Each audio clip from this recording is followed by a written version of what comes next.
2019 NFL Draft, the Denver Broncos select Noah Fant, tight end, Iowa.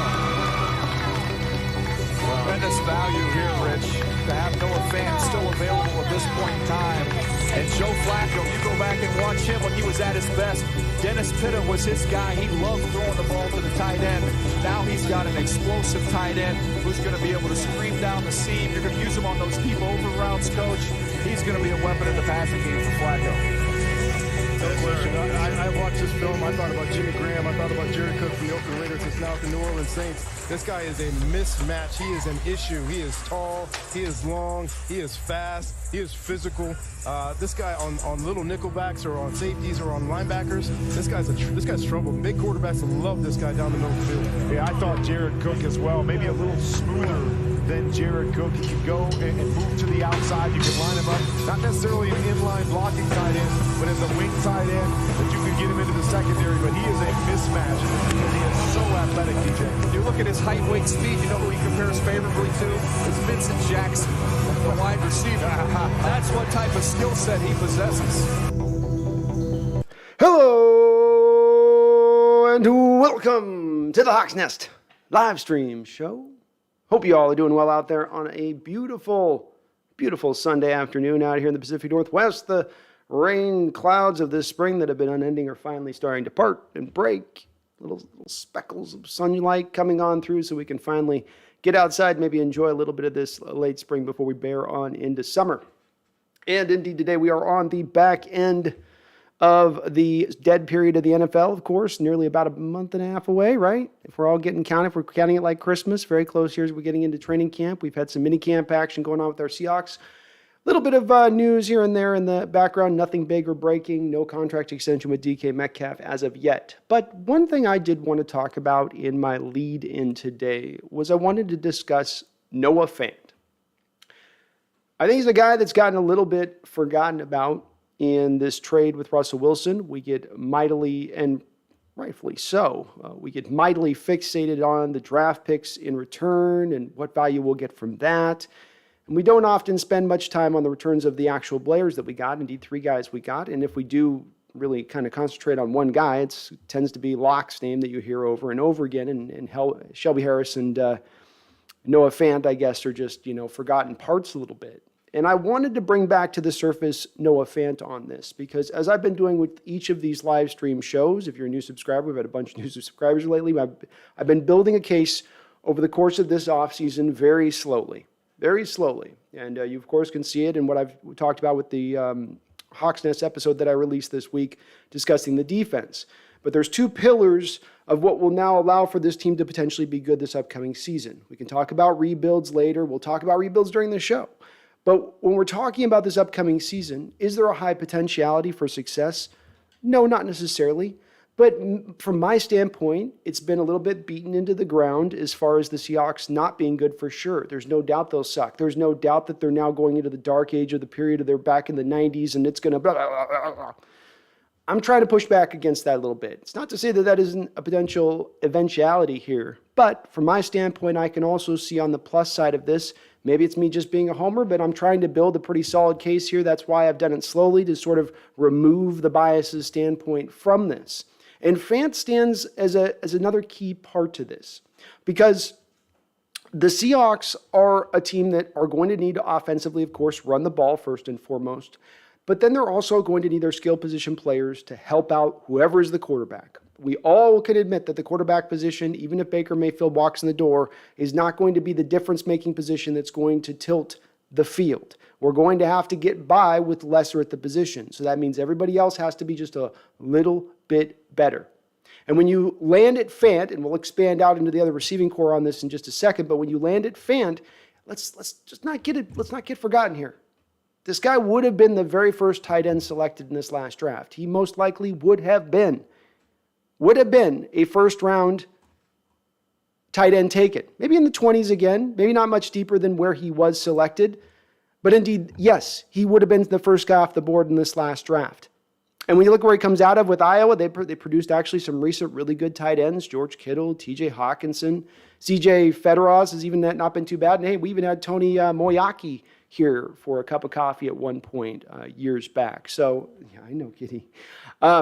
So I'm really encouraged by this guy, but not just encouraged. There is that difference-making capability he provides. I played that little soundbite at the top where they drew some comparisons to a Jimmy Graham or another guy they mentioned on there. None of those were really, to me, much of a fit. Jimmy Graham was, there are certain similarities there, especially as far as they block, which we'll get to that in a second, but more Jared Cook is the guy that comes to mind when I look at him. He's just same kind of body style, same kind of athleticism, same type of quickness for that big body. And the tight end position's been one that we're seeing in a weird place. It's a little bit like the safety position, where it's both devalued and then really valued. In one respect, there's a lot of teams out there that feel like they can get by with less and don't invest as much in those positions in order to invest more into other positions. And then there's those teams that really push to try to get those supremely good players out there. It's looked at, to a degree, like the safety, like the center, as a bit of a bonus position to have. But it's a position you now have nonetheless. This guy is uniquely athletic, uniquely good in a way that the Seahawks have maybe never had here. Jeremy Stevens was the highest that they've ever taken in the first round at the number 28th overall pick.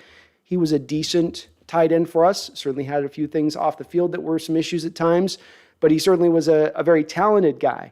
You don't get these kind of talented guys in the 4th, 5th, 6th round. It's a little bit what I'm trying to get to with this. And he's not been a guy who's been necessarily unproductive.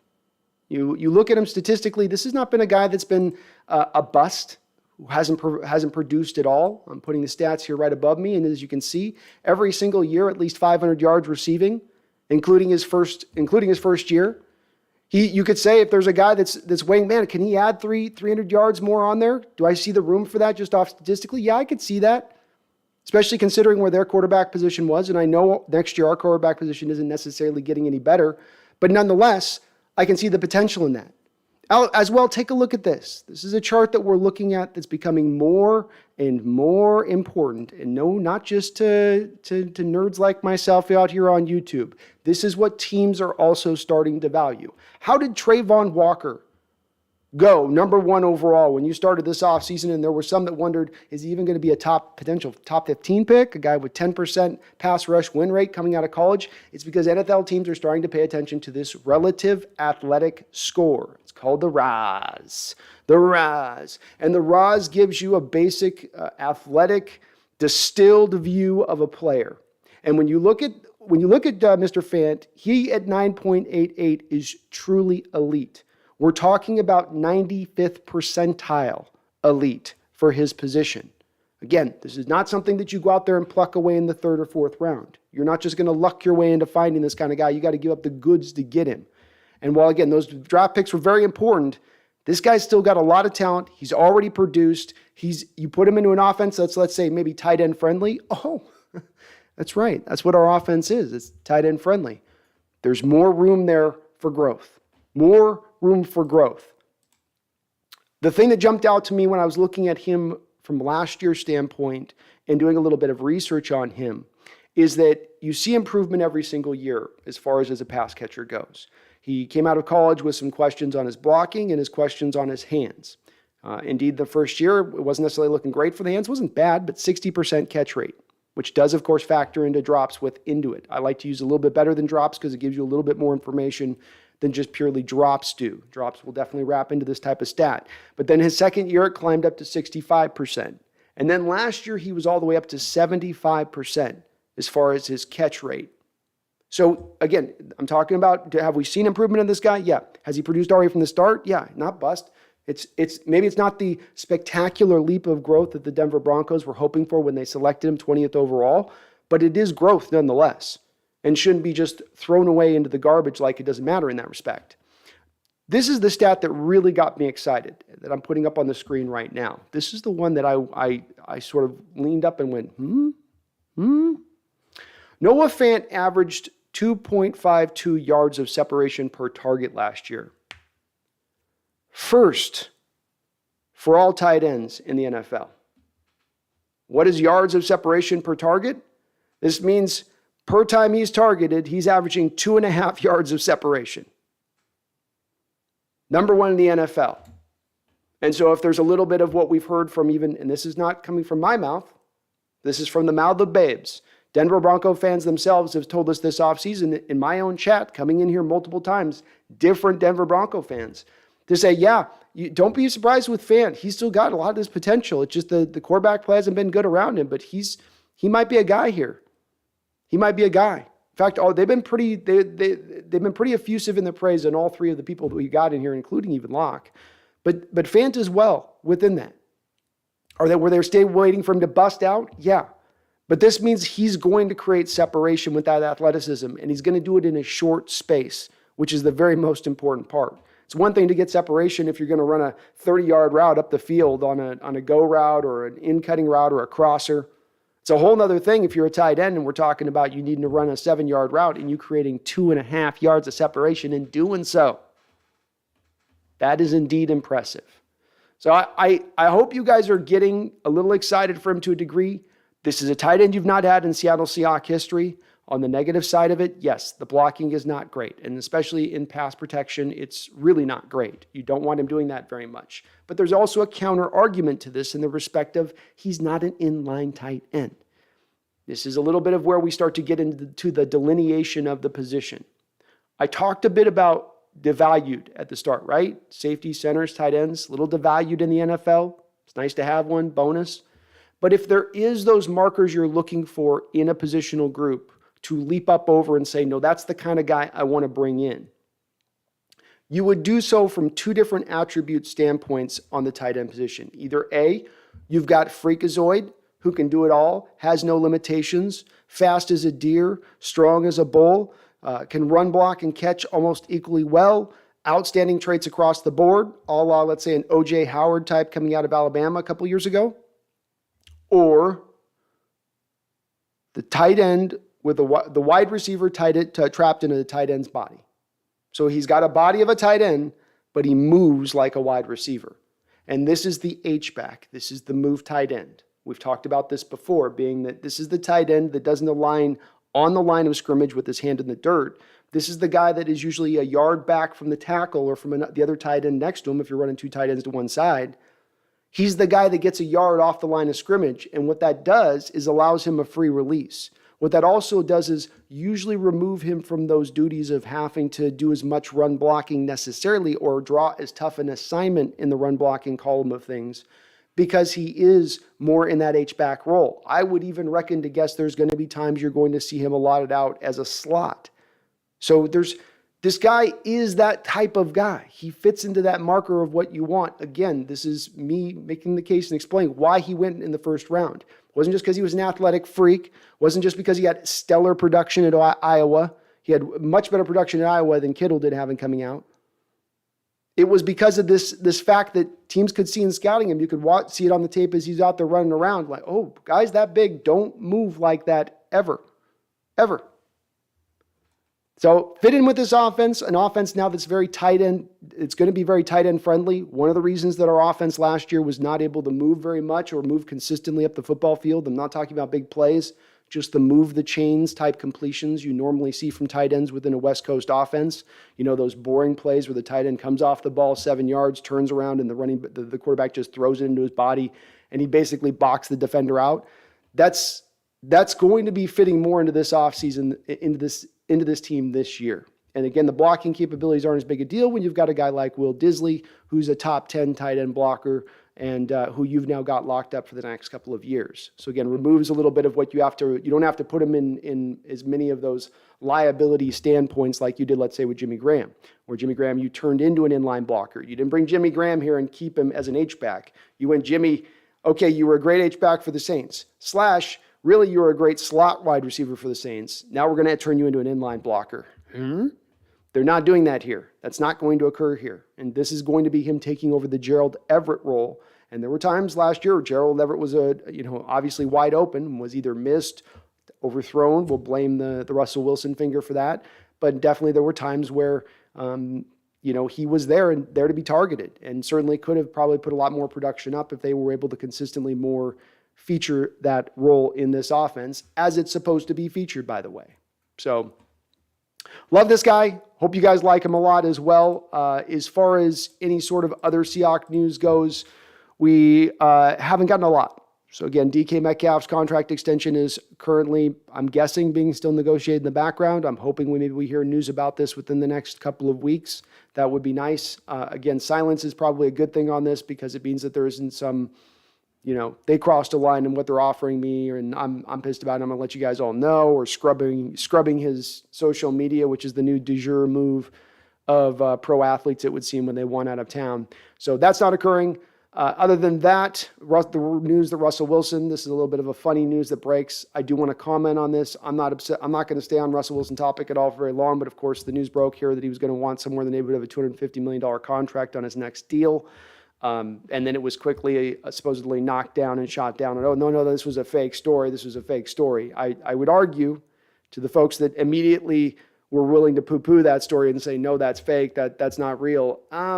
Maybe it got leaked out, but again, nothing gets leaked out of Russell Wilson's camp as I saw and covered for 3 years before he left, unless it's being done on purpose. And a story like this doesn't come out at this time unless it's being done purposefully. And Wilson's camp, as we saw with the trade, will start to lay down a foundation before they get to the full, okay, needs to happen now situation. And this is what they're doing, I'm sure, with this contract, where we're going to expect this extension to be commensurate with my value, and he's not taking any discounts. I can guarantee you that over there in Denver Bronco country. And some good debates out there again this last week I saw on Twitter as far as whether or not it does impinge a team to pay a quarterback that high of a salary or not. And I think that that's a topic for its own show at one given time or another. I do have a very strong opinion on this now, again, looking at how teams have done with having to pay quarterbacks and how that has, in real world terms, hindered their ability to roster build. But it is a fantastic debate that's out there right now that's kind of raging along, and I love to see it. So we'll see what you guys think. Let me know down in the comments. You're watching this in replay, or let's talk about this in the chat a little bit. Where do you see Noah Fant? Is this a guy, am I off the mark here? Is this a guy that is always just going to be what he is? Again, understand I'm not going to draw the comparisons to a Jimmy Graham, who was all-world level production for years there in the Saints. Not in his time with Seattle, obviously wasn't the same thing with the injury and whatnot. But Jared Cook to me is a guy that feels more appropriate as a comparison, and a guy that's been very productive in this league for a very long time. He's made quite a bit of money. Never been that flashy, that guy, that all pro dude. But he is the guy that gets out there in passing attacks and can be very effective for you. He's going to help your passing game. My final point on this was, just as part of my pillar of this, is having a tight end like this, a move tight end like this that's an upper level move tight end in this league. I didn't say star. I didn't say superstar. I said upper level move tight end in this league, paired with a traditional run blocking tight end in Will Disley, and Colby Parkinson's kind of coming along in that part of his game too. You have the two wide receivers out on the outside. And of the top eight wide receivers last year that were double teamed in the National Football League, two of them were your wide receivers in Tyler Lockett and DK Metcalf. So remember always this within the bind of this offense of what you're creating. It's a bind you're creating for the defense. Pre-snap motion, commitment to a running game that's now not just inside zone centric, but also now willing to attack outside zone as well. So now you don't have to just worry about us up and down. You got to worry about us laterally. And now that already challenges the defense on web level, committing truly to the pre-snap motion stuff, and then running the fly sweep when you need to at that point to really attack it if the defense and those linebackers aren't moving with the sweep player, aren't leaving their gaps. And then you've got the wide receivers on the outside commanding double teams consistently, often as any other receivers in the league, absent 4 or 5 players. In DK's case, 1 player.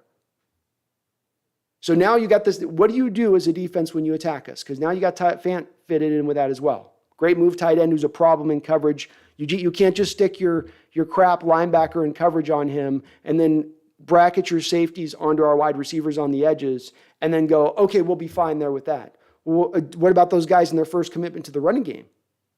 Well, yeah, they got to do the running game first. But what if they get slid out of their run fit with the motion-based defender and then they start attacking us on the inside zone stuff? Okay, well, we'll have them concentrate on the inside zone stuff then. Yeah, but then won't he be a second late on getting to Fant on the back end? Because Fant, as I just showed with the recent stat, gets open and gets a lot of separation very quickly into his route.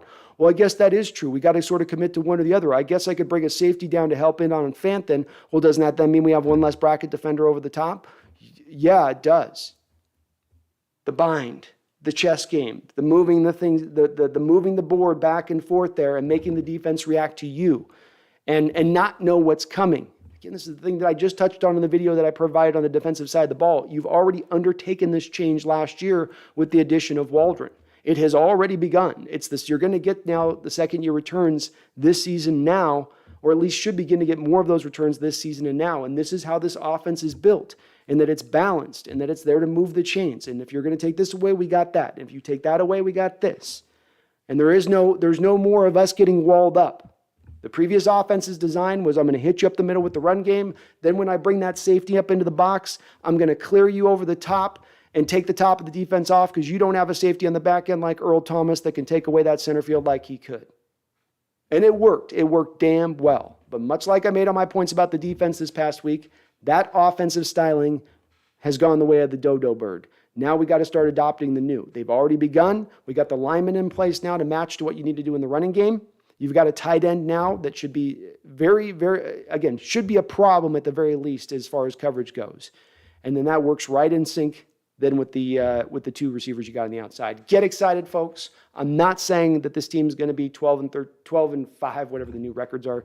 13 and 4. I got to figure out these new times. I used to be able to just kick it out automatic. Now I have to think about it, do math. What's 1 plus the 7 with the 0?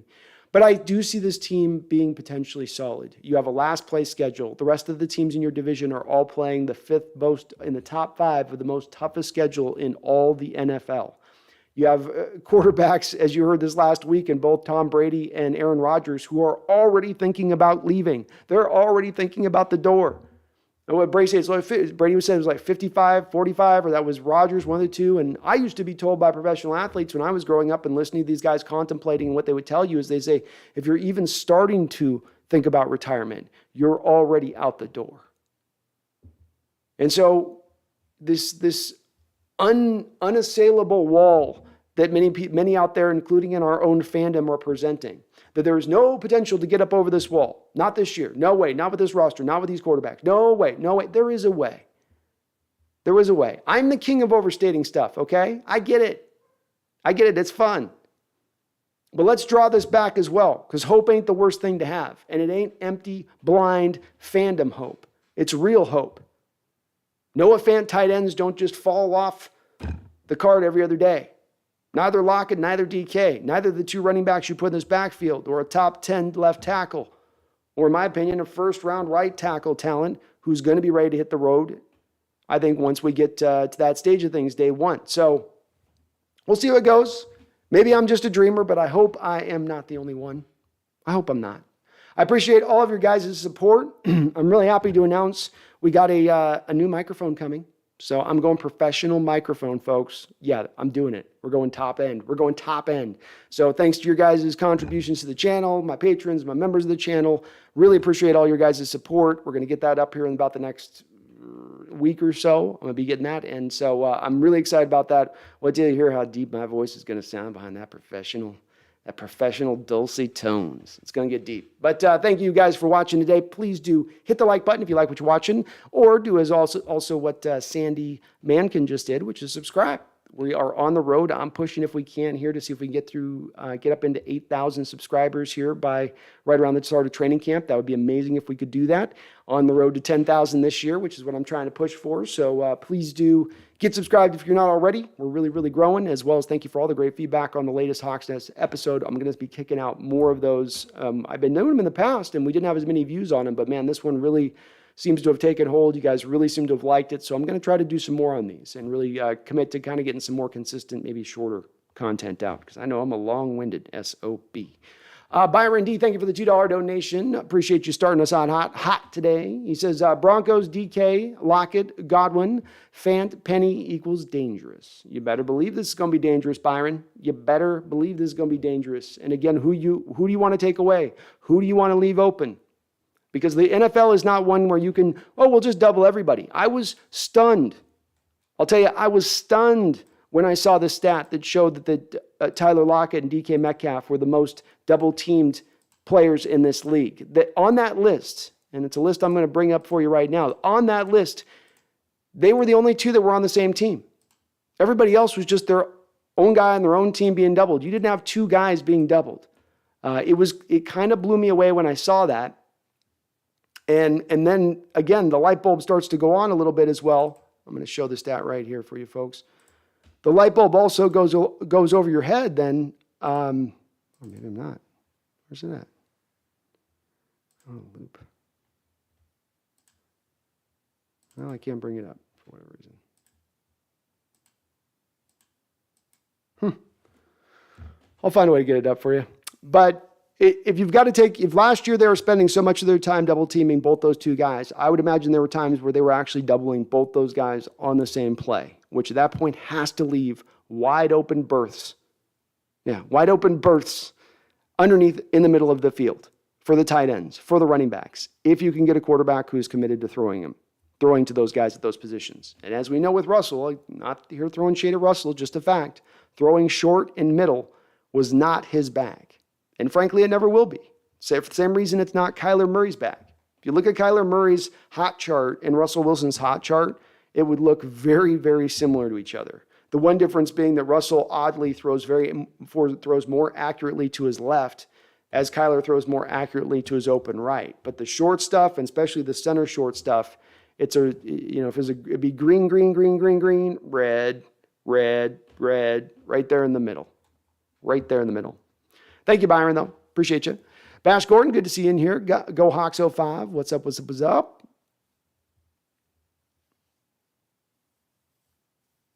I think DK is our only 1,000-yard receiver this year, but Lockett and Fant will both have over 800.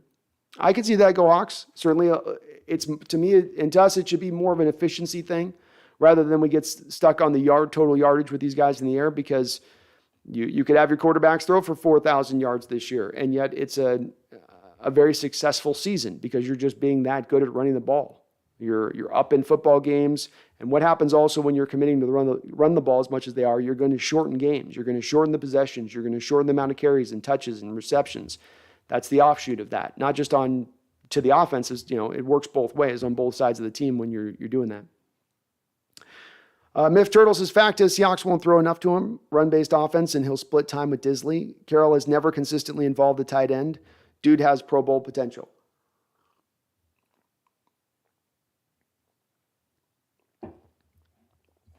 I think it's a good point, Miff Turtle.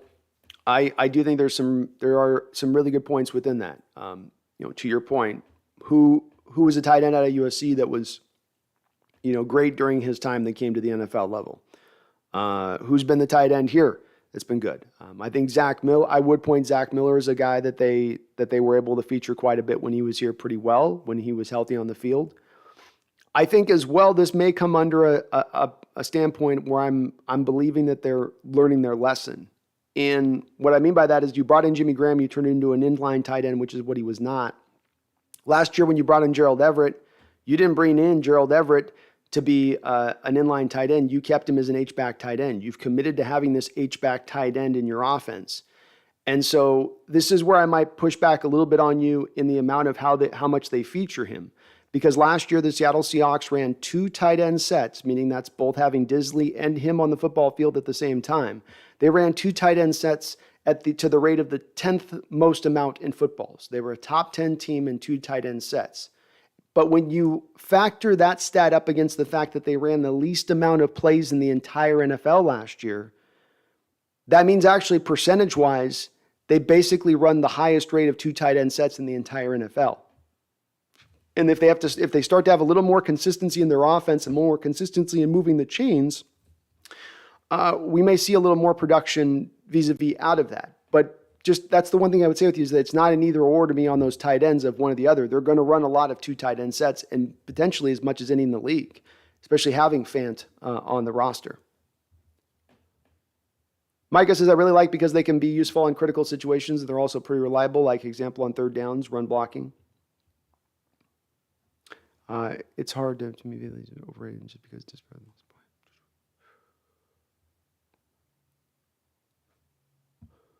Coax05 says, I believe we've already turned Russ into 7 players. Locke, Harris, Fant, Cross, Mafe, Smith, and Young. Oh, wow. It's already quite a haul. Ethan Tech World, hello. A nice comeback win for the Mariners today. Yeah, it's good to see the Mariners still fighting, isn't it? They're doing what they can. They're being plucky, and boy, Julio is exciting. Rob Terrell says, maybe we can be better than last in the NFL last year on third downs. I think we can, Rob. I think we can. I would factor a couple of things into it. Number one, I do think that you are adopting a new offensive scheme last year for the first time in 10 years. I just recently went up and looked this up. Brady Henderson reported this at the time that Schottenheimer parted ways with Coach Carroll, and it was a very important note, which was that Schottenheimer inherited 70% of his playbook when he walked into the door, meaning the Seahawks offense in 10 years between Bevel and Schottenheimer had really not changed. And so now you changed for the first time last year, and that was a lot to learn. You still had for instance, offensive line coach here, and Mike Solari, who really didn't want the mobile linemen, didn't really want to run the type of scheme in the way that Waldron wants to run it, and Dickerson, our new offensive line coach, wants to run it. That, I think, was going to cause a little bit more time for that to take on. Then you add on to it, you've got a quarterback who gets broken early in the season, then comes back too early from the injury where he is highly inaccurate, especially on these short and intermediate passes, which are the very bread and butter passes you need for this scheme to work. I'm not saying that Geno was amazing in his 3 games. He was really good in the Jacksonville Jaguar game. He was really good when he walked into the Rams game. But then he was okay, of course, in the other 2 games against the Saints and Steelers, 2 really good defenses in this league.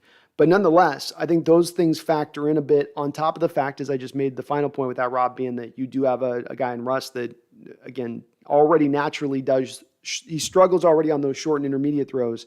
Now you put a finger injury on top of it, which is even going to further impact those type of throws, which already aren't his best things to go to. I think that's why you look at that situation, you nod your head and go, okay, it's understandable why we were so bad in third down rates. But that's also where you can maybe draw a little bit of optimism into the future and saying, yeah, but I can see now how we can be better at that going forward. JB Hinks says, hello, Brandon, off topic. Maybe explain the difference between a failed physical and then cut over a past physical, then cut. Chris Carson injury, because dead cap is totally different. This is one that sometimes I find elusive myself on this, JP Hinks. And I think it's a situation that gets done, I somewhat believe, to like avoid lawsuits or something with this kind of situation.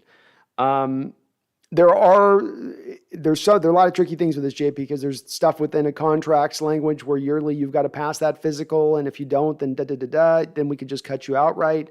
Then there's sometimes that language is not in a contract. So this is a little bit of a gray area subject for me in how it roots out. Like you hear then you factor in, for instance, the injury settlement stuff, where you have a player gets injured and the team doesn't want to carry him the rest of the roster that year, but they give him like a little bit of an injury settlement, but then they didn't necessarily have to because they could have cut him just outright and not paid him an extra $30,000-$40,000 like they do. It's a little bit of an oddity on that. With the Carson injury, though, as I understand it, JP, for me, just to keep it in simple terms for myself here, if he fails a physical, that's still $3.45 million back on the cap no matter what. I don't think that there's any change in his situation versus, cutting a guy who's injured and they can't do that. He's got his bonus money at that point. He'll have his money, all paid out that was due and guaranteed within the contract. But I don't think that would apply there when I've looked into it. Ethan says, off topic, and was my high school prom. Nice, congratulations. I only have 4 days left, high school, until checkout. Kind of crazy. Well, enjoy that summer, man. Enjoy that summer. Because when you become an adult, Ethan, you long for having those whole summers off. I remember the day. Kitty, why aren't you looking at the camera? Look at the camera.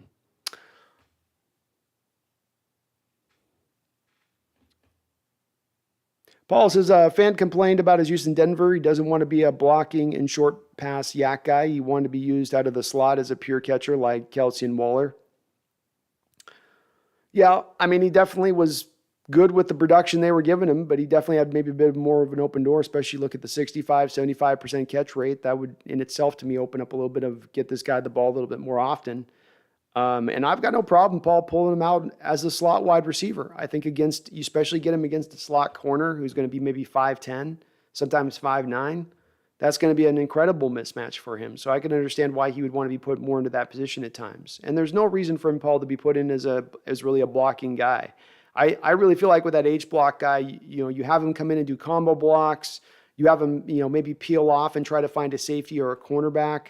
But asking him, let's say, to take away a defender who's trying to set the edge at the defensive end position, or an outside linebacker in a 3-4 that he's going to try to take on one-on-one, I kind of understand why that's not going to work with those kind of guys, having watched it over the years so many times, especially in the case of Jimmy Graham. Oh, snap. David Pugh with a $20 donation. My goodness, David, coming hot. Thank you. I appreciate it. Very kind of you, David. He says, I'm Drew Brees' first 3 years in the NFL. He had a 58% completion percentage, while Locke had a 59.3%. In his first 3 years, Brees had a 29 touchdown, 31 interception. In his first 3, Locke has a 25 touchdown, 20 interception. It's conceivable that Locke has a turnaround. Well, thank you for the donation, David. You're very kind for doing so. And thank you for the great stat on that. So just again, to provide David's stat on this, Drew Brees, when he's in San Diego and he's first arriving on the scene, comes out of that first 3-year period before he eventually arrives back with the Saints, having produced a 58% completion percentage, 29 touchdowns, and 31 interceptions. Locke is at 25 interceptions, 20 interceptions, and about a percentage better in his completion percentage. But the point stands, David. There's been spots in NFL history. I did, of course, a video a couple months ago, I think, on the Favre lock, which I was making a little bit of a comparison between him and Brett Favre, where Brett Favre washed out in his first time in Atlanta. And a lot of people historically will think of it like, well, he went to Green Bay and then he instantaneously was great. Well, no, he went to Green Bay and there were still a couple of years there of still figuring out what the hell he was doing and what Holmgren wanted him to do. And I do think that you got to give certain players sometimes a little more time to develop and grow. I also think, David, it's going to help him out considerably in this type of offense with the playmakers he has on the outside, with the commitment to the running game, with the multitude of potential special running backs you have in the backfield. I think you throw all that together and you're going to give him a lot of room there to be successful. And some people might go, well, you had that in Denver. No, he didn't. You will probably produce his best pass blocking unit this year than anything he's ever had in Denver. And you're going to have a hard time selling me on that not making a big impact on a quarterback, especially a young quarterback's play on the football field. Denver, for the last 2 seasons, have been collectively 28% last year in pass protection, and then 26%. It was their 26th was their ranking the year before that in pass protection. It wasn't just a 1 year off problem. And trying to be a developing quarterback behind a crap line, you folks have heard me harp on that for years. That is the pathway to doom for a young quarterback. That is the pathway to wrecking a young quarterback. You have to get them a good offensive line first and foremost. So I think the room's there, David. I share your optimism of his potential there, especially again because I'm not expecting him to morph into Russell Wilson. I'm not expecting him to morph into Patrick Mahomes or Josh Allen or Lamar Jackson. I'm asking him to be a good game manager quarterback, a little bit like Ryan Tannehill. And we can all hate on Ryan Tannehill and go, Tannehill's trash. They draft another quarterback. How good are they? They also paid Tannehill. And look, the thing with Tannehill last year was this. He had his worst game of the year at the worst conceivable time to have it. Doesn't take away from the fact that Tannehill's played pretty darn well for the Titans in his time there for what they've asked him to do, including, by the way, the game last year in Seattle where Tannehill completely sliced and diced us and probably would have had well over 400 yards if his receivers didn't have so much of the dropsy problem throughout that particular game as they did. Can he become that? And then can he take then that Seahawks offense onto decent heights? I think he potentially could. Big Wave Dave with a $5 donation. Thank you, Big Wave Dave. You are also very kind. Says, I think their real key is to have our defense get off the field so our offense is as a proactive one. That's a great point, Big Wave Dave. This is why I'm making my case like I'm building a building, right? And I've put my first two pillars up. My first two pillars are the running game on the back of having offensive linemen a little more mobile and adept into the scheme, two running backs that are dynamic behind them that can get the job done. That working in conjunction to allow you to move the chains to get more first downs, the guys on the outside who are at least lethal enough to keep those safeties honest. A lot of times in the cover two high look in order to put those said double teams to Lockett and Metcalf as they need. You got Fant underneath then. Okay, so we have an offense there that moves that ball, Big Wave Dave. And then now the second pillar comes into play, being a defense that has got some depth. It's got a good amount of talent, maybe not as many weak links. Everything's just really solid across the board. A new scheme that's going to take advantage of being a more attack base, which is now less reliant on you having the top end stuff, especially if we're talking about the blitz approach being enacted here. But to your point, this is how these two pillars work together. Your running game, your moving of the chains, your defense then that's now more built to get in, to do a little bit, it'll still have some bend but don't break elements, but it'll be a little less bendy. This should be a less bendy type defense. More of the 3 and outs. More 3 and outs to an offense that consistently churns the clock means, to your point as well, a fresher defense, not just throughout the course of the game, but throughout the course of the season. I've made this point in the past. If you have this type of offense that commits to running this way and it's actually successful in doing so, if you have a top 5 offense in this league at running the ball, and then let's say they're top 10 in third down conversions, well, that's a team that's then probably going to saw off a whole game over the course of a season of a defense in the amount of snaps that they're going to shave from how much they've had to play. Does that not make a difference? Yeah. I take a whole game off my defense's shoulders over the course of a very long season, especially in this NFL period. That absolutely will have effect. So it's on purpose, Big Wave Dave. It's why I have my optimism on this when I look at the Seahawks team. It's not blind optimism. It's me building this case because all of these good parts work together. The offense works to hold the ball and churn out drives.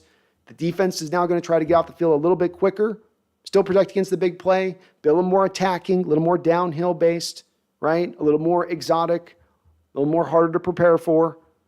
Those elements then go together along with your great special teams unit to all work in conjunction so that it truly goes to what football is, which is a team game. It's not they don't call it the QFL. It ain't the quarterback National Football League. It's all these guys rowing as one. That's truly what you want to, that's what you're angling for at the end of the day. I think it gets lost a little bit in this quarterback love period.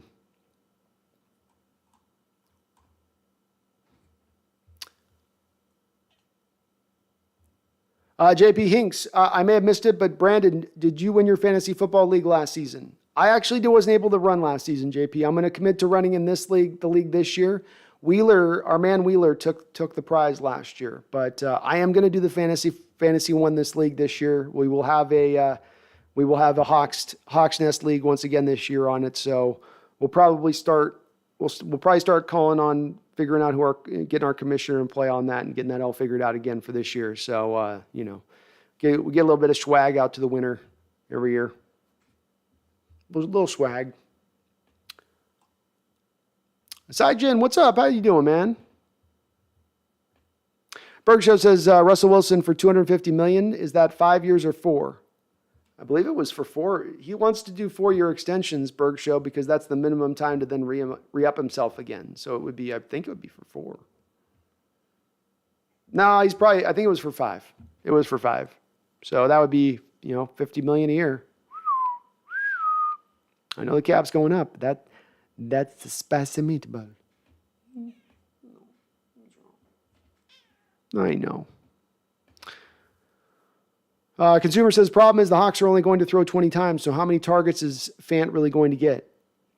Well, I think that we can't get caught up into targets here, or that's why I say total yards doesn't really matter. It really doesn't. It's about efficiency. It's about moving the chains. And if our running game stacks up this year and puts up 2,300 yards in total, rushing, if you're a top 5, top 3 rushing attack, yeah, you're going to throw the ball less. You're going to shrink games down. The clock's going to roll on the constant, which means there's going to be less receiving opportunities for those other players. But if they're making the most of what they're getting, if Fant goes out and again puts up a 75% catch rate this next season, like he did last season, I don't know what Everett was last year, but I'm guessing with all of his drops and what we saw there, it was probably around 60%, if not worse.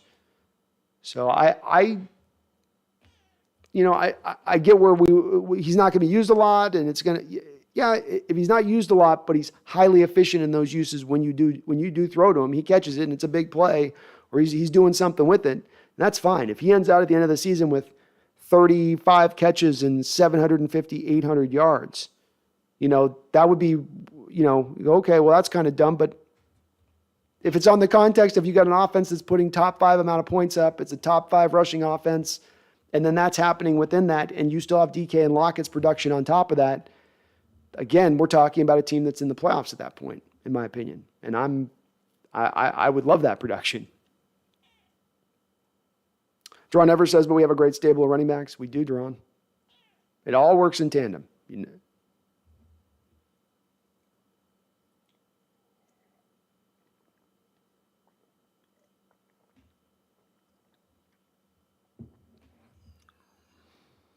Michael Bonikowski says, if he's healthy, I definitely could see Fant as a Pro Bowler. He could. The one thing that's going to hurt him on that's going to be the blocking. I'm not going to try to dress that up at all, Michael. It's definitely a little bit of an issue with him. I think it's gotten better in the run blocking part of it since he's come into the league. I think it's improved in that aspect of things. But I do think the pass protection's not. I think that's still I was still reading reports and doing the research for this of even last season there being times where the pass pro was not great from him when they asked him to do it. You're obviously not going to ask a move tight end to do pass pro very often, so I'm not going to get terribly worried about this. But if he got a high volume of targets, if they found a way to get him 110 targets, I think he's a guy that would put up, a 70% catch rate. And that would put you're now putting up at least Pro Bowl production from the receiving game in the tight end position. A little bit of it too is if he starts playing more slot, it's going to be harder on the designation. He'll run into that Jimmy Graham issue of, is he a tight end? Is he a receiver? What is it, hon? What are you doing? I know. Just have a nap. Have a nappy nap. Ethan says, what microphone are you going with? It's the Shure Beam. It's one most used, but the Shure 7 MB, but it's non-USB, so it's going to be full. It should be full and thick. I'll be standing like this. I'll be hello, the Seahawks Nest. How y'all doing tonight? I'm on the live here for you. Be all deep. Herbicide says, Brightside, does DK look better with Geno than Russ? Okay. What's going on? I hear you. He did. He did have a lot more chemistry in that game. He seemed like with Geno than he did with Russell. And of course, there was that report post the game. I think it was with the Packers, where walking off the field. Maybe it wasn't the Packers. It was one of those games where DK was, according to reports, pointing at Geno Smith to try and, as if to say, he should have been in the game, not Russ. But that's going to be an interesting part of this to look at. Something I've wondered about. I don't have an opinion on it. I just wonder. Did DK and Russ have the best of chemistry? Did they have that Devontae Adams, Rodgers were in sync like this thing that you saw in the field? Or like we would see at times, I think, between Russ and, let's say, Doug Baldwin. Or like maybe we see him with Russ and Lockett at times. We just didn't, to me at times, see that quite same connection.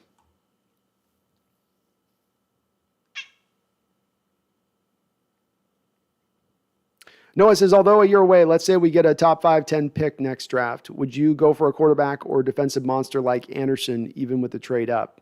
He's insane. Anderson is insane. And quite honestly, Anderson being the player he is, if he's on the board for me, even if it's my guy, Levis there, it might be tough for me to pass on Anderson. Nonetheless, I think, Noah, to give you an answer and not sit on the fence with this one, I would lean towards probably still taking Levis, my quarterback, at that point. You're not going to be in the position to be able to pick that high again once you're there. And it would be nice to get the defensive monster, but you're just in more of a position, I think, to top everything off. You set the offensive line on point. Now you get your quarterback, got your running backs and your receivers. It's the last piece here we need.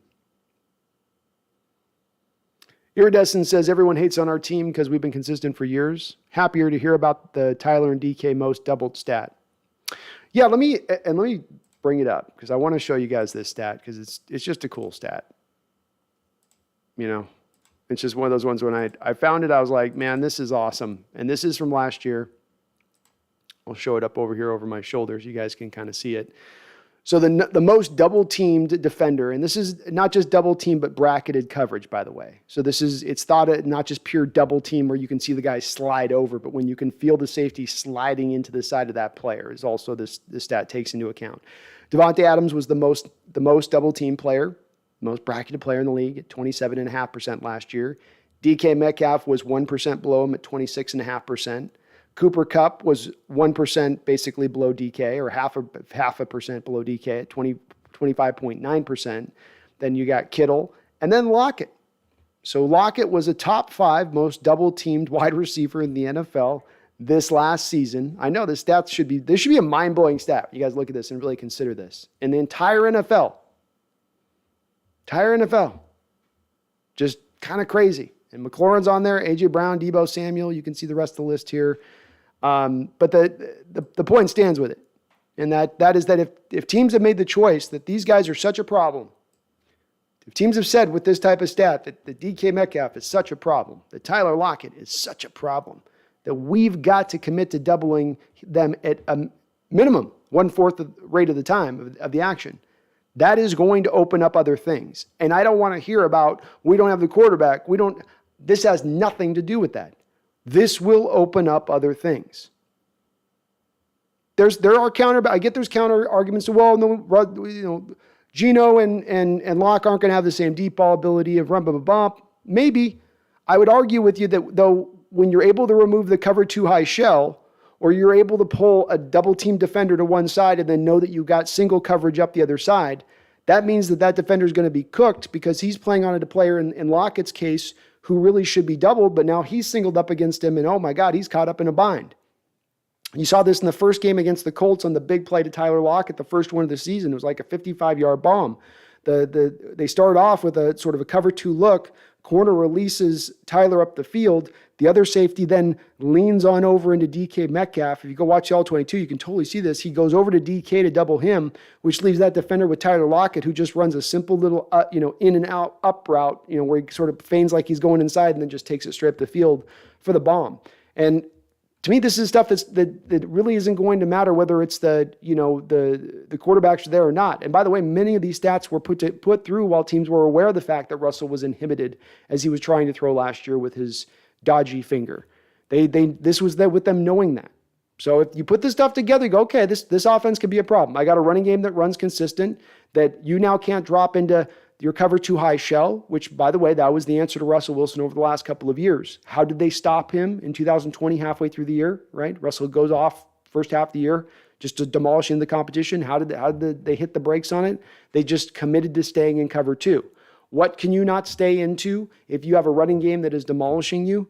Cover 2. You're going to have to bring that safety up into the box to help out your front 7.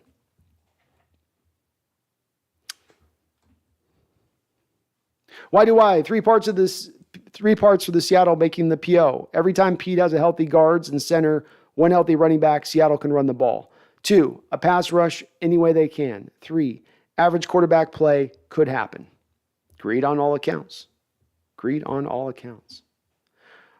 says, we'll see what kind of wide receivers this year. They'll force the ball to him. He's never really been a contested catches kind of guy. It's true. Though I will say this, Huey, to that point, when you average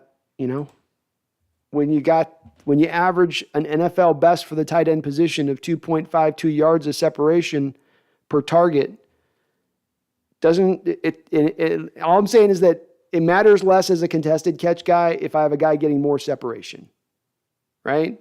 Like I never said Deshaun Jackson was a contested catch guy, but he's always 3 yards beyond the defender, so it's not really ever put up on. It's not really exposed all that often.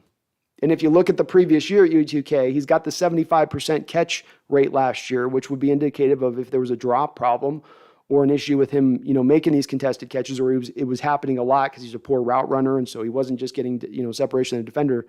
That you would think that would be further down, that percentage. Joseph Smiley, the stat of our receivers being doubled actually proves that Russ sucked. I personally think he is on the decline. I think that if Jimmy G was our quarterback, he would have taken us to the playoffs last year. I get where you're coming from on that, Joseph. And look, this is the little bit of the buyer beware aspect that some Bronco fans have come in and said. And it's, again, one of the fun debates of the offseason, that you've got Russell gets traded, and Seahawks fans like myself tell Bronco fans, like I said, buyer beware. Buyer beware. I know you think you're getting something. Don't be surprised if you get something else that's not exactly what you think you're getting. Not so you're getting something bad. I don't know if I go to the full point of Joseph of saying he sucked. I think last year he's definitely playing with an injury. I think Russell still can play the position very well, upper level. The problem is that he wants to be paid top level while playing upper level. And I think that there is a lot of limitations to his game. I also think the West Coast offense is not the type of fit that Russell needs to be into from an offensive standpoint. And, you put all that stuff together, it maybe makes him look like he sucks, but I don't think he totally sucked at that point. I think it's just that all those things kind of came into account. But yeah, it is indicative, Joseph, at least to your point on this. You got two guys being doubled at this high rate on the outside. Get it underneath. Swing it out to your running backs. Somebody else is going to be open. An NFL defense cannot double two players like that at that high of a rate and then take all of your other stuff away. Something else has to be open at that point. Absolutely.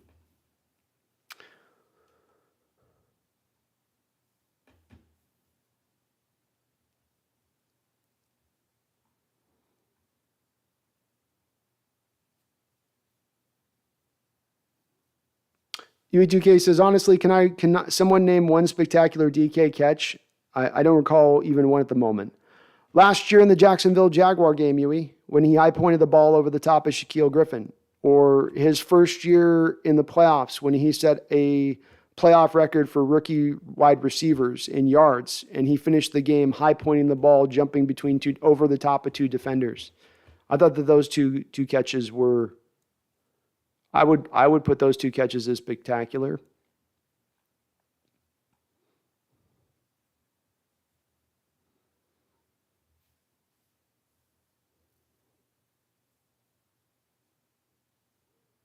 Tom Cox says Breeze had Sean Payton. Drew Lock isn't Breeze, and Carroll isn't Sean Payton.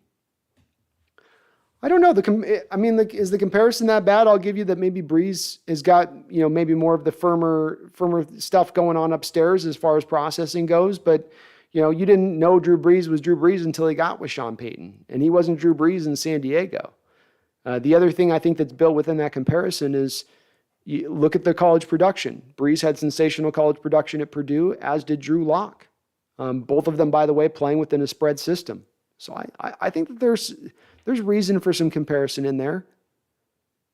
Both in their first stop. When you got Breeze, what is he playing with first? Schottenheimer, stilted offensive attack, doesn't let Breeze really shine. Who's Drew Lock play with underneath his first run? Vic Fangio, by all accounts and all reports, a little stilted in his approach. I don't know. I could see the comp. Bergshow says, I heard Drew Brees might want to play this year. Would the Hawks be interested? No. I don't believe so. No. I think Bergshow, his arm was already starting to really lose strength over the last couple of years, exponentially every single season. And I think that he's a player that even at the height of his arm strength, the strongest of strongest, you wanted him playing in San Diego or an indoor stadium or Miami, which is one team he almost went to. You wouldn't want him throwing through elements. He just doesn't have the juice to do it.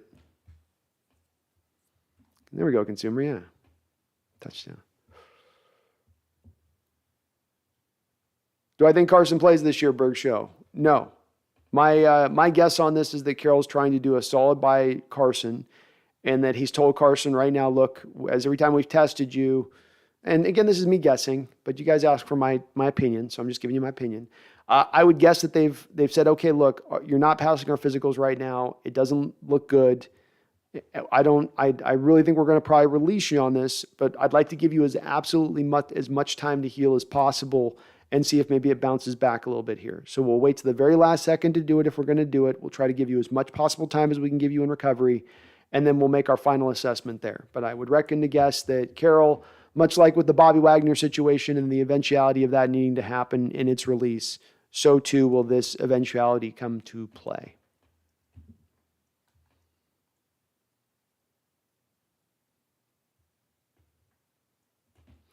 Mazarox is related to that. I'm almost done with my first year of college. Last final is on Wednesday. Hell yeah, man. We'll kill it. Kill it. Then you can just enjoy your whole summer. No regrets. Just knock that thing out. You're almost over the hump. UGK says DK doesn't high point the ball or make 50-50 catches. He's predominantly a body catcher. He's a great weapon, but not a dominant number one wide receiver. He and Tyler are spectacular number twos. That's not hate, but true.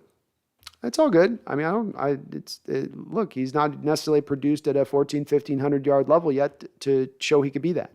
I would counter a little bit EW2K is that, again, if you're talking about a guy who's a number two wide receiver, and we take a look at that list that I just provided on the side to you, Yui, how many of those receivers on that list, how many of those guys, how many of Devontae, Cooper, George, Tyler, Terry, A.J. Brown, Deebo Samuel, Chase Claypool, how many other are number two wide receivers? Maybe Chase. George is a tight end, so I don't know what we can consider him really, but all the rest of the guys are kind of number one on this outside of, to your point, I guess, DK and Tyler.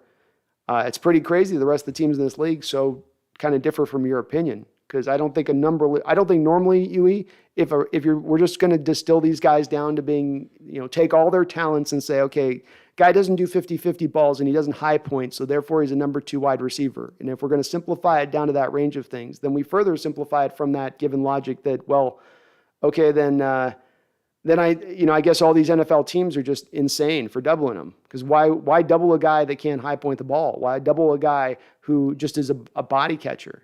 And this is my bottom line on this is he a problem or is he not a problem? Yeah, he's a problem. He's a problem to being doubled at the highest rate out of any wide receiver in the sport last year, except for Davante Adams. I'd also contend that most of the time, Yui, when you're getting double teamed, it's harder to make a lot more catches because you're being double teamed. And really, instead of forcing the ball into a player who's being double teamed, you really should be attacking the other spots on the football field, which is probably also why some of his targets go down, right? Maybe we also factor into the fact, Yui, that he was playing with a dodgy broken foot for most of the year that required surgery the second the year was over with. Does that factor in too? He did all this with that going on as well? Well, no, man. I get what you're saying, and that I'm not going to say that DK is the perfect wide receiver. But to say they're not some dominant elements there for a guy that came into this league at 21 years old, who's growing and getting better, who fought through that foot injury last year, who's basically was double-teamed wide out in the sport, I think that doesn't quite land with me. I get where you're coming from, but it just doesn't quite hit with me.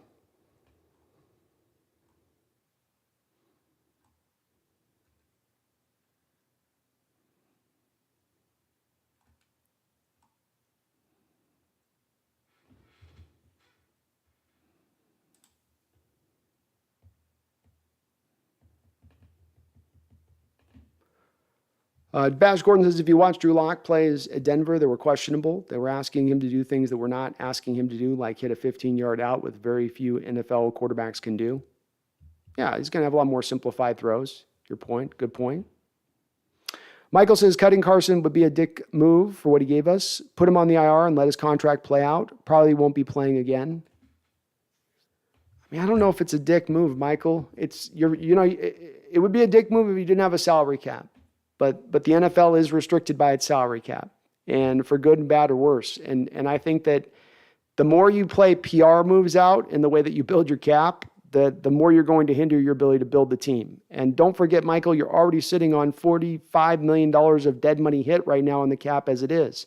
Are we going to add the totality of Carson's contract this year in full force on top of that? Are we going to push that up near $50 million of dead money at the end of the day?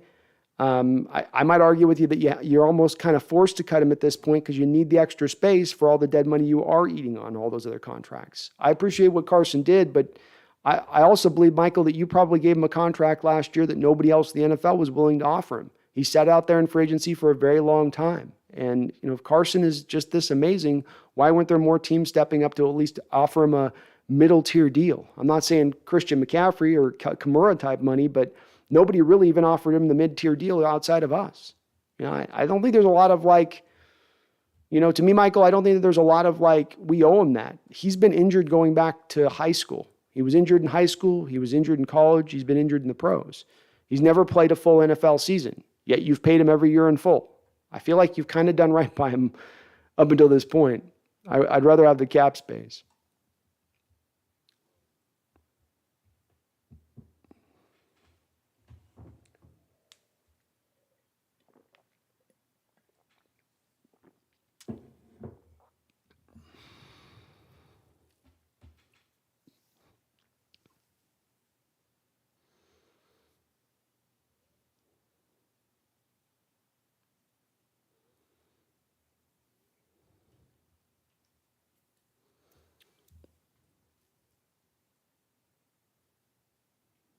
Corey Olson says, bro, the double teams explain the way Penny went off. Bingo. It's my smart folks in there, man. You guys are as smart as can be on this stuff. Exactly. Why did Penny put up these phenomenal stats second half of the year? Why was he just running endlessly at that point? Because teams had learned in 2020 about the cover two taking away Russ, and they stayed into it religiously at times. You saw very little single high coverage moving forward. And especially when you're dealing with teams like, for instance, the Rams within our own division that are running the same sort of cover two shell stuff that we're starting to adopt as well. So yeah, you take that guy out of the box. It's that bind you're back into. Football can get really simple at times really quick. I offensively have a rushing attack that you with your front seven cannot handle. You need an extra player up in the box to deal with that. You pull that extra player up out of coverage. I then go after that opening that you have now busted open in coverage. It can sometimes be just as simple as that. There's a lot more that goes into the X's and O's quotient of it, but just in base terms. Iridescent says Russ never threw contested catches. DK could catch a majority of contested catches with his frame, let alone having shifty Tyler as well. I agree with you on that. I don't think that was a big plus of Russ's game necessarily was the contested catch. I think Huey does have a point in the regard of, I don't think that it's his best trait to go up and high point a ball consistently. I don't think that that's necessarily DK's deal. To me, it's more of, rather than picking apart DK, it's more to me about what is he truly? What is he bringing to the field? Is he a dominant receiver? Is he a guy that can command double teams? Is he a guy that can be efficient with his catch rate? Same catch rate I just brought up about Fant going from 60 to 65% to 75% in his third year. You can see that same increase in DK's game. Again, another player coming in at 21 years old, a player that you would expect coming in at that young of age who you'd want to give that amount of time of growth. Mark, I think there is a new theme for the Seahawks. I feel the need for speed on both sides of the ball. Like and sub for this hardworking man. Well, thank you, Mark. And yeah, I hope everybody went out there and got a chance to see the Top Gun.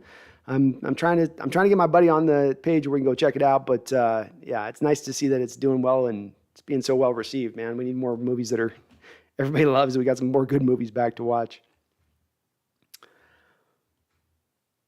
DP1 says, I get annoyed every time people say Russ will kill it now that he has a bunch of weapons.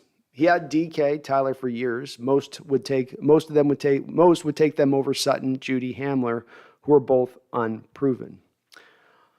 I agree. I think a lot of people would. I think the majority probably would TP. If you put the average fan to a choice on that, they would probably lean to DK and Tyler over that combination. And yeah, I get.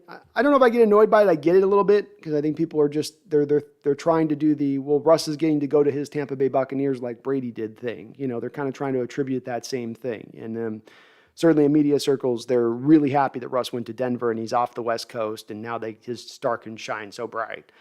But as I said, the bottom line approach on this is still the approach of Denver Broncos do not have a very good pass protecting unit and haven't had so for a couple of years, and they've made no moves this offseason to reinforce those ranks. That being the case, you now have a quarterback who likes to hold on to the ball as much as any quarterback in the NFL. That is not a combination of two things that necessarily goes well together, especially in a division that has pass rushers like Max Crosby, Chandler Jones, Khalil Mack, Bosa. There's a lot of problems in that division for you're going to let a guy hold on to the ball that long. Well, we'll see how it goes. I'm not saying Russ is going to fall on his face. I'm not saying Russ is awful. I'm just saying again, buyer, beware. Tony Wright I am an Atlanta Falcons fan. What's up, Tony? Good to see you. And though mainstream media has the Falcons as the worst team in the NFC, I'm here to tell you the team is drafted well in 2021 and 2022, as the NFL can sleep on the Falcons. Well, it's certainly, we suffer a little bit from the same thing as you to a degree on this, being that, you know, you lose your number one quarterback and media outlets are going to knock you down a couple rungs. I don't take offense to it myself because I think it's understandable. You lose a Hall of Fame quarterback, I'm not going to expect you to be going to any playoffs, and I wouldn't so either. Your Falcons are in an interesting place, Tony. They are an interesting place. I like their draft overall. Desmond Ridder was my number one quarterback. They definitely have the questions there about the quarterback position. Mariota might be decent for you. I want to just double check in your guys' draft.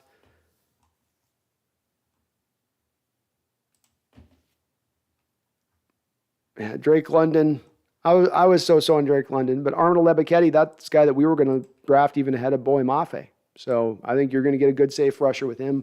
Kind of about where your defense comes along there. You know, the changeover to Quinn seems like you guys have been stuck a little bit in a maturating state of what you're going to be. And, you know, where's the difference makers on that side of the ball? What are you guys going to do to really be tough on that side of the ball consistently? But I think, you know, you could surprise. Pitts is fun.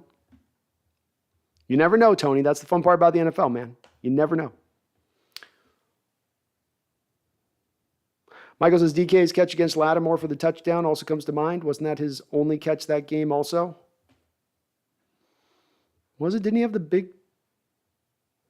Wasn't there the big play he had in that game, Michael, where he did the double route on him, double move on him? TB says, I love DK, especially at the current rookie contract, but would I love him being paid a top 5 paid wide receiver? No, I wouldn't. Even if he's paid around 13 to 20 range, I'm good with that, though. It's hard with that TP. It really is, because the market rate gets set to the market rate. You know, A.J. Brown signs a 4-year, $100 million deal with the Philadelphia Eagles. That's your baseline deal for DK. If not, DK should make a little bit more beyond that. I mean, it's a lot of money to spend. I get that it may be higher than more than you want to go out of it. The only question I'd ask you on that with a TP is that, are you factoring in the cap increases over the next couple of years? You know, are in your decision to do that. You know, if your decision comes down with saying, I don't want to sign DK because I want him to be 13 to 20 million a year, and he wants to be 25 million, and you're going to say this 5 million is enough for me to say that's too far, I got to get rid of DK to do that. Okay, so you move DK for a first round pick next year. You don't spend that money on him. I lost my train of thought for a second there. I can't remember that. Oh, just now you go into next offseason and you have the second amount most of cap money to spend. Are you going to end up being in a position now where you're going to end up spending all of that same amount of money on a wide receiver because you're going to determine it to be a need? Are you going to be able to select a receiver early enough to have a good enough impact on the team in the way you need them to? Not to necessarily equal DK's talent, but equal enough to be a threat in the passing game like you can be at least a threat in the passing game right now. I wouldn't really want to go into that predicament myself over a matter of $5 million. And understanding, again, that though right now we're not going to necessarily throw at him with a high rate like you would be if you're paying a guy that amount of money, I'd say that as well, though, too. The Eagles are a team that, for instance, they're going to be a run-centric team. They're not going to throw the ball over the football field. And they had no misgivings about paying A.J. Brown a 4-year, $100 million deal. And A.J. Brown's got some considerable injury risks going on with him. I think the market rate's the market rate here. And if 25 is what it is, and the cap's going to go up over the next couple of years substantially, especially with that Amazon money kicking in, this deal very well, even at $25 million a year, could look like in 2 years from now, a bargain of a deal for DK. Just my opinion. Tony Wright says the Falcons and the Seahawks are the two teams in the NFC that the mainstream media is sleeping on, and they will be proved wrong. I love it, Tony. I love it. I think, what do we see you guys in? Was it week 2? We play Atlanta? Did we play Atlanta next year? King Bomber says, for those who think DK is purely from Russ, are on major crack. Agreed. Michael YT says, in 2021, Lockett had less catches, higher yards per catch, with more receiving yards than Keenan Allen. Yeehaw.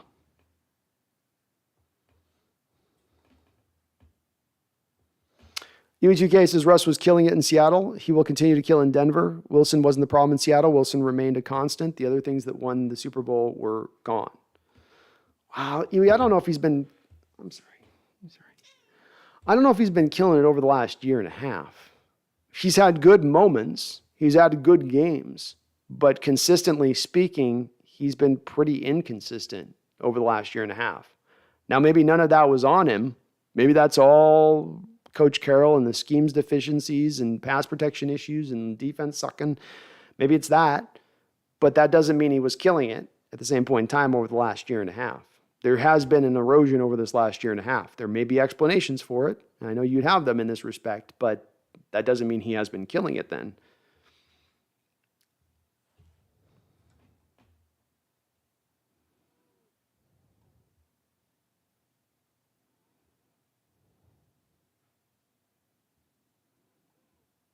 Franklin Klein says, what's your prediction? Which skill player is going to end up with the most receiving and run yards? I think it's going to be Lockett and Kenneth Walker.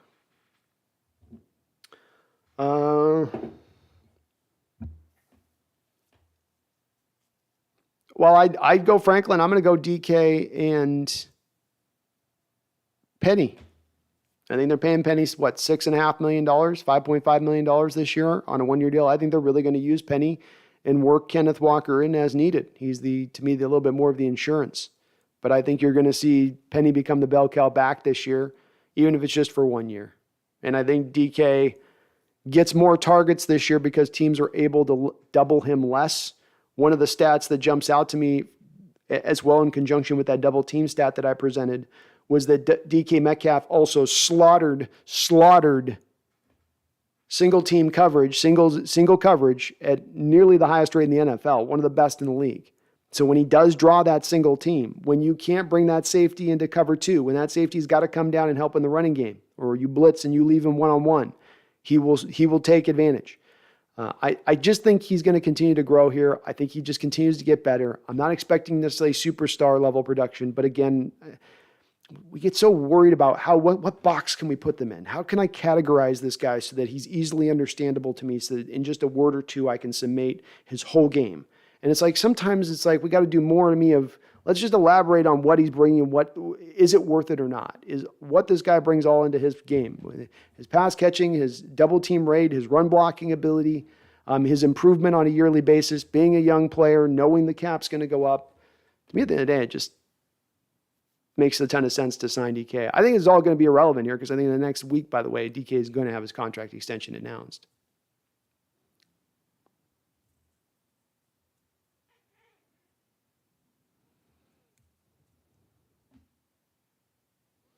Consumer 1-4. Oh.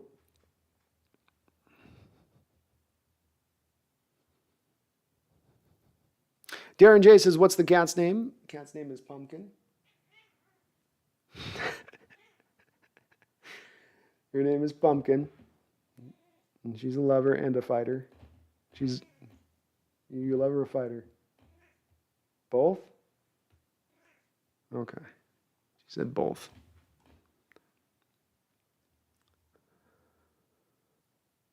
Michael YT says, Devontae Adams in his early years was literally called Drop Vontae because he dropped the ball so much, and DK still has the time to clean up those drops. Yeah, Devontae didn't get to be Devontae out the box. Took him a little bit of while to develop, to your point. And I think with DK too, the drops are there, but it's a part of it. It isn't horrific. It ain't, league worst. Avert your eyes or hold your breath every time a ball is going into his hands. But it can get a little bit better. Certainly could improve. I would like to see him more consistently high point the football. A little better tracking at times. Tony Wright, the Rams are way overrated, and losing left tackle Andrew Whitworth without replacing him is very stupid on their part. San Francisco 49ers are the team the Seahawks need to watch out for. I don't know, Tony. I mean, I agree with you. Whitworth's a huge loss for them. You lose a franchise left tackle. There's no two ways around that. But they did make some signings here. Bringing in Allen Robinson to replace Odell Beckham, I thought was big. They got a safety in there that's going to work really nice for them. They brought back over Troy Hill there from the Cleveland Browns, who will work back into their slots situation very nicely. I I kind of liked what they did on the moves they made. Didn't love their draft, but it's very hard to repeat too, Tony. You go that deep through, it's hard to bring back the energy to get there again the next year. Say nothing of the fact there's some questions with Aaron Donald if he doesn't get paid, if he's going to play. TB1 Filler says Artie Burns is this year's DJ Reed, and if Trey Brown can come back as last year, our cornerbacks will be sick, and we already know our safeties are the bomb. Worried about linebacker. If Cody Barton is starting, that'll be rough. Inside linebacker remains one of the few concerns on this team for me defensively. I'm worried a little bit about pass rush when you aren't blitzing, and I'm definitely a little bit worried about that other inside linebacker position next to Jordan Brooks.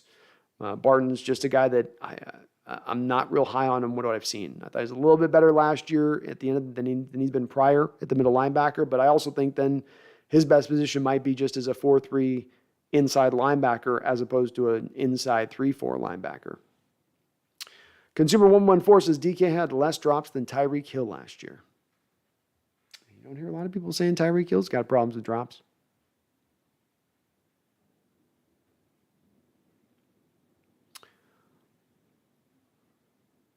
King Bomber, the Rams always beat the Seahawks when they sucked. They did. Herbicide says, I bet Sidney Jones has his best year ever too. Well, I'll tell you what, every single season of his career, he's gotten a little bit better. Literally, if you look at his PFF chart, Herbicide, over every single year of his career, it keeps getting better every single year, which goes right in conjunction, of course, with his recovery from the torn ACL that he had on his pro day. Takes quite a bit of time maybe to get over that thing. I mean, I once broke my hand.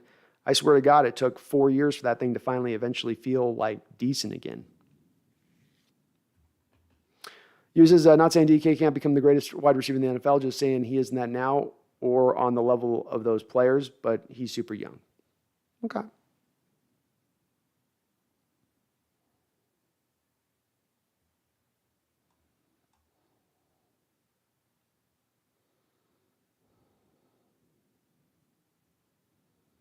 Huey says that stat should tell that Russ had his hands tied. Both of his wide receivers were double teamed and teams knew Seahawks had nothing else.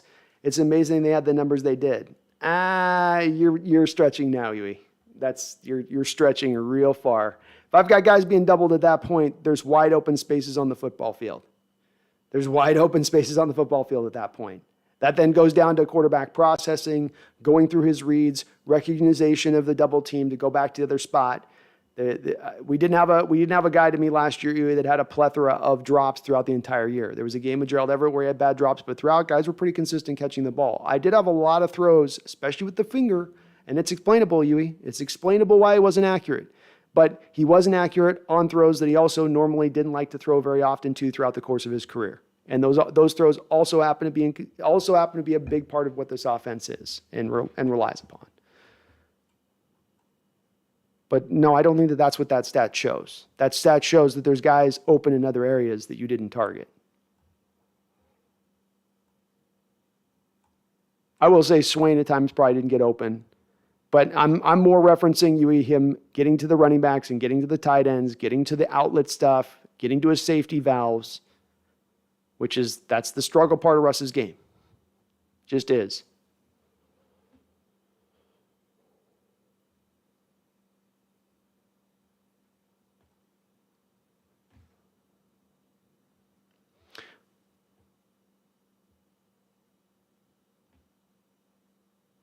Alexander Wheeler says massive reach here, but Luke Kuechly spent the first few games being mediocre and out of position, but became who he was after getting to play the middle linebacker. Maybe Brooks will see a similar incline this year.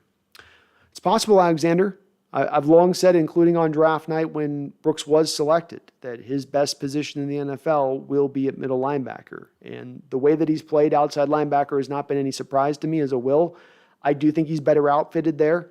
That's going to put him in more of a position, I think, to shine, and I could see him doing it. I think that the big thing with Brooks, if he wants to tap into being that kind of player or to make those kind of leaps in his game, it's got to come from how he plays in zone coverage, and his feel for zone and his drops, and not getting in the flood concepts and the way he got attacked by the Rams, especially in the game at home last year. He's got to clean those elements up of his game if he's going to tap into it, because teams attacked it last year. He gave up 900 yards in receiving, which for a linebacker is ridiculous. But it's possible, and he's going to his natural position now, which is going to help. It's going to be fun to watch him blitzing too. Herbicide says, if Locke had a miracle year and gets us to the playoffs, how much do we pay him, and do we still draft a quarterback? Kind of depends on a lot of how he's playing in order to get you there. I also think that a big part of this is going to be relying on Locke. Do you accept that mid-tier deal? We're not going to pay you $35 million a year. We'll pay you $25 million a year. Will you take that? And again, there's so much of this I need to know his numbers. I need to see how do he look on the field? Now, how many interceptable passes was he throwing out there? What was his decision-making like? You've got to kind of see all that, I think, before you decide to do anything, even based off of whether he gets you in the playoffs, because he might get you in the playoffs holding on for dear life, but your running game is just awesome and your defense really comes together quickly. So I think there's got to be a little more I know about the details of what you're looking at with him, but I would probably lean to say Herbicide that the team's going to lean towards not paying him kind of regardless. I don't think that they want to get back into that boat of paying quarterbacks big money, even if it's on the lower end side of things. Ricardo Edmondson, interesting to note that with the list of most doubled wide receivers, no Broncos speaks volumes. I can see a 7-win season for Denver. Their last 6 games are extremely tough. They do have a back end that's pretty tough at the end, and that division is going to be, outside of a bunch of injuries occurring in that division, it's going to be an uphill battle, especially coming onto a new team like he is, and everybody needing to learn everybody else. I agree. It's going to be interesting to see on that. But yeah, I like Cortland Sutton. I like Judy. I even like Hamler. I think that they'll work really well with Russ. Are they sensational difference makers to the point that they can overcome an offensive line that's not particularly good in pass protection? No, they're not. Is Russell at the same level of mobility and escapability that he once was to get away from that poor pass protection, as we certainly put him behind similar type of offensive lines in the past? No, he isn't. He's still mobile. He can still get around back there, but it's not the same. It's not the same bag. It just isn't. And that's where I think that's the one thing to me that, of all the things this Denver Bronco team going this next year, beyond their defense, but beyond Javonte Williams as a running back, beyond their wide receiver core, beyond getting Russell Wilson there, it's that component in itself that I go, with this tough division, how's that going to really work? How does that play out in live action?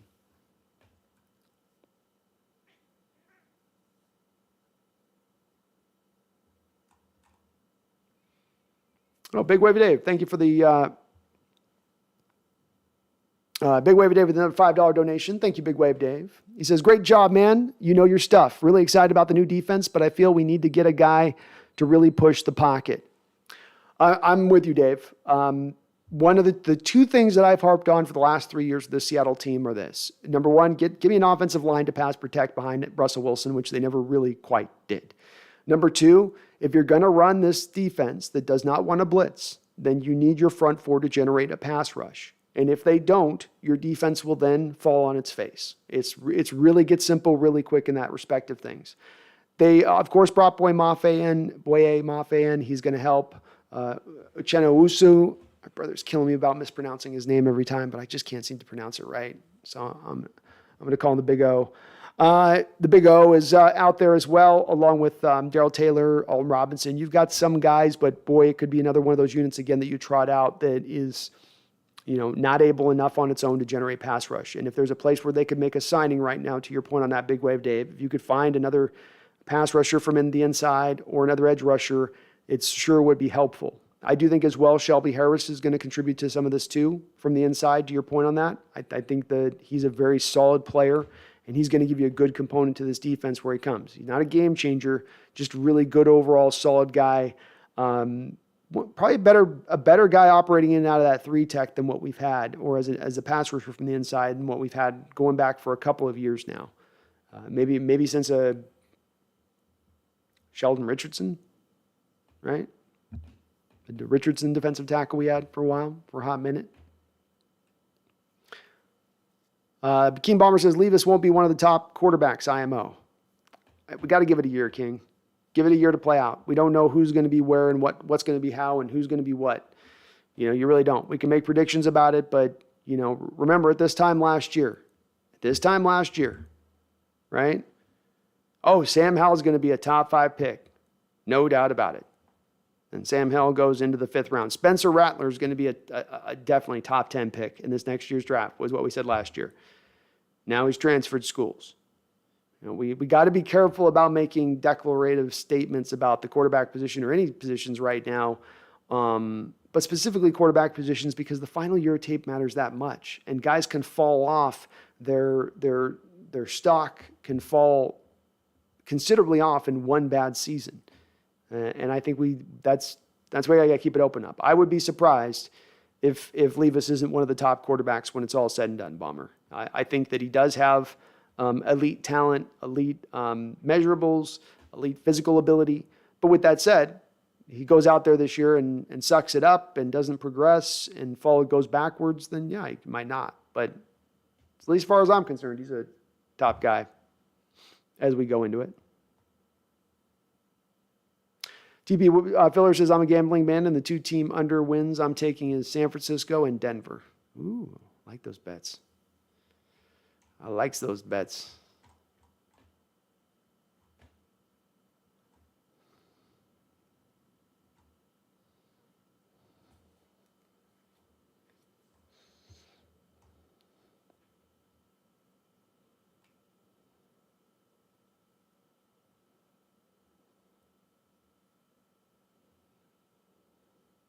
TB says D. Eskridge is going to make teams pay for constantly doubling DK and Lockett this year. I hope so. I mean, there's going to be, as I said, you're going to double. There's free room to operate underneath, whether that's Fant or Eskridge, or you're actually starting to utilize backs on swing routes. However you're doing it, there's going to be some open space to attack at that point, especially for an offense that's built for yak in mind, yards after the catch.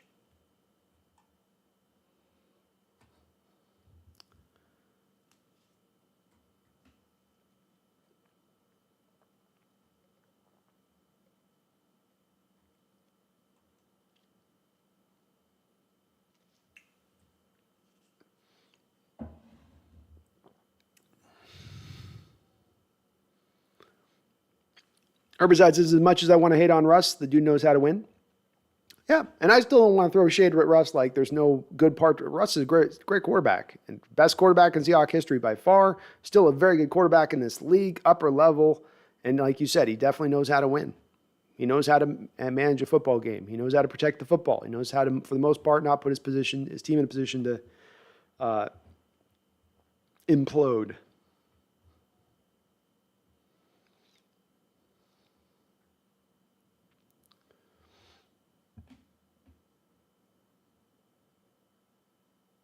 Herbicide says, surprise D-Hop is not on that list.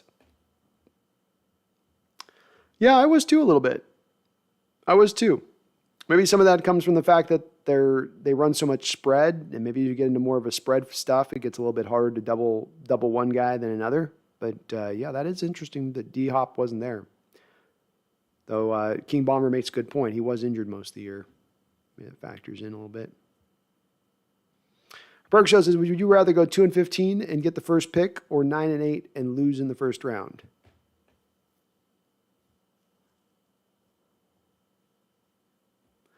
I'd probably rather go 9-8 and lose in the first round, because of the fact that if we're 2-15, it means a couple of things. Number one, you've not established a winning culture in year one.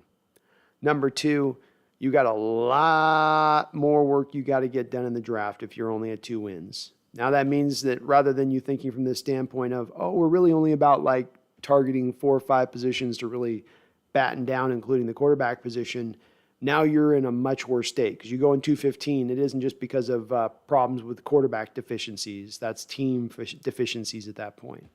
So I'd be more 9-8. Ricardo says, Gino is the Hawks' best option right now. Drew will have to seriously ball out to win the starting job. I think he's definitely got the uphill battle here, Ricardo, because of the fact Gino has at the very least a year in this offense, and they probably have some similar traits to what they bring to the quarterback position, and that may give him a little bit of a nudge lead right now as it stands.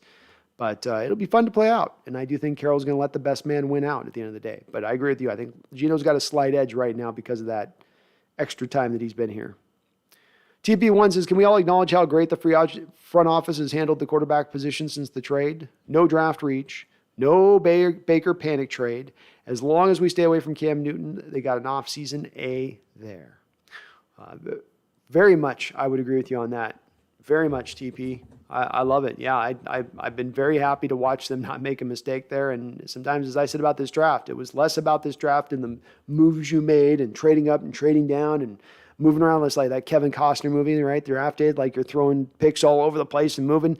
And then there's sometimes you're just sitting still, being patient, letting the draft come to you and still just killing it. And to your point on that, not going after one of these quarterbacks and doing something panicky, they've made the right move. They put themselves in the right position. And I don't think Cam Newton's coming here. I think any of that talk that we're hearing on that's just silly. There's no way Cam Newton fits to a West Coast offense. If you bring Cam Newton in, you bring him in to do the Cam Newton offense, which is the read option, one read look, and then you try to go run if that's not there. Cam is not going to fit to this team in its designs right now as it's set up.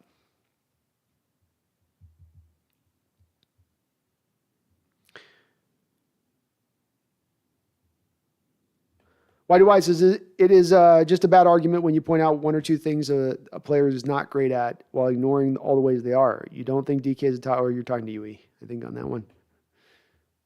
David Baco says pumpkin, yay. Yeah, we got the pumpkin cam. We'll have a pumpkin cam at some point here. There will be a pumpkin cam.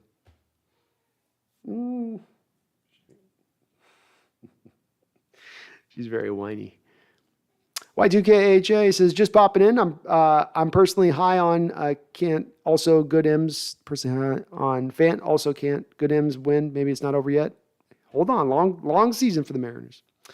Berg Show says, will Gronk retire? No, I think he'll come back again.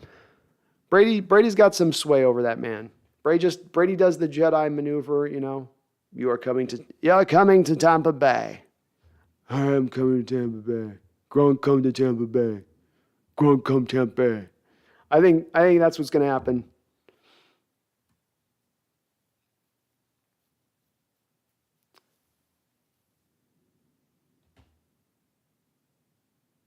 U2K says, I don't agree with the front office handling of a quarterback. I think it was a neglect to not address it somehow, either with a draft pick or free agency, unless they really think Locke is the future, which I don't believe they do. Well, so I guess you're then going to draft one of these not good quarterbacks in this last draft? Are you going to take Cody Pickett at number 9? Are we going to take Ritter in the second round? Are we going to take the Liberty kid in the second round? Are we taking one of them in the third round just to take them? I don't think you take a quarterback just to take them. If you're going to get a quarterback, or especially when you're selecting your quarterback in the future, and make no mistake about it, if you drafted a quarterback this year, that would preclude you from them drafting a quarterback next year, most likely. Doesn't inhibit you completely from doing it, but it most likely means you're not. And you, to me, don't want to put yourself in that position if you're just getting a guy to get a guy. You want to get a guy because you really do have faith and trust in him. And quite frankly, the teams in the NFL this year told you in this draft by how many times they passed over these quarterbacks that these quarterbacks are not that guy, which fits up to what we saw in the film. None of us were blown away by any of these guys' tape. They all had holes. They all had things that they needed to overcome or work out or fix. David, you have a fun show. Well, thanks, David. I have great. I got a great chat.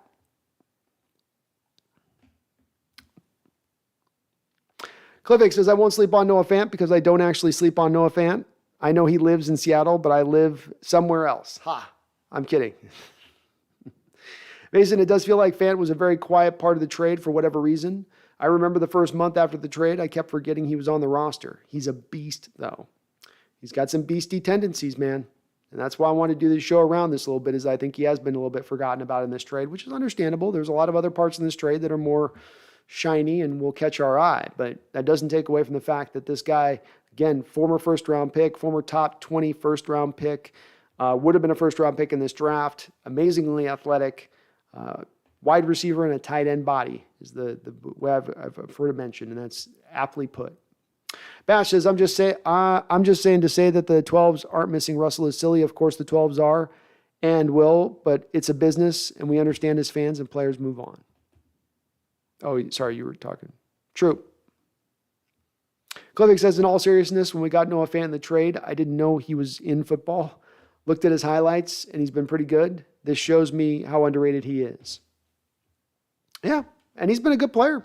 Well, that's the thing, too, is he hasn't been a bust guy taken in the first round. Where, the first year he was super injured, and then the second year he came in, and he just had all these problems with the drops, and then last year he had some marginal production. He's been productive every single year. It's not star production, but it's also nowhere near a bust labeling either.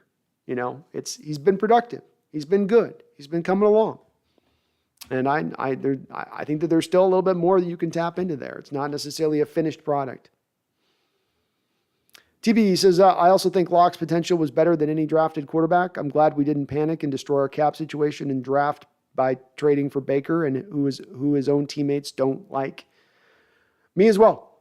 I'm not a big Baker guy. It could be my own biases against him, even going back to coming out of college. I've just not been really all that impressed from him. I'm not impressed by his arm. He had a lot to work with in Cleveland and got, okay results out with that. I would have expected more for what he did have to work with. But I think that's also a good point on this, is that where would have Locke gone, TP, in this draft?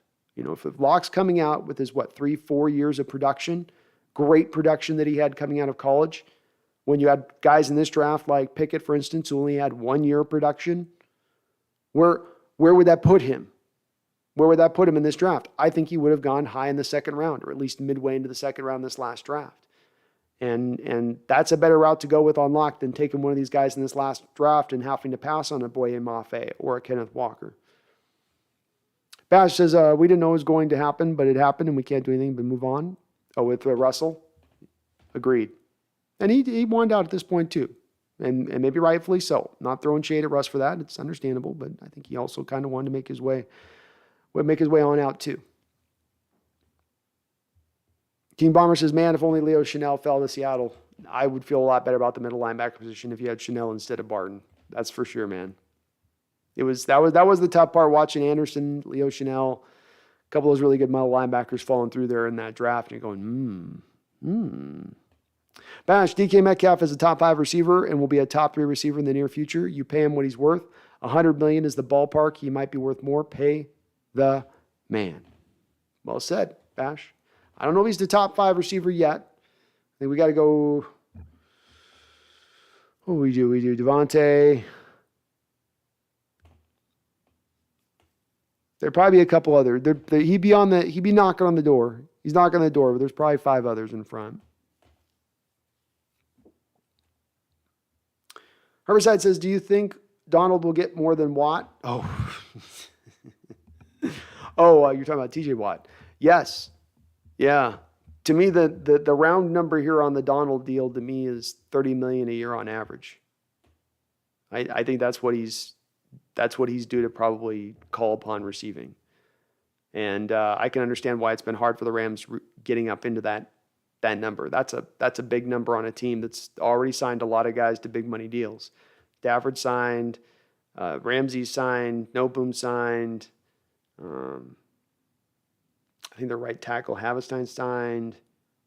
They don't necessarily have a ton of the cap space there to make this work with it. So I'm kind of interested to see the acrobatics they're going to pull just to get the deal under, if they do pull the deal. But yeah, I do believe as well that he's going to get more.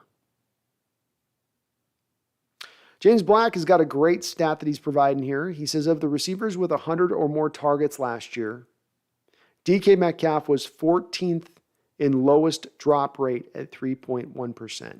What a fantastic stat, James. Once again, why my chat is as awesome as it is, and why I say, much tune in for me, tune in for what my chat will provide you here. But let's James is bringing in a little bit of a pushback against the narrative. The narrative goes, let's just take last year. Last year, not DK in his first couple years, last year. Well, last year, DK's got drops problem. DK's got drops problems. But let's mention this stat one more time that James just presented. Of receivers with 100 or more targets last year, DK was 14th lowest in the NFL with a 3.1% drop rate. Do those kind of numbers strike you as the type of numbers of somebody who's got a problem with drops? Not to me. I'll give you a little bit that he's got an issue or there at times where it can show up, but it's not like It's not like it was with Corn Robinson. And Corn Robinson showed you what like that's what a guy with slippery fingers looks like. This is not that. Mason Dale says, with the money we gave Disley, it feels like we'll be running a lot of 12 personnel, which makes me think, what if Fant plays a slot role where he can make the chip blocks that Lockett and Eskridge can't? It's a great point. Very good point, Mason. And yeah, I do think that they're going to play him a lot in the slot. I do think he's going to be out there at times in that point. I think they'll run a lot of 2 tight end sets too in addition to that, Mason. So I think you'll see a lot of all of it to a degree. But I think within both, because he's not being asked to do the inline duties, that's going to free him up to be more of a pass catcher, to your point. And that bottom line is absolutely something I agree with. Ricardo Edmondson says, Fant will create a mismatch for the D to cover like DK does. Great point. Absolutely.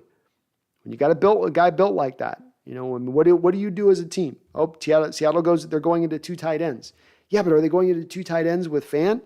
Because he's we got to bring more of our cornerback out to match up against him. We can't leave the linebacker on the field if they're bringing out Fant, because he's going to smoke our linebacker in coverage. We know that on the tape we saw this week. All right, well, we'll bring out the cornerback. Our quarterback, or they'll bring out their cornerback to match up against him, right? The slot. And then our quarterback comes to the line of scrimmage and he's like, oh, look at this. I've got a 2 tight end set, and then I've got nickel coverage out here I'm going against. Run play, audible.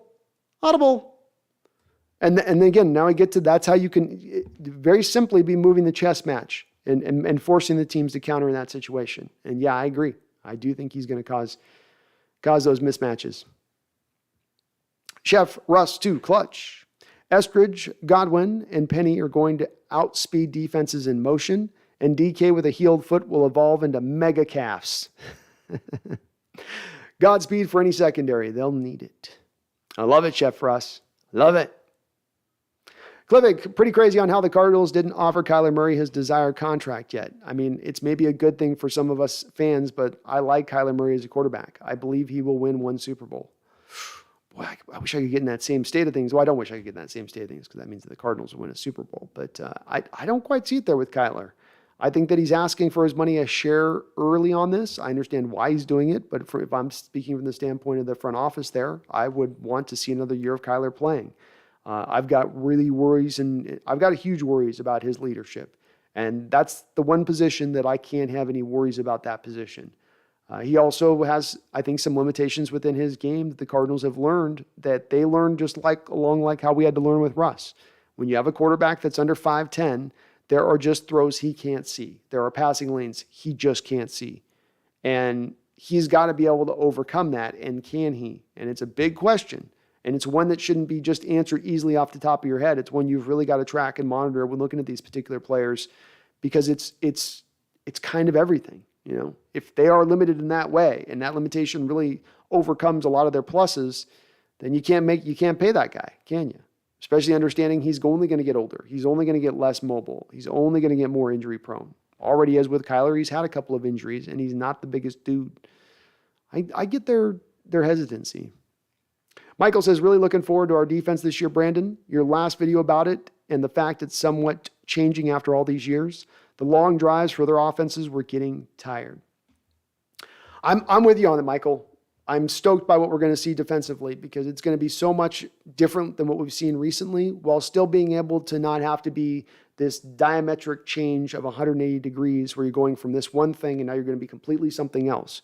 You're going from being a 4-3 under defense that utilizes 4-3 personnel to being now a 3-4 under defense. But it's the cover 2 shell aspect. It's the ability to blitz. It's the moving parts. It's the pre-snap disguising. That's the part that I didn't even touch on, Michael, in that video, that in retrospect I would have liked to even gotten a little further into, is the pre-snap to post-snap. We show you this and then we become that. And the percentages that show them, they showed, I think, 75% cover 2 high shell in this Fangio defense is what you're going to see. But they only end up in cover 2 at like 35% of the time. And it's really a modernized defense in every way, shape, and form. And it's just built to me, it's built to be able to take advantage of these flood zone concepts, get you an extra player on the back end to deal with it.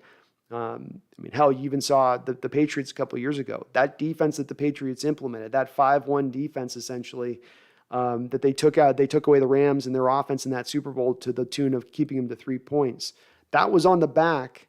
That whole strategic styling that Belichick came up with in that particular game was built on the back of a Fangio-led defense earlier in that year that had been one of the few defenses that had really given it to the Rams. This is also, of course, the reason that the Rams eventually ended up adopting the Fangio defense under Staley and rolling with it in that way after moving on from Wade Phillips. Because we got to do this thing that's killing us. We got to start utilizing this thing. And again, modernized defense, taking a defense that goes from the 80s, that goes to now the 2020s, a lot like you did offensively last year. You just didn't get the returns last year because obviously offense takes usually a year to figure out. Amari Taylor says, do you like Spencer Rattler because he fits our scheme? I did see the video you're probably talking about, which was the top billing video on his fit with him being a perfect fit for the Seahawks moving into next year. When I did my breakdown on Spencer Rattler last year early on, before I started to kind of not look at him as much when I realized he was going to transfer and he gets benched and you go, okay, that is what it is.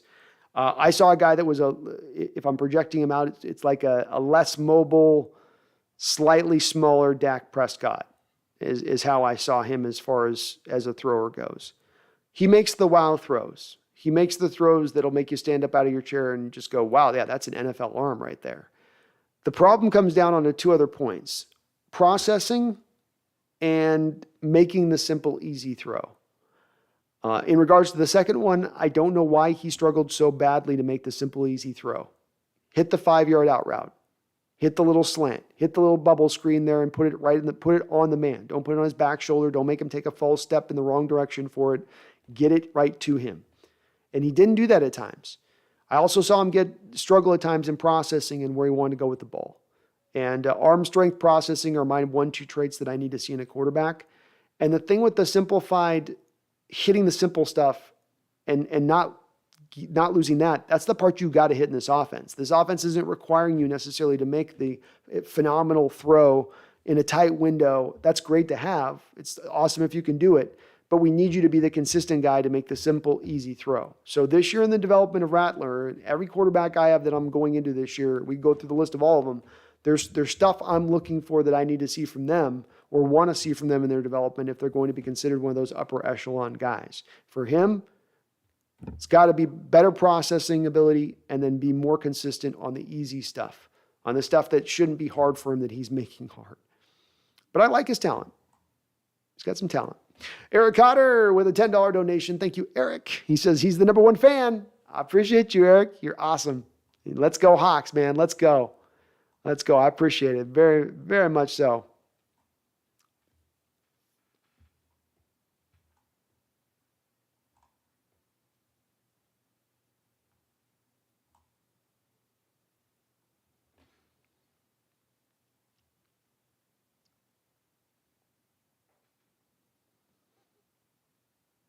Jeff Russ, too clutch, says we don't need a superstar at quarterback. This offense is going to be predicated on Penny and Walker in tandem, IMO if they stay healthy.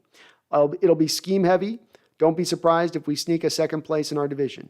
I wouldn't be surprised. I could see it happening, Jeff. I could absolutely see it happening. It's great points all around on that. And I agree. This is a little bit why I try to push back on this case I'm building and saying this is where this team could be.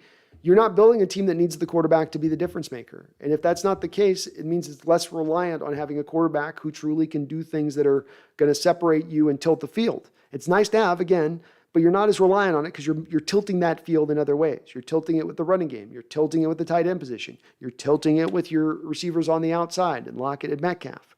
That's how you're tilting it. So I think that's where some of the success can come from, even if the quarterbacks are just a little bit limited. UE2K says Drew Lock is certainly not better than every quarterback in this last draft. If he was there, wouldn't be a debate about who'll start. Seahawks know that they'll just be blowing smoke about Lock. I'm not so sure on that, Huey. I'm not so sure. Go back and look again at Drew Lock's combine scores. Go back and look at his production coming out of college and match it up with the guys that came out of college this year. You know, he has all of them beat up and down, left and right. You don't have questions like you do, for instance, with Malik Willis coming out of Liberty. Small school, all that. Don't have that with him. Prototypical size. Don't have questions marks there. That doesn't have question marks with baby hands or that type of thing. So I think he definitely could have been one of the top quarterbacks taken. If not the number one, then the number 2 quarterback taken in this last draft and probably in the second round. Whitey Weiss is halfway through the 2020. Team started to adjust to the Seattle deep passing game and could not run or short pass on the D out of it. Not being able to cover pass over the middle was a big handicap. Cough, short quarterback. It is. You need to be able to do it. As I said, the team defense went to this cover 2. The defenses that played against us, every one of them would go into cover 2 and say, okay, Russ, be patient. Take the short stuff. Take what we're going to give you. And Russ is like, I don't like what you're giving me. I want the deep stuff. And they said, no, we're going to take away that deep stuff. So tough. And Russ said, but I really want it. And they say tough.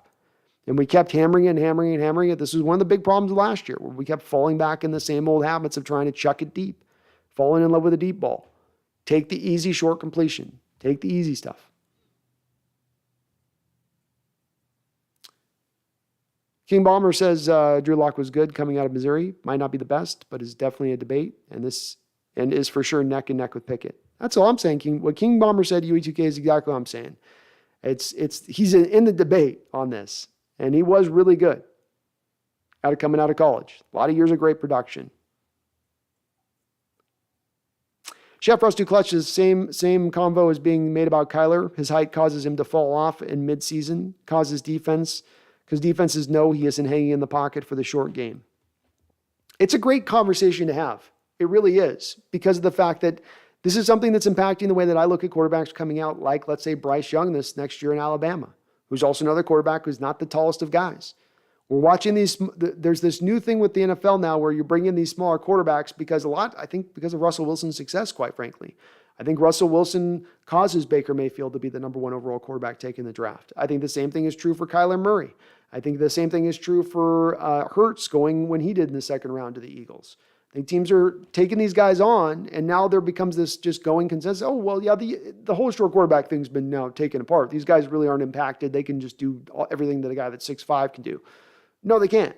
They just can't see certain throws, and there's a lot of data to back this up. And yeah, Kyler is running into that same issue that Russell ran into. And you can be phenomenal as a scrambler. You can have great legs and great escapability and a cannon for an arm, but you're not going to grow 5-6 inches on a football field to see the drag route sliding underneath that's wide open as you have 3 pass rushers bearing down right in your face, and you can't throw over the top of their arms because they're so tall and long and you're short that from a perspective standpoint, you just can't get it over the top. And I've seen that happen with Kyler, as we saw it happen with Russ at times. It can be overcome, but it is something that has to then be overcome. Mason says, I know it's too early to have this convo, but would Will Anderson make you question taking a quarterback with our pick when we still have a Denver's and could potentially trade back up? I understand either argument. I understand either argument at this point, Mason. I think that we've got to let another year play out because I need to know exactly what quarterback I'm passing on and his potential. I know what I think of these guys' potential as it stands right now, but I need another year to know for sure what it is. I think Anderson's going to be pretty much in that same mold of like Thibodeau, where, I think he's way more talented than Thibodeau. But what I'm saying on that is it's a consensus guy that then ends up going into the season, has this season, and then ends up being a top 5 basic pick. That's the way that's going to play out. He is going to be what he is. It's a matter of, is he generational or is he just going to be awesome? With the quarterbacks, we just don't know because that final year is going to impact our assessments so substantially. And I don't know. I need that extra year to know for sure. But if it's a guy, if we're talking about Mason, I'll give you if it's Anderson as a generational type guy that you're looking at him as a pass rusher versus a no doubt top 5 quarterback, I'm going to still take the no doubt top 5 quarterback because that's the part of this team that needs, that's the final piece that we need to add at that point to truly be competitive. Anderson wouldn't be your final piece. And I don't know that you're going to get a quarterback at that same talent level with Denver's other pick, unless Denver's in like the top 10. David says, Pumpkin's napkin. Oh, she's sleepy today since I'm not giving her any attention.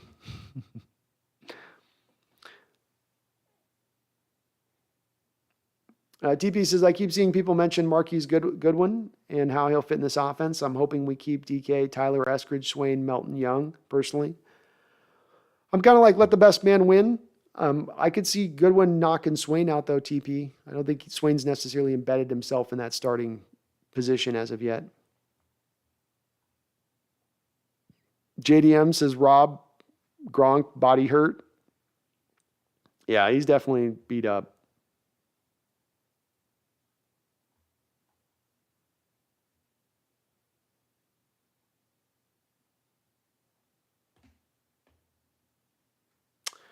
UGK says, would have taken the quarterback in the first 2 rounds, but these teams evaluating quarterbacks are the same ones that decided Trubisky was better than Watson. Teams get scared and follow bad narratives too. No guarantee. I mean, was it every team's fault in the NFL that the Chicago Bears drafted Mitch Trubisky? And isn't that cherry picking a bad pick versus other quarterbacks that have been taken in completely appropriately the right place in the first round? You know, I mean, maybe time will tell on it. I do think that when you get through 2 rounds and you've had, one quarterback taken through 2 rounds, Huey, where the NFL's told you that there's not a guy worthwhile through 2 rounds to take, I think that's pretty telling that they're all so universal in their evaluation, that there was no real one outlier team outside of Pittsburgh taking Pickett. I think that that's a telling thing. And it would have meant that you would have been stretching to take a quarterback there if you did take one. Sir A. Hayes says, what's your thoughts on a Tyler Lockett trade? It's great if Lockett stays here for me, Sir Hayes, and it's okay if he goes. I think that Tyler Lockett is going to probably end up cementing himself, if he remains, as the second most productive wide receiver in Seahawks history. The problem I have with the extension being signed with Lockett a couple years ago, and my issue at play here, is that when you adopted this offensive formation and scheme, you ask your wide receivers to do a lot of down blocking on defensive ends. Tyler Lockett cannot down block on any defensive end. He's going to get thrown into the running back a lot of times. So the fact that it's not exactly a fit for a guy that's going to start getting older would definitely open more of a door to me, where if a team is in a desperate stage and they say, hey, we'll give you a future second round pick for Tyler Lockett right now, I might very well pull that potential trigger, because I think you need to get more of the 6-foot wide receiver who's got a little bit to their build to be able to sustain those blocks. They don't have to kill it on those reach blocks, but you've got to at least be able to get your hands on them and hold up for like a second and a half.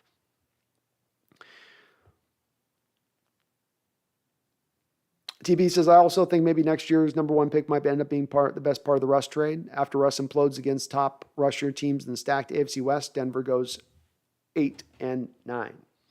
That would make it a lot more valuable. That would, and wouldn't surprise me in the least if they end up landing in that realm as far as their record's concerned.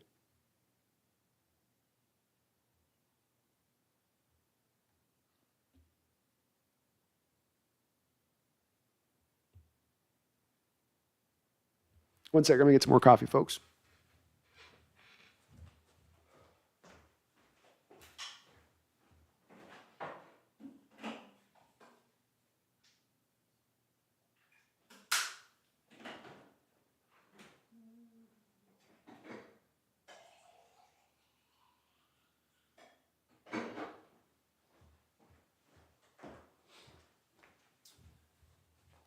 All right.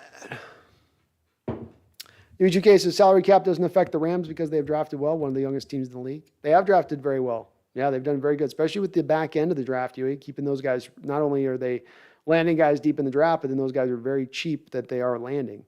I do think they are affected. They were negative $15 million coming into this offseason. They have about, I think, $4 million right now. If they sign Aaron Donald to a contract extension, they're going to have to move money around in other places to get it done. So there's going to be a bit to do, and they've already done a lot of the contract moving of money that they can move.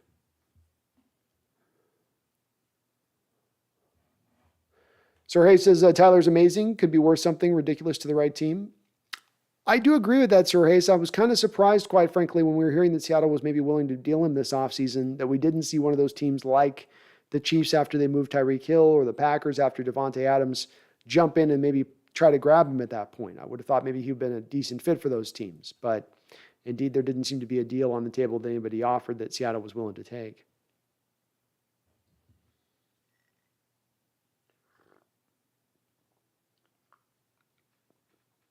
Eric Cotter says, do you think Cross and Lucas start?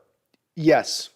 I know that right now Curhan is running in OTAs as right tackle 1, but I think that this gets a little bit overstated. Let's not take anything away. Let's make a general rule of thumb that none of us take anything away from OTAs, right? They're not in their pads, right? They're not hitting, they're not tackling. You got guys that are patty caking out there. So if we've got a guy that's tackle left tackle 1 or running back 1, let's wait till we get him hitting. Let's wait till we get to training camp. Let's wait till we get to them actually playing preseason games before we make the determination. But I do think Cross and Lucas end up being your starters. And Lucas will end up overtaking Curhan when it gets to the live action. Jeff Russ Too Clutch says Tyler will thrive in this speedy offense. The guy is literally a samurai with how he feels the game. He's going to have a great year. Not 1,000 yards, but high completion percentage and 15-plus yard gains. I like it, Jeff Russ. Like it. Love it. Let's go.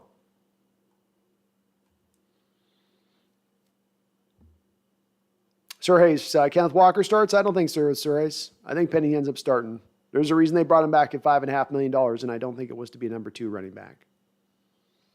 TP says Curhan's good for running blocking, but his pass blocking was atrocious last year. He's young, so it could improve, but it was bad.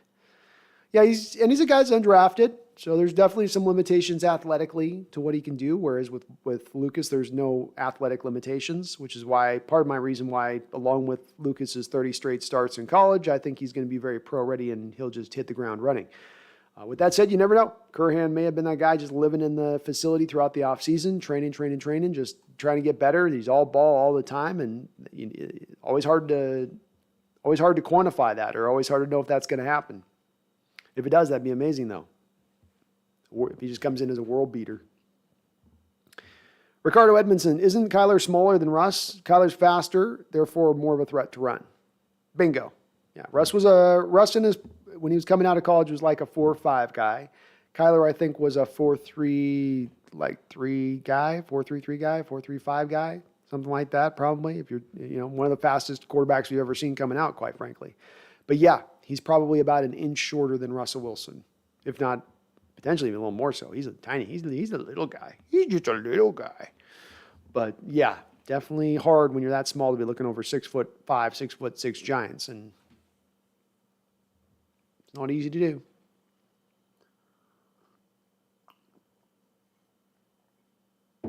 Sir Hayes says, I want Walker over Carson. They'll probably end up releasing Carson when it's all said and done.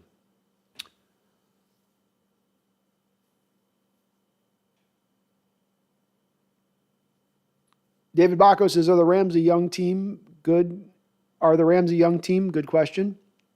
Well, I think Huey's got a point on this in certain positions. Overall, he's right. In the overall look of things, they're one of the younger teams in the NFL.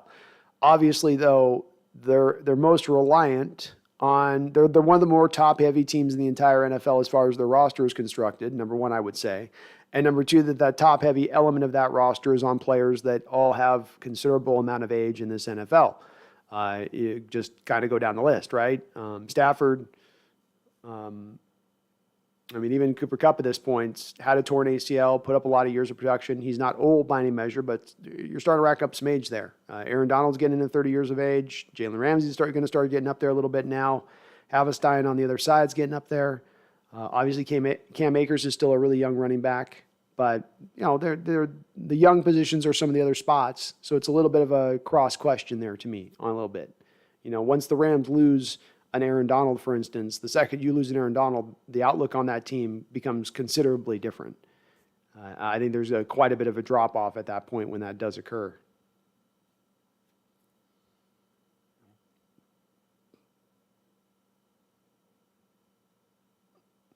Jeff Rusty Clutch says, I think the advantages with two really good running backs who split snaps will keep injury and fatigue down, increase clock control on offense, and tire out defenses while keeping our defense fresh.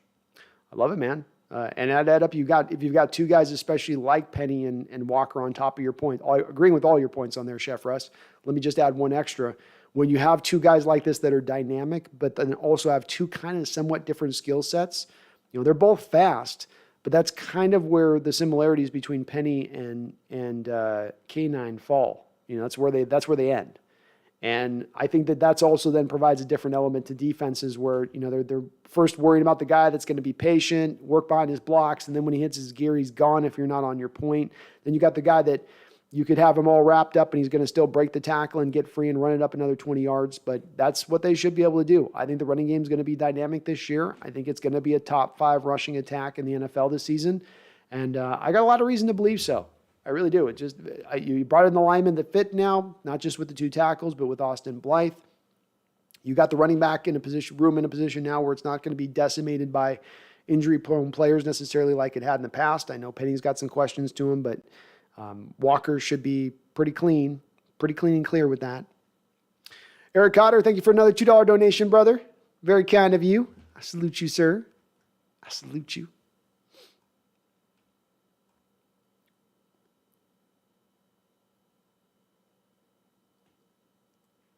Mason Dale says 2 future divisional moves that may sound detrimental to casual Hawk fans. Talking Debo and Kyler extensions will prove to benefit us. Kyler move especially will help us. The second they put Kyler on $45 million per year, we should be very happy about that because that means a couple of years of us to be able to work around that cardinal limitation. Debo, I think, is an interesting case. You look at the future cap situation for the 49ers, they actually are doing pretty decent as far as their setup. But once they sign Debo, if they are indeed going to sign Debo, you're going to end up with Debo, Bosa, Williams, Kittle, and Fred Warner taking up a huge, huge portion of their salary cap for the foreseeable future. And that could provide some limitations for them despite having a quarterback on a rookie deal, because even though they do have Lance on a rookie deal, of course, he is costing them somewhere in the neighborhood of about $10 million per season. TP Filler says, John L. Williams, hell yeah. Remember his 90-yard run against, I think, the Steelers? He was the man. John L. was the man. Forgotten by them. I can't remember that run, but that sounds right.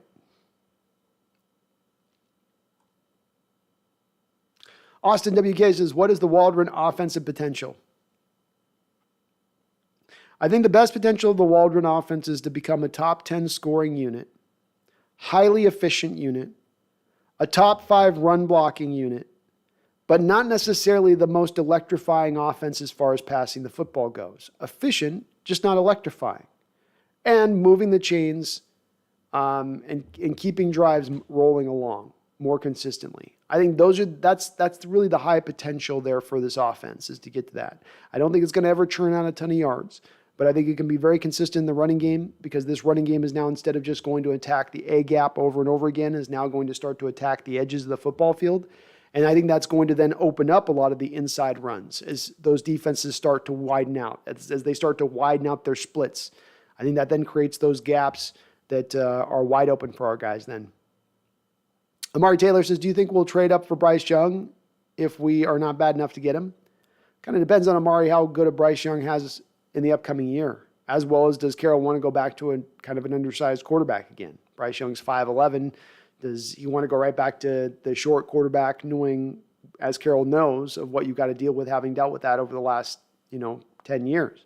Maybe he does. I don't have a good answer for you on that. I'm not sure where their evaluations are on Young. He would seem to be a guy that definitely has some first-round talent to him. I think that he does need to keep building on what he did last year. Good live arm, good processor of information out there. So he checks 2 of my first 2 kind of boxes I like to see. But boy, is he not the biggest of cats.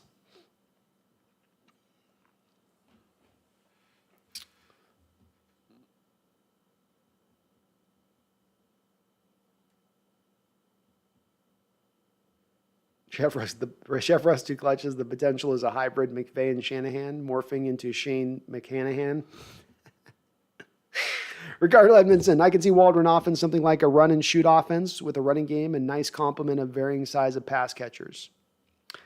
Kind of something with that. I mean, you're doing a lot of the 2 tight end sets, which the run and shoot was sometimes allergic to tight ends. It loved its wide receivers, but it wasn't always big on having that many tight ends on the field, much less being that committed to running the football.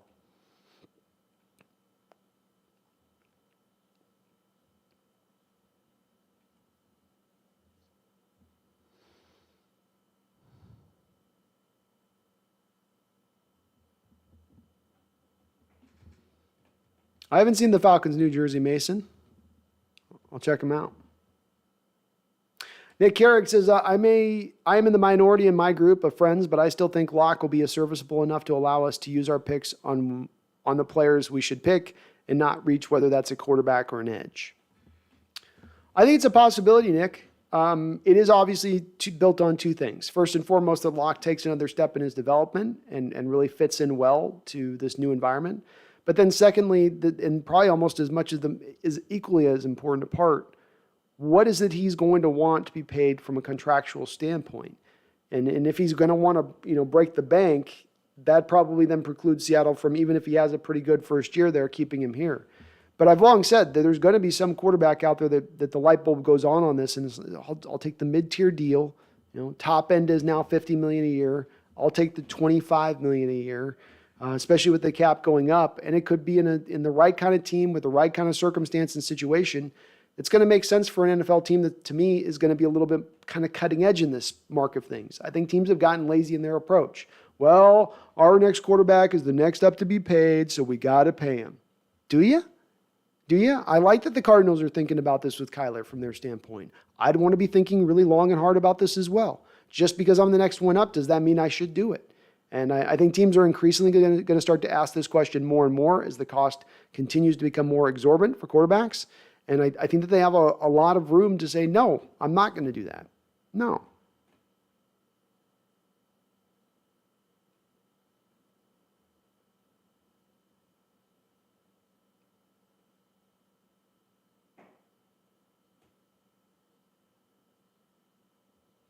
Ricardo Edmondson says Tyler's lack of size can be worked around as he can be put in motion and help with chip blocks on his way out on his pass route. But it really can't, Ricardo, because that's what they tried to do last year, and I saw it happen on the few times that they tried it. What you do with the motion man in this offense, and if you take it from the Rams offense, it's Cooper Kupp going in motion. Cooper Kupp's 6 feet tall, 185 pounds, 190 pounds, if not a little bit more, right? He's got a little bit of build to his frame. He's got to come down now and then chip a defensive end. Tyler's giving up on every defensive end he goes up against well over 100 pounds. He can't chip that defender. It isn't a linebacker, it's a defensive end. And maybe he could do a linebacker, but Tyler doesn't have it in his game to do that on a DE. He just doesn't. And they tried it a couple times and it was ugly last year. I wish I could find the film on one play where he just got thrown like 4 yards backwards instantaneously. U2K says keep swinging at the quarterback until you connect, and Seahawks decided not to swing this year, and that's only okay if they go 3-14 and ensure themselves a top pick. Maybe that's the plan. Could be the plan. I'm not as big on the just keep swinging at the position and just keep blowing draft picks out the wazoo until you land on one. I think that's a case where you might eventually end up landing on one and you don't have the rest of the roster to do much with it. I mean, the Cardinals took this approach on the heels of taking Josh Rosen, right? And then they picked Kyler Murray the year after. Has it really worked all that well going this route for them as they've now found their guy? And they very well now could be on to their next guy. I think it's more of a smarter play to find guys that really are the guys that fit and you want and that are fit to your team and your scheme and what you need them to do. And that goes beyond to me just grabbing guys to keep grabbing guys blindly just because, analytics tell you quarterback position is so important, you should just blow all your draft picks on it. I think you get yourself into some issues there. Jason Courtney. How you doing, Jason? Says, I kind of look at Locke like this. We have nothing to lose. There are low expectations for this team. So start Locke if he's good. We are set. If he's bad, we draft the quarterback next year. Excited either way. Me too, Jason. That's the beauty of not necessarily having any expectations. Is you just you sit back and watch and sort of take it all in. But I'm with you. If he turns the corner here and you've got this as a potential option and he wants to take a mid-tier deal going forward and you got those draft picks to use in other areas, great. Falls on his face, you got to take one of the best of the quarterbacks in this draft, great. It is truly a win-win type situation. That Soviet Spy says, I think Geno is still number one, but Locke looks significantly better at OTAs from what I've heard, at least in 7-on-7s, which we all know is cupcake football, though. Agreed. And I do think that it's not surprising Geno has a little bit of a head start on him, Soviet Spy, because, of course, he's coming to a new offense, being Locke, right? Talked about how you get a new offensive coordinator on a team. It tends to take that team a year to the whole team to kind of figure it out and get the returns of that new offensive coordinator. And the quarterbacks are no different from that. So Locke is a little behind the eight ball and having to learn this offense quickly and overtake a guy in Geno who has a year head start in learning it. But I think he's going to push him. And I do think that the team's going to take the best guy. I don't think they're going to take Locke just because he was at the guy in a trade or take Geno just because he's been here for a year. I think whoever wins this out in camp is the guy that's going to carry the day. And as we've learned in the past, it's schmaltzy sometimes. It sounds corny sometimes, but it works. When you make competition king and you truly have got a guy that's not just designed or allotted to be that guy and he's just going to be programmed as that starter no matter what, I think it does truly draw the best out in these guys. Kiefer Myers says Drew Lock equals Drew Brees. I think that's our best case scenario, Kiefer. I do. I think that there are some comparisons between the team that are valid. Huey was pushing back on this, but if you look at it, both of the guys come from a Midwestern college, right? Both of the guys come from spread concept. Both of the guys came out and produced came out with a lot of high level of production coming out of school. Locke, like Brees, went very close as far as their draft goes. Now, Brees, I believe, went in the first round, but he went very late in the first round, and Locke went pretty early in the second round. So they were also drafted very closely in conjunction with each other.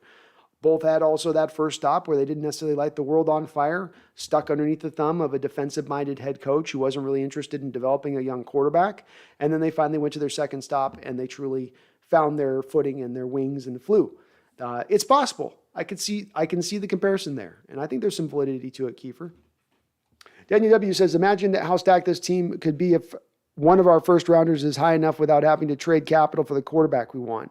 Then we have an extra one in 2 seconds and $100 million in cap.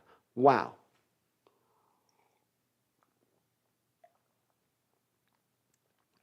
Yeah, you walk into this next draft with, let's say, 2 top 12 picks, and one of them is a top 5 pick, and you're able to just take one of the quarterbacks and then use that extra first for whatever you want to use it for. On top of, to your point, Daniel, the 2 second-round picks you have, you're going to be able to get a lot done. And that $100 million, you have the second most amount of cap spaces it's projected right now for the 2023 season.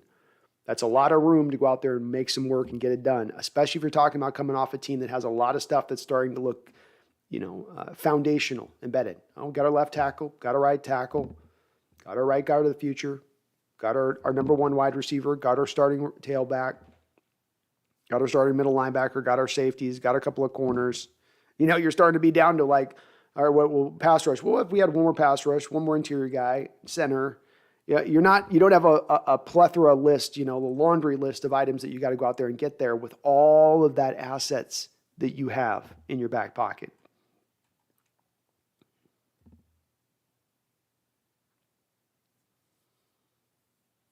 Mason Dale says, considering there's never been more wide receiver talent in the history of the game, even with 3 and 4 wide receiver sets, I don't understand why Christian Kirks are getting $20 million a year and 8 wide receivers are going in the first round. It's a good question. It's a good question. I think it's a position that's mattering more and more. It's a position that's asking of wide receivers more than ever, right? Wide receivers now have to have running back traits coming out of school. I think that there's also a little bit of this that the Jaguars make a mistake as a crazy outlier versus what other teams would be willing to do, and it sort of kind of upends things. There is those teams that come into free agency, Mason, who are like those bad teams that always have a lot of money to spend every year, and they got to spend the money on something, and they got to hold a wide receiver, and Kirk's at least solid, and yeah, they're paying him star money, but he's going to give us solid production, so whatever, good enough. Mason, they did this last year with Shaquille Griffin. There is no universe that should ever exist where Shaquille Griffin's making $14.5 million per season, and yet he got paid by that one outlier team willing to offer him that kind of money, which was the Jaguars. Maybe there are other teams willing to give him that money. I don't think so. So I think it's more of an oddity. There's teams that make the bad choices. You also see those teams, Mason, out there like the Chiefs, for instance, that have the true number one flying away guy in Tyreek Hill and still move him for draft capital, who end up making that hard choice of saying, no, we're not going to, that's too far for us. Or, for instance, the Tennessee Titans this past year, Mason, right? They moved on from A.J. Brown rather than pay him. So I think there's just a wide range of opinion on this, on what teams want to do. And certainly it's a lot of times circumstance-based too.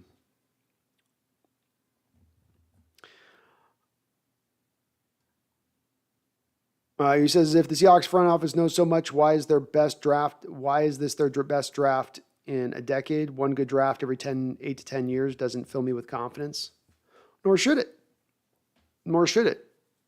But this is where, the one thing I say is, let's get into some of the details of things, right? Like, let's get to the depths of stuff and not try to, and I know it's hard because the chat restricts you on the character count and there's so much debate that we can have on this. So I get that. I understand. But why did the change happen this year is the question then, Huey. Why? What? Because it sounds like you're in conjunction with many of the rest of us and saying, yeah, that was a great draft this year. Okay. I'll acknowledge with you that the recent drafts haven't been great. I'd say last year wasn't horrible. You only had 3 picks. You did with what you could with it. But the point still stands. So why has the change occurred this year? What's happened? Well, what we believe to have occurred, and what this would match up when you see a draft that is so different than what you've seen over the last 10 years, because all of those bad drafts in recent years have all had the same kind of traits: overreaching for players, targeting for players, not utilizing best player available methodology, instead reaching for guys. You could go player after player after player where you could ascribe this on prior drafts. Yet you have this whole draft from end to end where you can ascribe that nowhere. Not one pick. So it would almost seem like, Huey, unless they just happen to get lucky this offseason, maybe perhaps something in their strategic approach to drafting this year changed versus what it was 10 years. And what do we know potentially happened, or what we heard happen in the background? Vice presidential duties maybe taken away from Carroll, Schneider getting a little more power, Norton being told, Jody Allen telling Norton's got to go out the door to Carroll. We got to have some changes in place. We're not just going to do the same thing.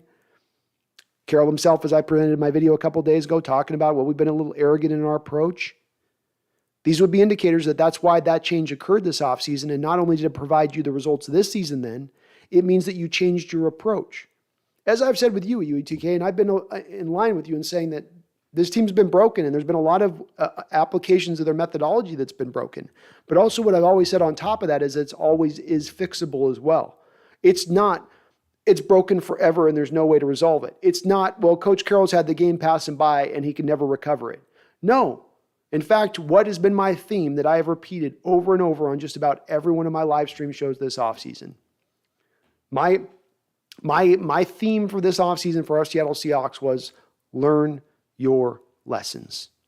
You can't run a 1980 style offense last year. You fixed it. You're not running a 1980 style offense anymore. You can't run a 1980 style defense anymore. You don't have Hall of Famers stacked across the board. You got to be a little more intelligent in your approach. They did that.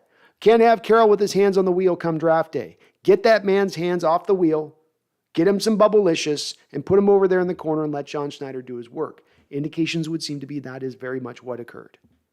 This is why you can have, in my opinion, more confidence, Huey, to go forward and to say, this is something that will be reproducible on into the future. This type of draft, maybe not the same kind of results, but more closer to these type of results than the type of results we've seen the past 10 years.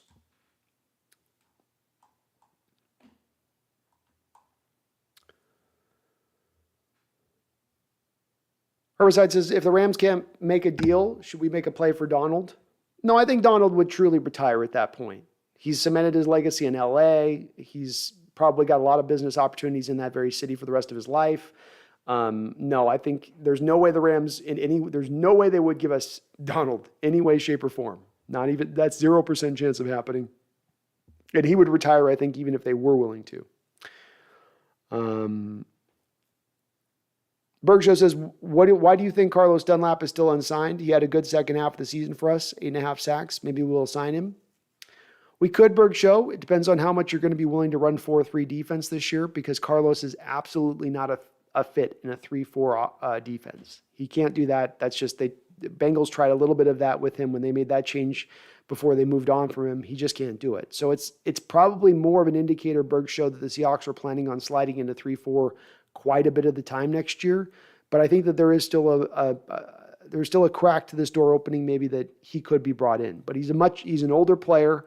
I think he fought through some injuries last year. That's going to sometimes scare some teams away. And it's not unusual for the veteran pass rushers to have to wait a little bit longer on the market like him at his age, even with recent good production. Huey says the potential for Waldron's O is to be the Rams O with Gurley at running back. There you go. I love it. We agree on something, Huey. Mason Dale, which running back do you think sees the most snaps on third down? I think the coaching staff likes what Homer brings in pass pro as opposed to Walker, who will get early down work. Can't forget about DJ either. I think Homer is your third down back because for the reasons you mentioned. He's far and away your best pass pro guy. Walker struggles in that element of things in college. That was his one real mark smudge on his resume. So I think you're going to see him. I think Penny's going to get the majority of the carries. I think Walker will factor in, though. Walker will probably end out the year with like 125, 150 carries on the year, probably, when it's all said and done. Jason McCourty says, I don't know if this has been discussed, but one thing that has been lacking for a while is a number 3 wide receiver. Do you think Eskridge or Swain step up, or we use our tight ends a lot more, or sign someone? I think you're going to see a heavy amount of 2 tight end sets, Jason. You ran the 10th amount most of 2 tight end sets in the NFL last year while running the least amount of plays. So, i.e., you ran the highest percentage rate basically in the NFL of 2 tight end sets. So let's say you get to more of middle of the road this year with 15, let's say you run the 15th amount most of plays in the NFL next year. That means you're going to be number 1 with the 2 tight end sets. Which means that there's less of a reliance at that point, to your point on that, of needing that number 3 wide receiver. I think it's going to be carved up through a variety of different things. I think certainly Eskridge is your fly sweep guy, your motion-based guy, your bubble screen guy, and he's going to occasionally be the slot guy as well. I do think that there's going to be times they're going to move Fant out there. There's times you can come out and give a 2 tight end look and then flex Fant out as a 3rd wide receiver. I think that there'll be some of that. So there won't be just one guy in this respect, Jason. It'll be a couple of guys weaving in there a little bit. Swain is more of your 4th wide receiver in this offense. I am hoping there's somebody that can upend him. Maybe it's Marquise Goodwin. Maybe it's Penny Hart. But I would certainly at this point like to see an improvement from what Swain has given us. He is certainly good at when there's a broken play and being wide open of catching that and going for a touchdown. But he's not a good contested catcher. He's not particularly a good route runner. He doesn't have this most solid of hands. I certainly would like to look at something else for the position.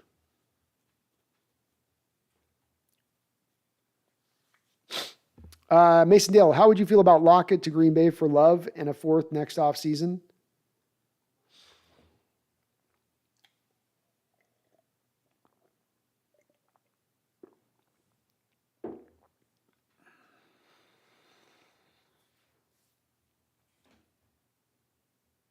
I'd probably say no to you on that one, Mason, because that 4th is going to be most likely a late 4th round pick, which basically makes it a 5th round pick to the Packers. I also still think that you're eating a lot of dead money hit moving on from Lockett in that potential trade. I also don't like Jordan Love's game particularly all that much. So I don't think I can sign off on that. If we're maybe a third. Mark Taylor says, what college quarterbacks are you going to be on the lookout for, and who do you think DJ Uiagalelei will bounce back this upcoming college season? I'm unsure on DJ. I'm not as blown away by him on the tape that I've watched with him. He's okay.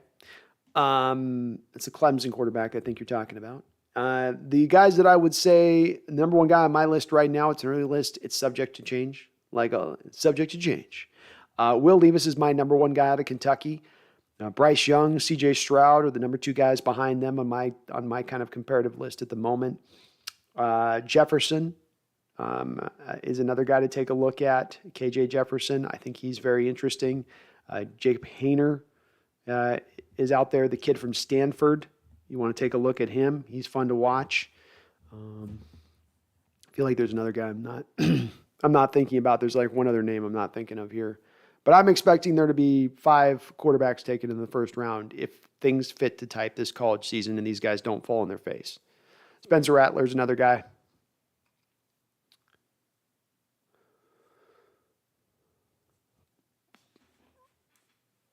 Soviet Spy says Fant is fast, 4.4 speed. He should at least be able to open up stuff underneath if they send him downfield.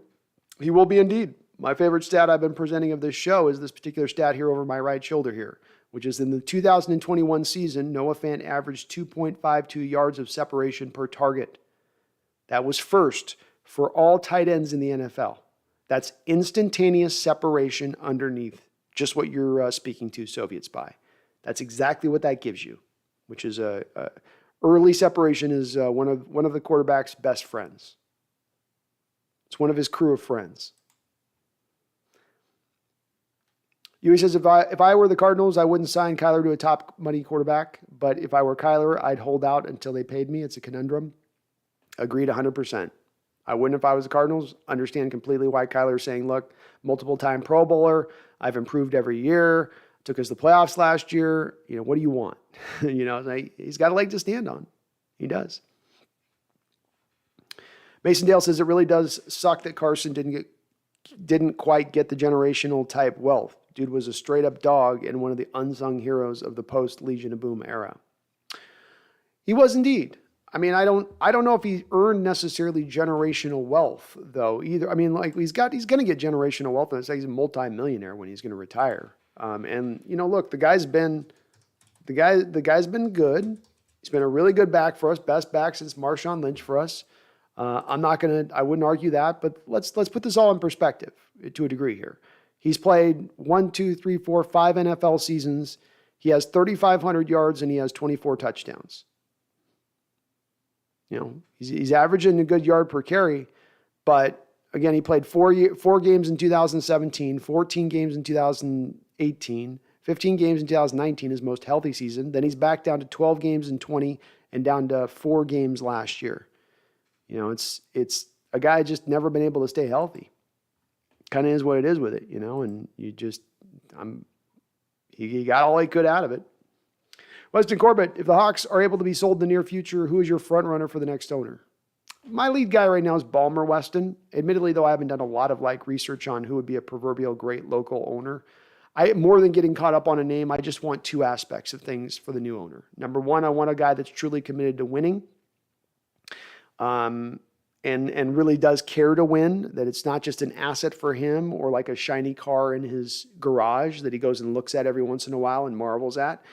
The other thing is I want a guy that's got purse strings. You've got to be able to spend some money. I think we're going to be impacted in the near future with an escrow problem until we're sold, being that I don't think this team's going to be in a position to be able to draw a lot of funds to put it into escrows, to sign a lot of big money deals, high bonus money level deals.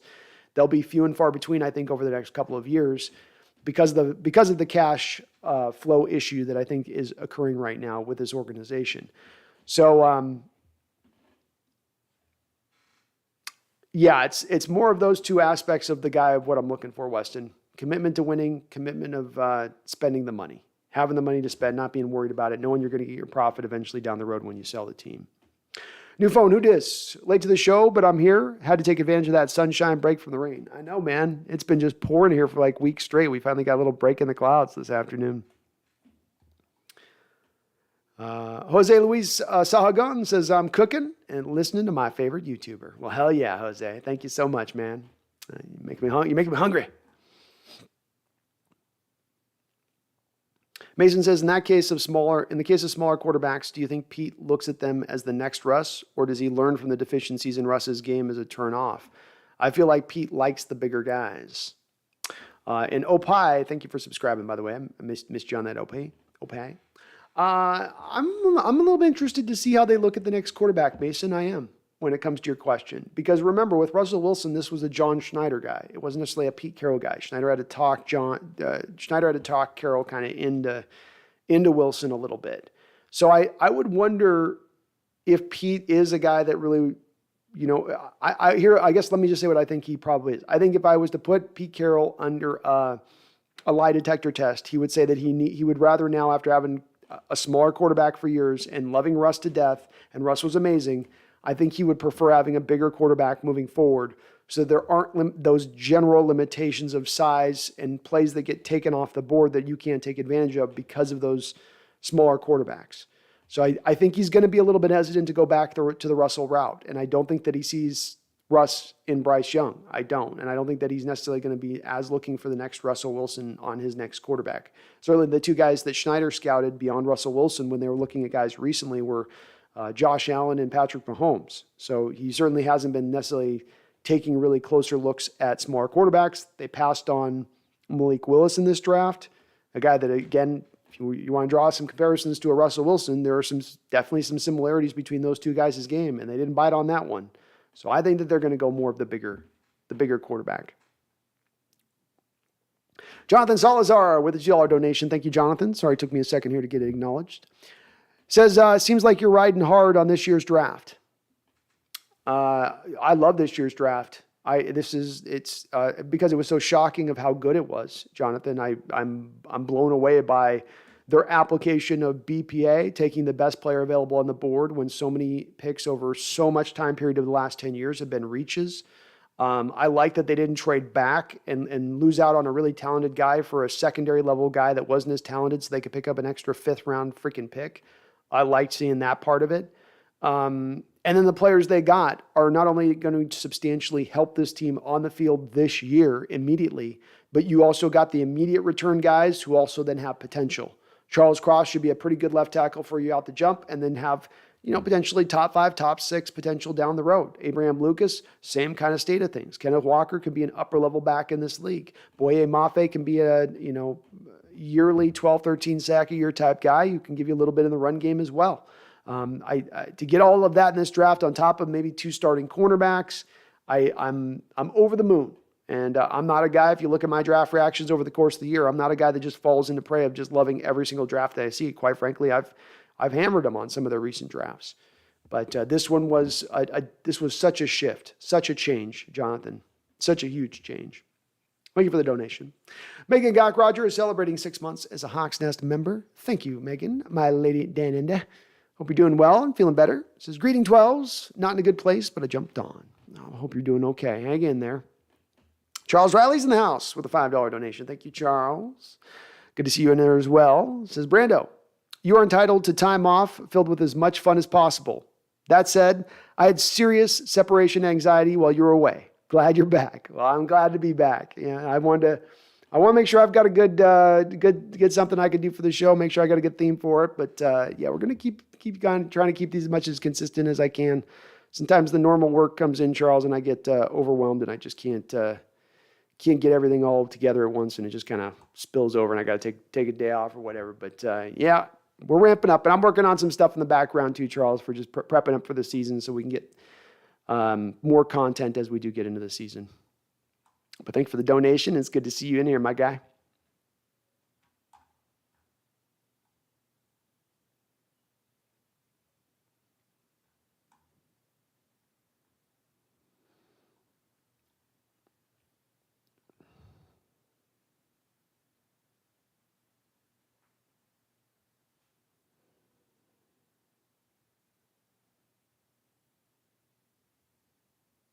Hawks fan, we should approach ourselves like the 49ers and build an elite defense and run the ball with some play action. Will Anderson is a game-change edge rusher for the next year's draft. I hope we get him. I ain't going to be mad if we get him, Hawks fan. I concur with you. I think the hype on Will Anderson's real. And you watch his tape, and it's pretty awesome. So, if you end up with Will Anderson, I'm not going to be poo-pooing that because I didn't get my quarterback. You will not be seeing that on my draft coverage. Promise you. Baz Gordon, I personally feel that we're going to have an excellent run game, top 5 in the league, and I believe we'll, at least by the end of the season, have a top 10 defense.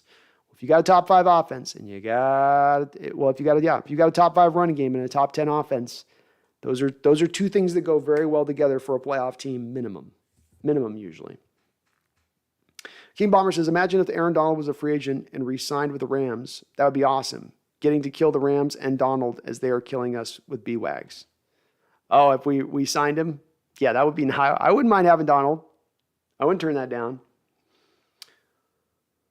UE2K says, Seahawks were desperate to make the team better, but if they did have a come to Jesus moment and have truly changed their ways, okay. Can't help not trust the bank robber ex-con with money. I get it. And your pessimism is well-founded on it. We'll see if this holds to type UE over the course of the next year or two, with John at the wheel. But for it to look so different this year from what it's been, I can't ascribe that to just luck or randomness, you know. If it was like one or two picks it was that way that showed those signs of it, that'd be one thing, but to have almost all the picks universally be that way. Crazy Loner says, get Pete some Bubblicious. That's all they had to do, man. Pete was like, all right, who are we taking with this first round? Pete, look, a new flavor of Bubblicious. Here you go. Oh, wow. What's that? Look, go over there. He's got some over there too. Yeah, Bill over there he's got some other flavors, I guess. Some new stuff. Yeah. No, we got this. We got this. You just go over there. I can help here, though. This is good. Yeah, he's got some more over there. Come over there, Pete. Go on. Go on. Come on.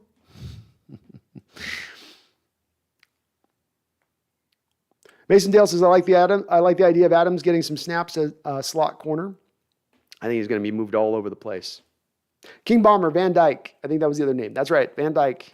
Van Dyke of Miami is the other guy you want to look at for quarterbacks.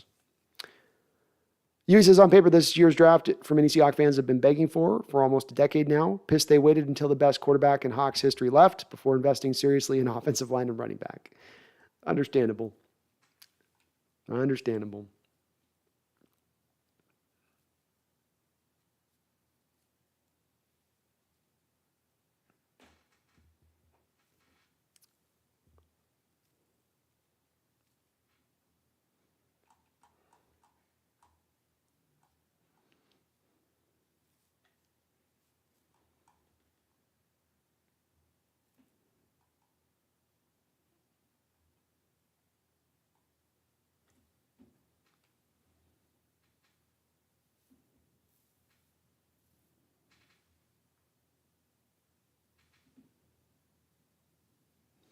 UGK says teams with franchise quarterbacks aren't desperate. They're usually calculating. Teams without one are you desperate because without one, you ain't winning enough to keep your job. That's true everywhere but here.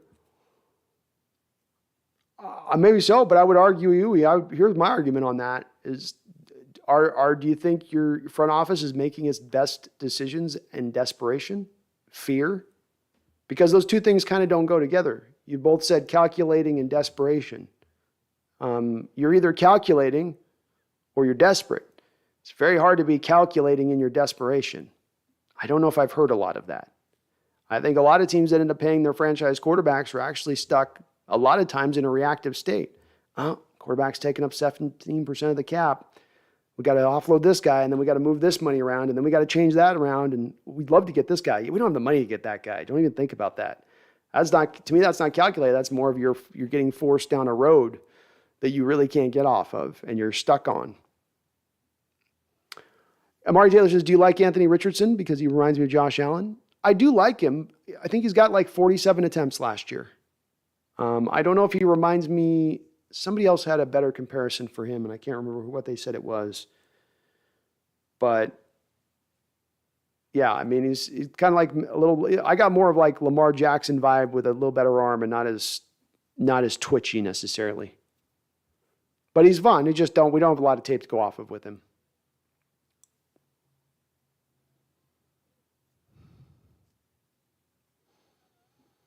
Mason Dale says, countering a question you answered earlier, what's the lowest number of wins you would take rather than a playoff berth with a first-round loss?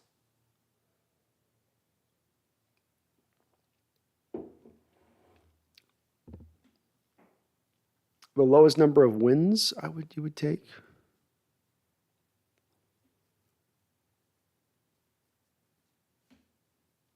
I don't know. Maybe reword that, Mason. I don't know what you're quite asking there. I think I do, but I'm not exactly sure what you mean on that. Aiden Eccles, I am really on the lock train, Brandon. Good. All aboard, Aiden. All aboard. We ain't stopping until we're getting to the Lombardi. You should be, man. Have some hope. You know, the die is not cast here. He's a young player. He's in a situation with a defensive-minded head coach. I know he's going to a defensive-minded head coach here, but it's a more positive environment. It'll be more quarterback friendly. He's going to be put in a position to succeed. He's going to be given a lot around him to succeed. So we should have a little bit of optimism here.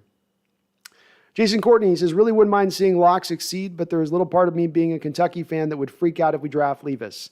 Love all the Levis talk, but still shocked he is projected so high. There's a variety of opinion on this one, Jason. I looking online right now with some people's assessment on it. There's some people that just like me are just over the moon with him. And I've looked at all of the quarterbacks. I've given at least a cursory glance, watched at least a game or two of all the guys in this draft, including Stroud. And I think to me, Levis is right now the separator of those guys as far as his talent level goes. He's playing in a pro-style offense, Jason. He's literally playing in the Rams offense. He's playing in our offensive scheme right now. All these other quarterbacks you look at in the draft, all of them. KJ Jefferson running the Cam Newton to the spread concepts that you're getting from what Alabama's running out there. You know, he's running a pro-style system, and he's running it well. He's looking good in it. Big arm, great delivery, extremely mobile, plays with a level of swag and confidence that you want to see from the position. Yeah, I love it, Jason. If we end up with him, he's my guy right now. Megan says, I've been on the lock train for nearly as long as I've been on the Charles Cross train. You're riding both those trains, Megan, like Jean-Claude Van Damme did in that commercial a couple years ago where he's doing the splits with one on each leg, one on each train. Mason Dale says, do you know how many or which games you'll stream live this year? The streaming schedule is going to be pretty ratcheted up this year. So I'm going to be streaming every single game this year. We will be streaming every single game live. And we will be doing a post-game show as well. So you're going to be seeing the stream is going to be probably on a Sunday basis. We're going to probably at times, we'll be going like 7 hours. If we have an early game, I might split it up and do an early show and then do a late show. Give myself a little bit of time to recoup. But every one of them, man, every one of them, I'm hyped up. I'm going to be doing my play-by-play. I'm working on my catchphrases. I'm going to have some catchphrases this year, folks. Oh, it's going to be a thing.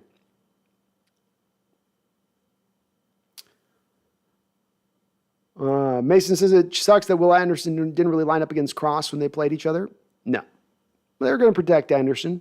You know, they didn't want him to go against that beast Steve Cross. They're like, no, we'll put him against the easier other guy. Sir Cheeseburger the Great. I finally realized Bobby chose 45 because he's become the reverse Wagner, like reverse Flash, 54 to 45. Seahawks main rivals Rams. I like it. Makes sense. Makes some sense there. I see where you went with that. Trent Cybots. Hey, Brandon. Oh, sorry, hon. Hey, Brandon, saw your breakdown of the new Seahawks defensive scheme. Honestly, gained a massive amount of respect for that breakdown. Wasn't perfect, but it shows how well you can diagnose film, and I approve. Well, thank you, man. I appreciate that. High praise. High praise. And I'm going to keep working on it. I'm going to keep getting better. I had done these videos in the past, and, you know, they would sometimes get like a fourth of the action we get on the live streams, but this one's really been blowing up well, and people have been really encouraging on it. So it's just makes me want to do some more of them. So I'm going to try to do some more of these. The next one I'm going to be working on is the running game. I'm going to do some breakdowns in a similar fashion to show exactly how this running game is going to work, how this running game is going to be lethal, how the running game was as boring and simplified as it was in recent seasons, and then how that made it easier for defenses to then prepare for our running game in recent years. So thank you so much. I love doing it. I want to do some more of those, and we're going to try to keep pumping them out this year as much as I possibly can, especially with, again, as well received as it is. Charles Riley just gifted 5 Hawks Nest memberships. Damn, Charles. Thank you so much, man. Very kind of you to do. YouTube just opened this up, and now it's huge. Charles out there gifting. Look at gifting Aiden. You're awesome, Charles. Thank you so much, man. Appreciate you, brother. Appreciate you so much. By the way, Charles, I don't know, Megan wanted to let you know this too. I said at the top of the show, I know you guys weren't with me at the top of the show. We're upgrading right now. As you guys know, the next couple purchases I wanted to make was a microphone, and then we're going to upgrade the camera. Microphone is en route. I went full meal deal on it. We got the full studio quality mic. No more of the USB action here. Hopefully I'm going to come in nice and super crystal clear. And it's, you know, Charles, your donations, Megan, your donations, your guys' support, everybody's support on this channel that's helping to do it. It goes back in the channel as I can. And I'm really stoked for this. I think it's going to bring up the audio quality another level here on the channel here in the next week. So it's in shipment, it's en route. Can't wait to get it. Maybe even by the next show, we'll have a little bit of it up and running if I can pull it off. I got all the items. I don't think I'll have the arm by the next show, but if we do, I'm going to be up and live with it. And I just want to thank you guys because it's your guys' support that helped make this happen. So thank you for that, guys. And thanks for gifting those subs. You're awesome, brother. Mark Cook, thank you for the $5 donation. Appreciate you. Mark says, don't you sleep on Freddie Swain, Brandon. All right, well, Mark, I got to get sold on Freddie. You got to help me out with Freddie now. Okay, like I can't deny he's got the build that they look for. 6 feet tall, 32-inch long arms, 4.4 speed, everything that you want from that standpoint of things. And he's had those moments of big plays where you got a broken big play and he gets up the field for 70 yards. He's wide open, like the Titans game, for instance, that happened in. But Mark, when I watch him on the field, I don't see him getting a lot of separation in his route running despite his speed. Sometimes he looks a little bit slow in his route running. It just like it takes him time to kind of get up the field and get open, almost like it's not 4.4 football speed-wise. And then just in monitoring last year as I was, Mark, with what I was seeing with the eye test, what I'm seeing on the field is a guy not getting open or he's not going to get you much as far as a contested catch goes. If he's got a guy near him in coverage, he's not making the catch.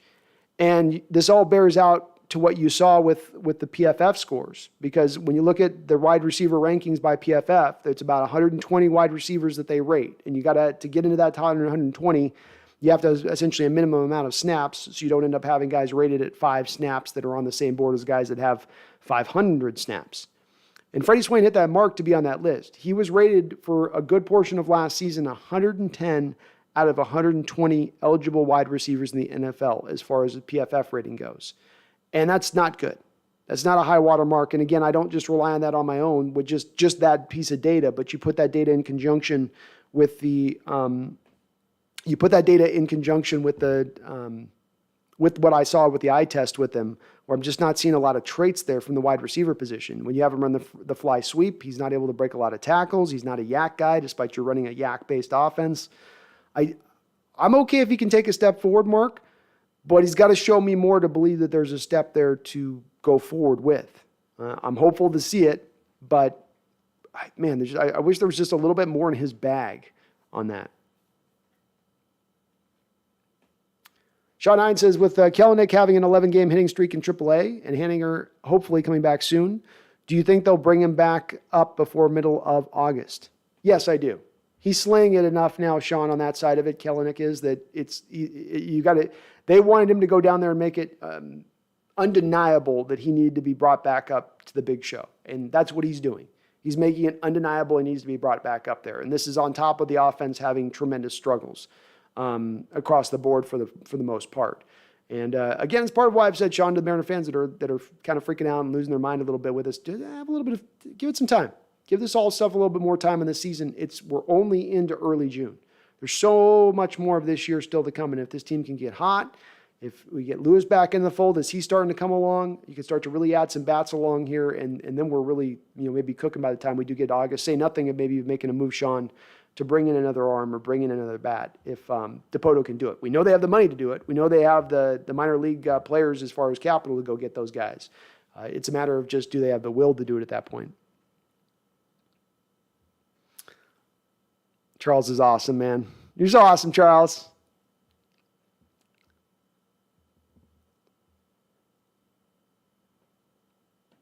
Hawks fan says it would be nice if the Colts did not extend Quentin Nelson. Imagine our offensive line with him and just move Lewis back to right guard.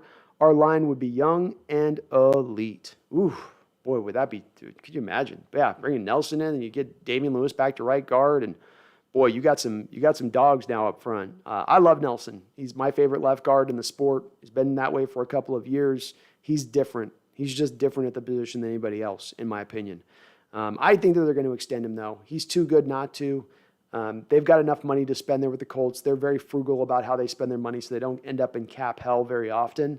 And they do tend to pay their offensive linemen. They paid Glowinski. They paid their right tackle last year. They'll pay Quentin Nelson in addition to it. They'll pay Ryan Nelson as well at the center position. So they'll keep him, but I'd love to be able to get my hands on him, Hawks. I would definitely love to.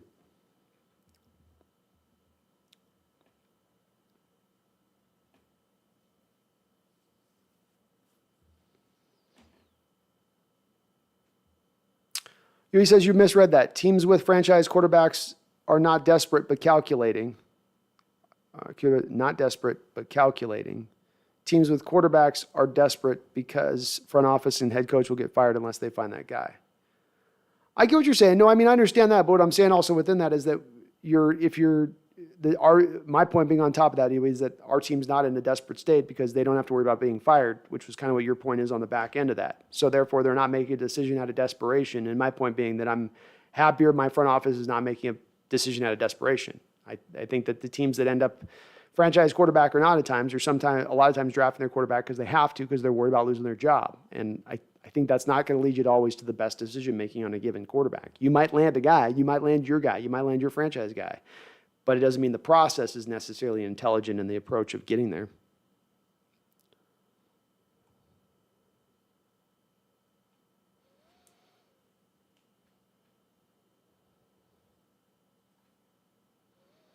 Aiden Eccles says, yeah, we do have a defensive-minded head coach, but the good thing is that we have one of the brightest young offensive potential-minded coordinators to counter that. Agreed.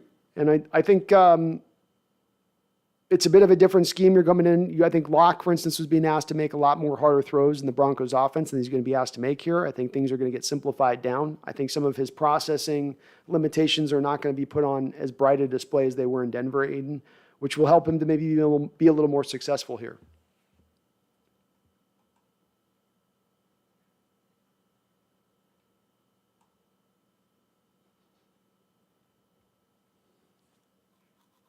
Mason Dale says, earlier someone asked, would you rather win 2 games or a playoff berth, but first round loss, and you said playoffs? I was saying, what's the lowest amount of wins you would rather take than the playoffs?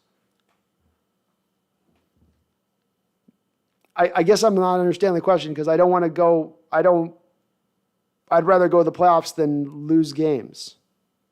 What's the lowest amount of wins you would rather take than the playoffs? I'm trying to understand the question on it. I am, Mason. But it's not quite ringing through here. What lowest amount of wins you would rather take? Because I wouldn't rather take lowest amount of wins. I'd rather get in the playoffs. If I don't go in the playoffs, then I'm kind of whatever at that point. The team can be wherever. I mean, if they're not in the playoffs, then I would prefer they'd have a higher pick at that point if they're missing the playoffs rather than just miss the playoffs. But then again, too, you're obviously then still the establishment of the winning culture, the team still not being in a very close state to compete. Those things would also obviously be other offshoots of not winning and being that bad of a team. So I don't know. I guess I'd rather the team win as many games as possible so that they have as many parts and pieces in place so that this rebuild doesn't take as long. That'd be the best outcome. Megan says, will you be at the Cards game with me, B? Hawks Nest? I don't know, Megan. It's gonna be tough right now because my budget's a little stacked right now to be doing any traveling here as I'm looking out ahead. But I'm gonna try to get over there if I can, at least maybe to one game this year if I can. But it's gonna be hit and run right now. Or hit and run. It's gonna be hit and miss right now. I'm not too sure at this point. I'd like to. I definitely get over there at least kind of visit, but I might end up back quick before the game on the east side. Budget's gotten a little tight this year. A little tight. How do I feel about Cameron Ward? Asked Amari. I like him. He's got a little bit of the same kind of swagger that I saw from Will Levis at the position, where there's a bit of a gunslinger vibe that they give off to him, which I just like. I like a good, confident quarterback who just gets back there and he just slings it. He's going to be a fun player, I think, for Washington State coming in there. His tape's kind of small school kind of stuff that you're looking at, but I do like his build. I really like his arm strength. I like where he puts the ball in his placement of things. Really encouraged by that. I think we do need to see a good year of him getting it done, and he could be a guy that could certainly burst onto the scene for sure. But he's got some tools. Definitely got some tools.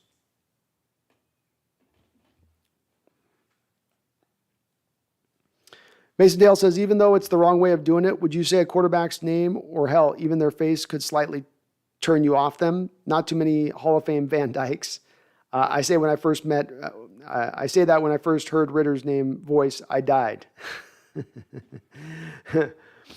Well, I mean, hey, Mahomes has got the froggy voice thing, right? I mean, I guess, you got you look at the names of the great quarterbacks, Montana, Brady, Manning, Namath, go through the Marino. They've all got a little bit of a phonetical flow to them, don't they? Whereas Van Dyke just sort of sits there and falls really flat on the tongue, doesn't it? But look, maybe people were probably saying Montana back then. No guy named Montana is going to be a great quarterback. Get out of here. Get the F out of here. He ain't going to be nothing. Notre Dame quarterback, get out of it. They don't do quarterbacks at Notre Dame. Come on. So I don't know. I'm a little bit of hey, maybe I don't think the name in itself is enough of an indicator. I don't think you need a badass name to be a great quarterback in the NFL, but it helps.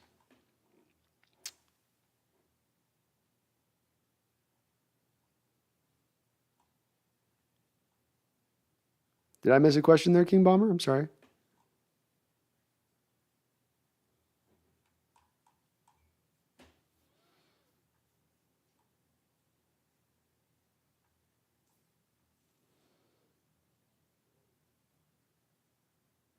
Bash Gordon says, B, I'm so stoked that you'll be streaming every game this season. I live in Hawaii, and we definitely do not get to watch every game out here, even if we can make it to the bar. I'll be tuned in.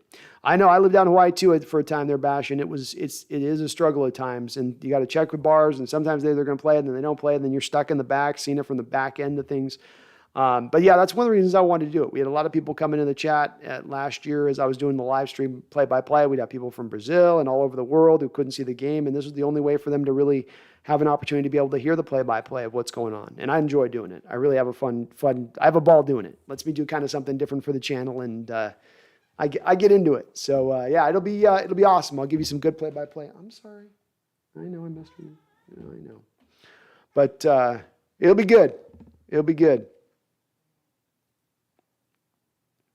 Daniel W. says Dylan Gabriel apparently had the best deep ball in college last year. He looks pretty good too. All right, I got another guy to add to my list. I love it. I love it.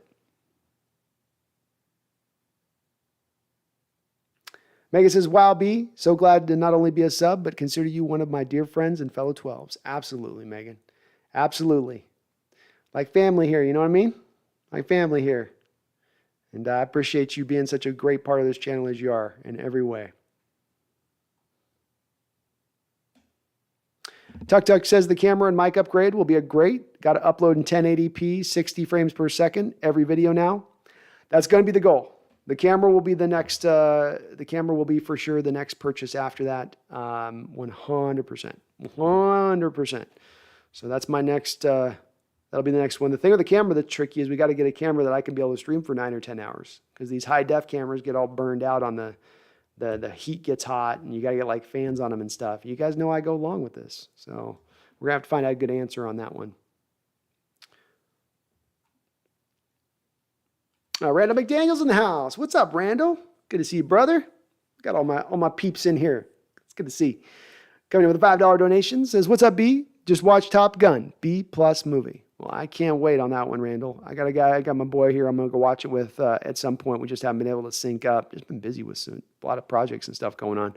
But I'm stoked to see it. There's so few good movies that come down the track anymore and know that this has been universally praised and everybody's really loving it. You'd hope when you give a movie like 25 years that they're working on background stories of the new movie and how they're going to want to do it. And Tom's been kind of doing that, it sounds like, in the background. And I love to see it. We saw this with Mad Max Fury Road. It was the same thing where George Miller had 30 odd years to sort of I just picture him, sketching an idea today in his journal on something. And, I'm going to do a scene like this with that and this, and I want that in the movie and that. And then eventually they pool all these ideas together.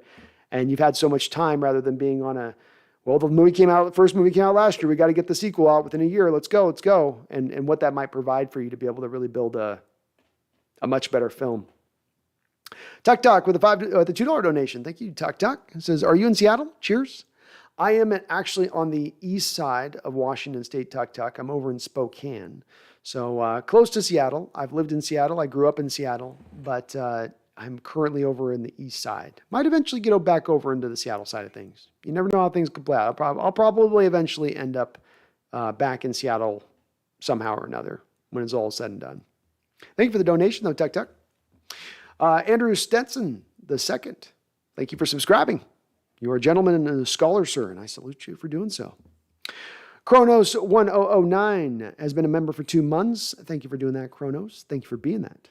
It says, anyone worried about quarterback play in the system need to remember that before last year, the Rams were dominating with Jared Goff. It's a fantastic point. As I said, all these different schemes in the NFL. There's different coaches who ask different things out of their quarterbacks. There's some coaches who put too much on a quarterback. There's some coaches who want to put as little as possible on a quarterback. There's wide varieties all across the board in this element of things. And your point definitely very well stands. This Ram team, not a year after Jared Goff had thrown for 4,600 yards, 32, 33 touchdowns, said, oh, well, we're going to trade off of him. But he was that type of player in this offense when he had all of the components working together. Great pass protection, dominating run game, good skill position players on the outside to throw to who were going to get wide open, so he wasn't throwing into small windows or having to go through a lot of processing and reads. That's what this scheme's going to allow to the next quarterback, not only because it's the same scheme, but because you have now put in the same you put in the same attribute, I'm trying to find the right word here. You put in the same kind of situation that Goff was able to thrive in. And I don't think that it's coincidence. You put that together before you get the quarterback. This is part of why I said don't go get the quarterback in this year's draft. You had to get the offensive line first. You got to get everything cemented up first, then get the quarterback last. Because if you make the quarterback the last thing you get, that's that much higher of a chance that he's able to be successful and able to be successful early because he's not having to overcome some holy deficiency on your offense, like you just can't pass protect or you have no running game. Or skill positions players that can catch. Trent Cybot says, please don't do any film breakdowns of the run game. We can't afford to help our opponents anymore. Sean Hines says, are there any defensive tackles in free agency you would like to bring in, even as a rotational player? Sean, the guy for me on that was Akeem Hicks. He was that guy I was really looking at saying, man, he's got a Desai connection. We could use maybe still a little more help down there. You could move Brian Monet out, move Akeem Hicks in. But then Hicks signs for $10 million at Tampa Bay. Wow. Tampa Bay too, by the way, coming up with that kind of money to pay Hicks at this point with as many guys as they've had to figure out this offseason. I was kind of surprised to see them be on there. They're a little bit like the Rams where it's like, where are you getting this money? But outside of that, there's not a lot of other guys out there that get me all that interested, Sean, that exist out there right now in free agency. Not at the moment. It's been plucked pretty clear and clean at this point. He says, why are we still talking about Swain? He's the Cody Barton of wide receivers. Exactly. Oh, I like that you like him, Mark. Maybe he's something. You never know. Mark might be onto something. Mason Dale, Swain is the most average wide receiver at every phase of the game. Speed really being his only advantage, but not like he's Tyreek Hill, though. But not a bad for a fifth rounder. Well, seventh rounder. He's actually a seventh, Mason, so even better than that. And for a seventh rounder, he's been fine. But because he's been fine in the seventh rounder doesn't mean we can't find maybe a better upgrade for him, especially as he's gotten some significant snaps over the last couple of years. He's at times slid into that third wide receiver role, and I think that that's just a bit too much for him. Jordan Kraft, Brando. What's up, Jordan? Megan, it's bad few days. It's bad a few days when not even the silver-headed coach can make me feel better. Oh, I'm sorry to hear that, Megan. Hang in there. It'll get better.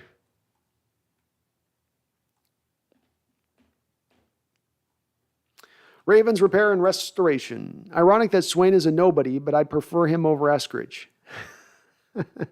Well, Eskridge has a lot to prove. I still like Eskridge better. Eskridge's got a little more talent to him, but, Eskridge has got to prove something. He's got to show it this year. David Bacco says, nobody wants to lose. Just get a first-round pick. Exactly. I can't root for losing. Can't do it. Wouldn't be prudent. Jayhawks Talk says, playoffs all day. I love the confidence. Hell yeah. Randall McDaniel with another $5 donation. Thank you, Randall. Very kind of you. Appreciate you, brother. Is there any recent example of teams starting 2 rookie tackles? I can't think of one, but I'm sure it's happened. Can we help with play calls or scheme?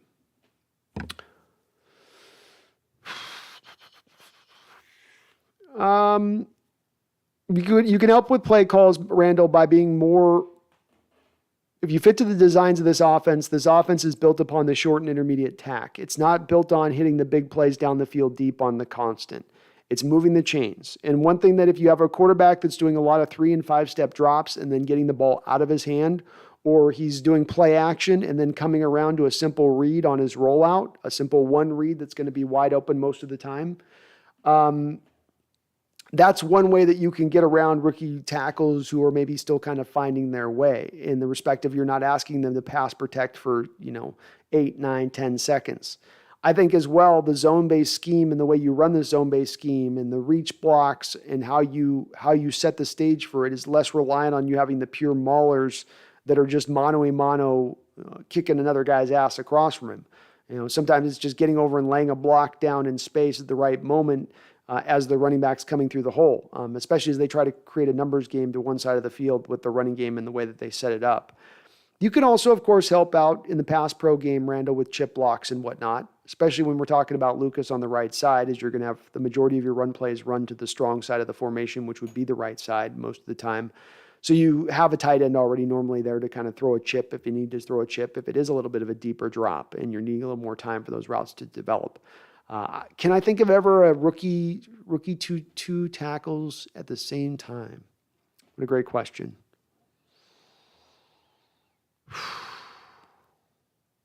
Boy, I guess probably not, huh? Nothing's coming to mind for me on that, Randall. I can't think of one example. I can't. But maybe to your point, that's where you are going to get struggles, at least on one end or the other on a given play. And you do need some help in order to, keep them clean when that does happen. Give them some backup, have a little bit of insurance there. So no, I can't think of one. But there are ways this scheme should help them. Much better than if they were coming here, Randall, and you were asking them to start under the other old Bevel or Schottenheimer scheme, which was very often going to have them trying to hold up on 7-step drops and Russell holding on the ball for a little bit extra time. That stuff should start to find its way out of this offense. There should be a lot more of, okay, if it's not there, just throw it away. Don't try to be a miracle worker back there. That's another way that you can kind of make things a little easier too, I think. Yui says, agreed. Seahawks front office certainly not worried about losing their jobs, but definitely feel they were desperate to have a successful draft because of the Wilson trade. More a matter of professional pride. I mean, maybe. I don't know if it's, I think they changed something in the background. They did. That's the key to me on this. And I don't think that it was just professional pride. I think that they actually changed some component of how they've come to make these decisions on draft day, and that part itself got changed. I don't think you just decide one year we're going to have professional pride and we're going to kill this draft when we've been missing on draft after draft, year after year. I think it takes a little more than that.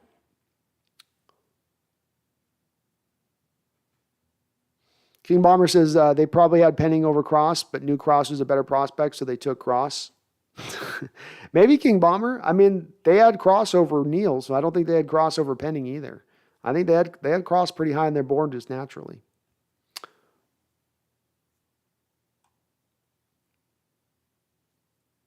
TJ Singh says, did you see Russ recording that Broncos Country Let's Ride video? Shook me. I don't know why the Broncos released that video. Yeah. I'm trying not to take shots at Russ as he left so that I don't seem like a little bitter, jaded, whatever on that. But boy, that kind of video, when you see it, you're like, oh, must hold back negative comment. Must not say negative comment. Must not be petty. It's challenging though. I don't know why they've released that, the Broncos team. It was so silly. And somebody cut him out of the background and put him on like a roller coaster, and he's like, let's ride.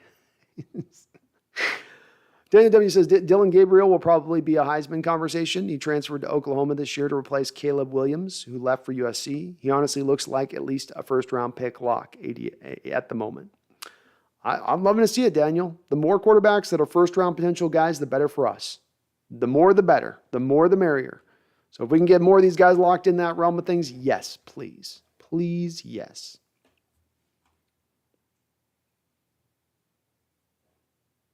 Herbicide says, did you guys see Herbert asking the mic'd up dude about his rash? Oh, geez. I didn't see that. Oh, no. No. King Bomber, oh, no, you're good. I was talking to someone else. Why give him a late response? Oh, okay, no worries. Yui, I still think Seahawks might be totally into tanking this year, but can't say that. If we're terrible, Pete will just go out there with his shucks. I really thought we had a chance to compete routine. It's possible. It's possible. King Bomber, has Seattle ever given out that thing about reporter roles where YouTubers can come in and they're like a certified media officer or something? I don't think Carol would ever let me get in and be a media member. I think I would be poo-pooed on that one pretty quickly. They know I'd be asking questions that nobody wants to be answering. So I'd love to do it though. If they ever offered, I'd be on it. Maybe I should try to apply and see if I'd be given it. Mason Dale says, even though he isn't my favorite quarterback prospect, Bryce Young does sound like a Hall of Fame quarterback name. He does have the name. The name pedigree's there. He's got it on that. CJ Stroud isn't bad. That's a name. That could be a quarterback name. That could. Van Dyke's tough. KJ Jefferson, I could see that one too. Randall says Eastern Washington is way better than the West Side. Everyone knows that. Well, I figured it out. I like being on the West Side. There's too many people over there. I can't breathe. I like to get in the car and take a 15-minute drive that doesn't take me an hour and 45 minutes. If possible. Let's ride. Ms. Dale, who's the draft prospect that you were confident wouldn't bust but did anyways? Ooh, what a good question. What a fantastic question.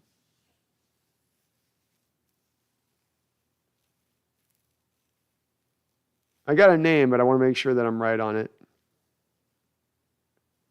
Who did I think wouldn't busted that busted?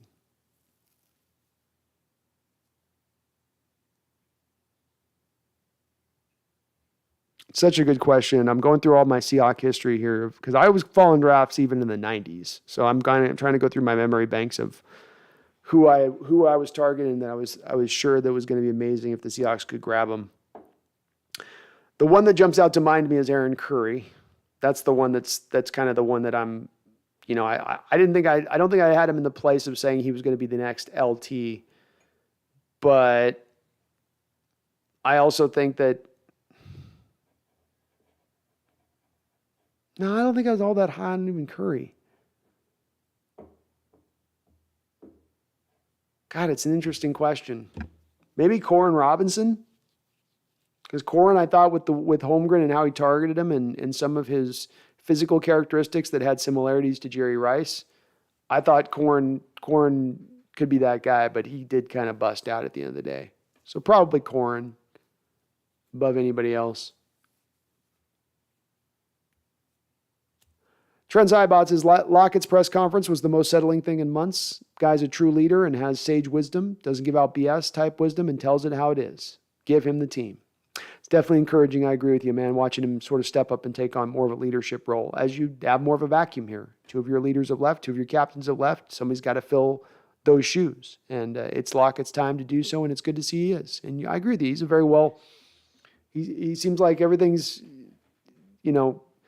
calm, confident, in control, knows what he needs to do, goes about his business, just gets it done. Love Locke. Rams dominated with Todd Gurley, says Yui. He allowed Goff to excel without great run game. He was exposed. Stafford was able to be more efficient without that dominant run game. Agreed. Go Hawks 2022 is celebrating a year. A cool year for Go Hawks 2022. Thank you for that, Go Hawks. You're awesome, brother. Thank you for being a member. Says, evening, Brandon. Good show. Thank you again. Nice bed for Miss Kitty. Yeah, she's over there mowing down right now, but I'm sure she'll be back up in the bed in no time flat here. So thank you so much, man. Appreciate all your support for a whole year here. Man, we're getting along on this channel. We're getting old, this channel. I love it. Danny W says we may end up with Baker, but I think it's safe to say the team doesn't have high interest in him. I mean, what would be the cost at this point? A fifth rounder and $6 million of his salary, and they don't want to do it? Agreed. Yeah, Daniel, I think they look at Baker, and I don't think that they see a very huge difference between Baker Mayfield and Locke and Geno Smith. They may even see him very close to on a comparative level as those guys. And if they've got a chance to bring him in on a veteran minimum deal for a 1-year deal and let him roll, let him come in for competition, doesn't cost you a whole lot there. But if you're talking about a draft capital and then $6 million is at this point where your cap is at, that's significant salary at this point. Now they probably would maybe even release like a Geno Smith or something if they're doing, but there's so many ways to know when I look at this, and every time I try to keep looking at this scenario and finding the way that Baker makes sense here, it just doesn't. And it's even further now to me been pushed down the line even further here where we're hearing reports where Deshaun Watson might even be suspended for the full season. And if he's suspended for the full season, then Baker Mayfield's going to be their starting quarterback for the Cleveland Browns next year, if that happens. J.B. Hinks says, remember the men and women that helped out and stormed the beaches June 6, 1944. D-Day. Yes, sir.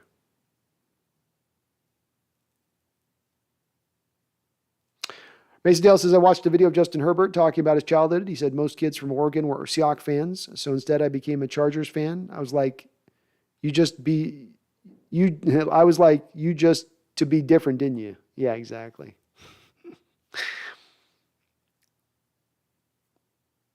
Eric Gilbertson says, I've heard Walker referred to as K9 more than once. Anybody have the backstory on that? He wears the number 9 jersey, Eric, and he's a dog. You know, like they say, like a dog in a good way, you know? Delakey says, we need a happy Mina Kynes. Go Hawks. Is Mina not happy? Oh, if we lose, she wouldn't be happy. Yeah, that's true. Randall says, Eric Gilbertson, my guess is because he wears number 9. Oh, yeah. That's my guess on it too, Eric. Herbicide, Baker has the attitude that he gets to choose where he goes. He should be happy he gets to play in the NFL. Yes, he should. Yes, he should.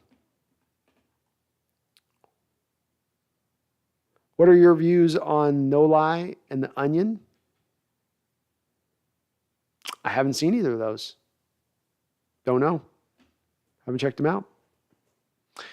King Bomber, at least one of them has to be a franchise quarterback, right? Well, that's sort of the approach, I guess. You just keep picking until you get the one. I don't know. That's what analytics are making this argument. They are saying this now. They're saying, keep drafting it. The position's so important. To land one that's a difference maker is so helpful to your team that it's worth it. I think it's a little bit like one of those things that gets stretched too far, a little bit like the don't draft a running back until the 3rd round quotient of things, where it is a truth.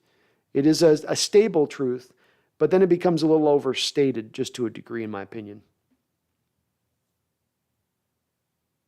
Truffle says, damn, bro, you started this before the NBA Finals. I missed the whole stream. I'm sorry, Truffles.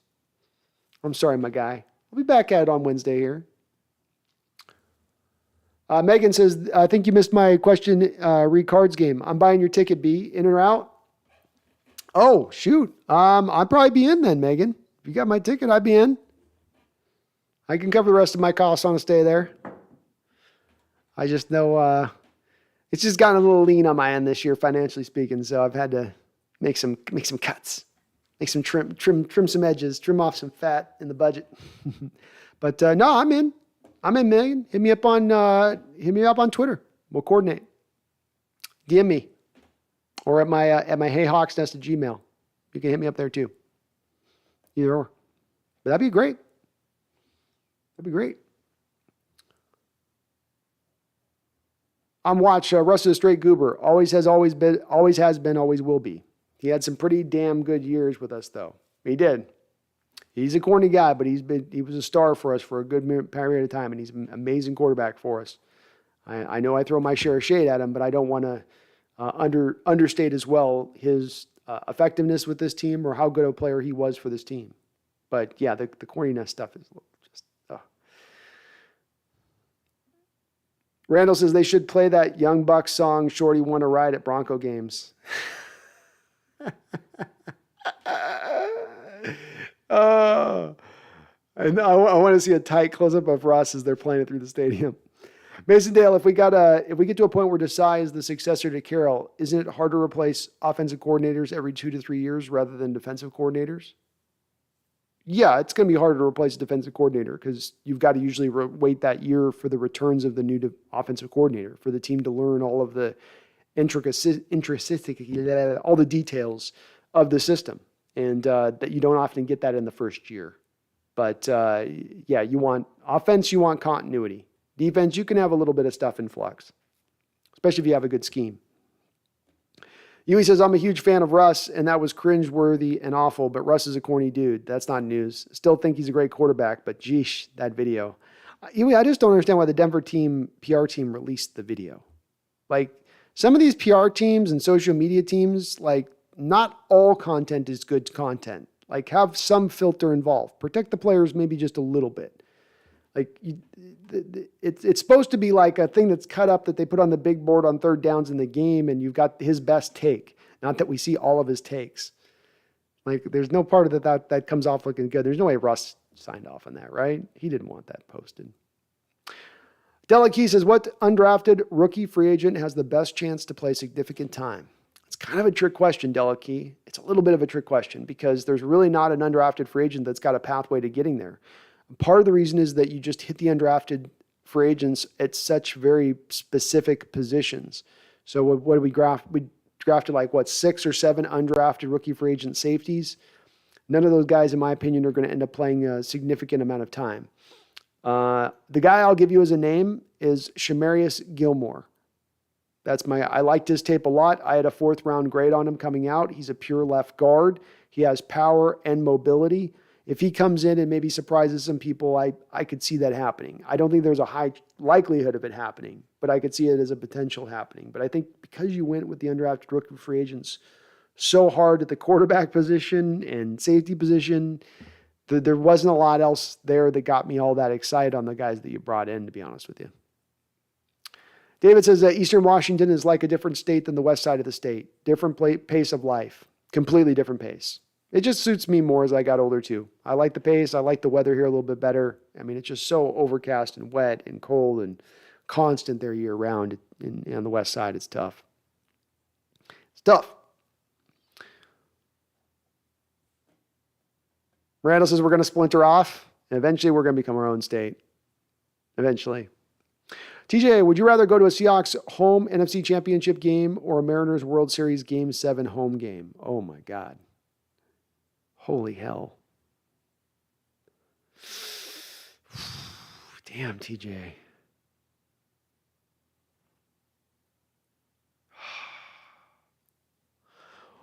World Series Game 7 would be pretty incredible. But boy, we've had a couple of championship games even in recent years. I mean, to have been in the stadium in the Carolina championship game in 2005, or the 49er game in 2013, or the Packer game in 2014, and those epic type of games that were played. Man, I don't know. But the World Series, I guess I'll go World Series, but that's a tough one, TJ. That's a Sophie's choice right there. Sean Proper says, I thought Jeremy Stevens was going to be solid. In Dennis Green's voice, he was what most thought he'd be. Total bust. I don't know. Was he a total bust? I'll give you that he definitely didn't end up necessarily living up to his first round billing. I mean, he's a first round tight end. You're expecting productivity there. Stats. What did he do here? NFL. See what he did for stat-wise. Maybe he was busty. Let's look at his stats.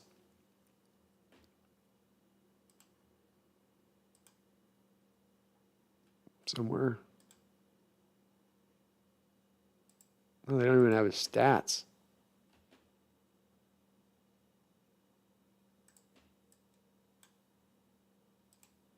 Oh, here we go. No, that's University of Washington. Can't even find Jeremy Stevens' stats.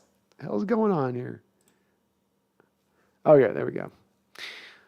Yeah, I guess he was kind of busty at the end of the day. 2,000 yards receiving in 7 years, 22 touchdowns. Yeah. For a first-round pick, that's not going to get the job done. That's on point. I thought Stevens was going to be good, too. I did. I did hear some stories with him coming out from people that had played with him in high school, and he did sound like a little bit of a... There was some prima donna stuff there that I'd heard about.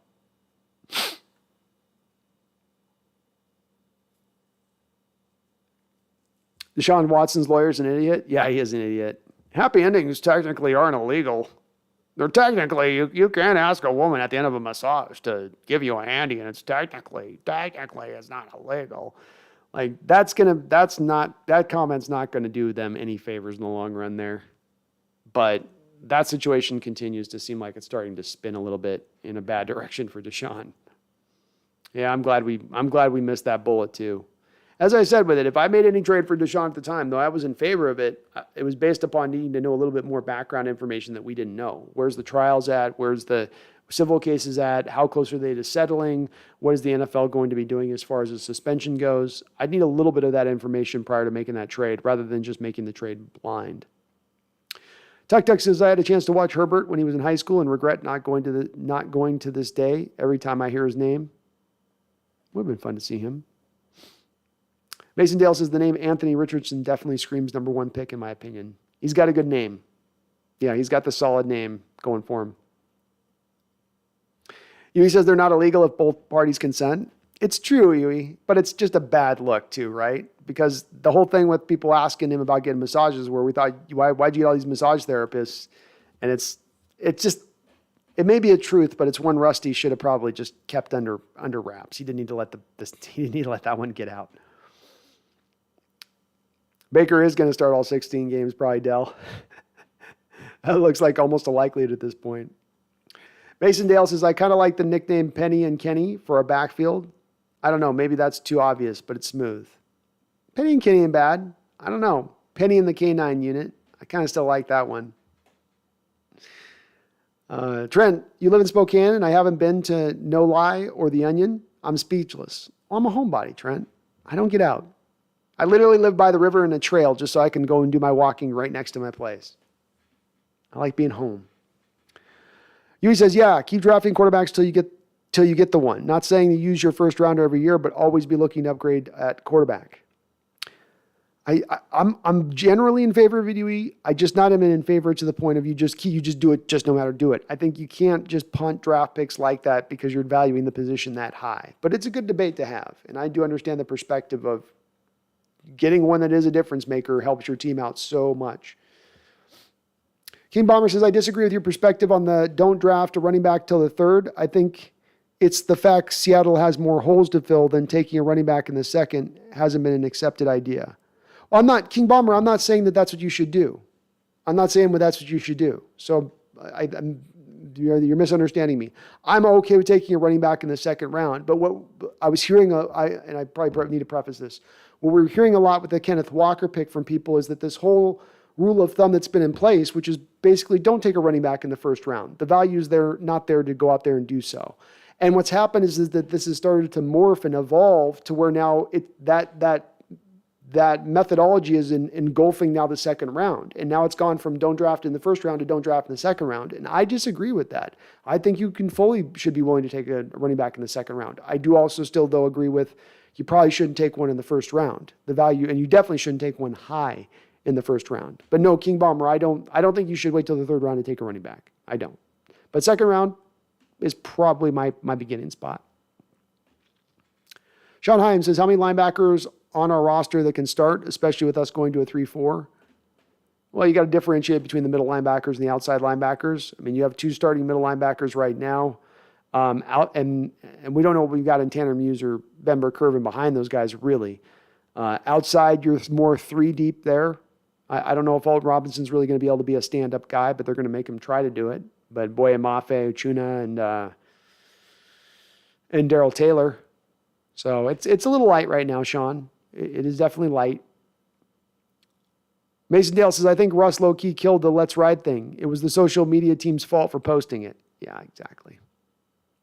He's doing what he's supposed to do in that moment. I watched his We'll See on K9, but his tape looks special. His vision, cuts, and instant acceleration gives me hope that he'll succeed. His size and pass blocking scares me a little, though.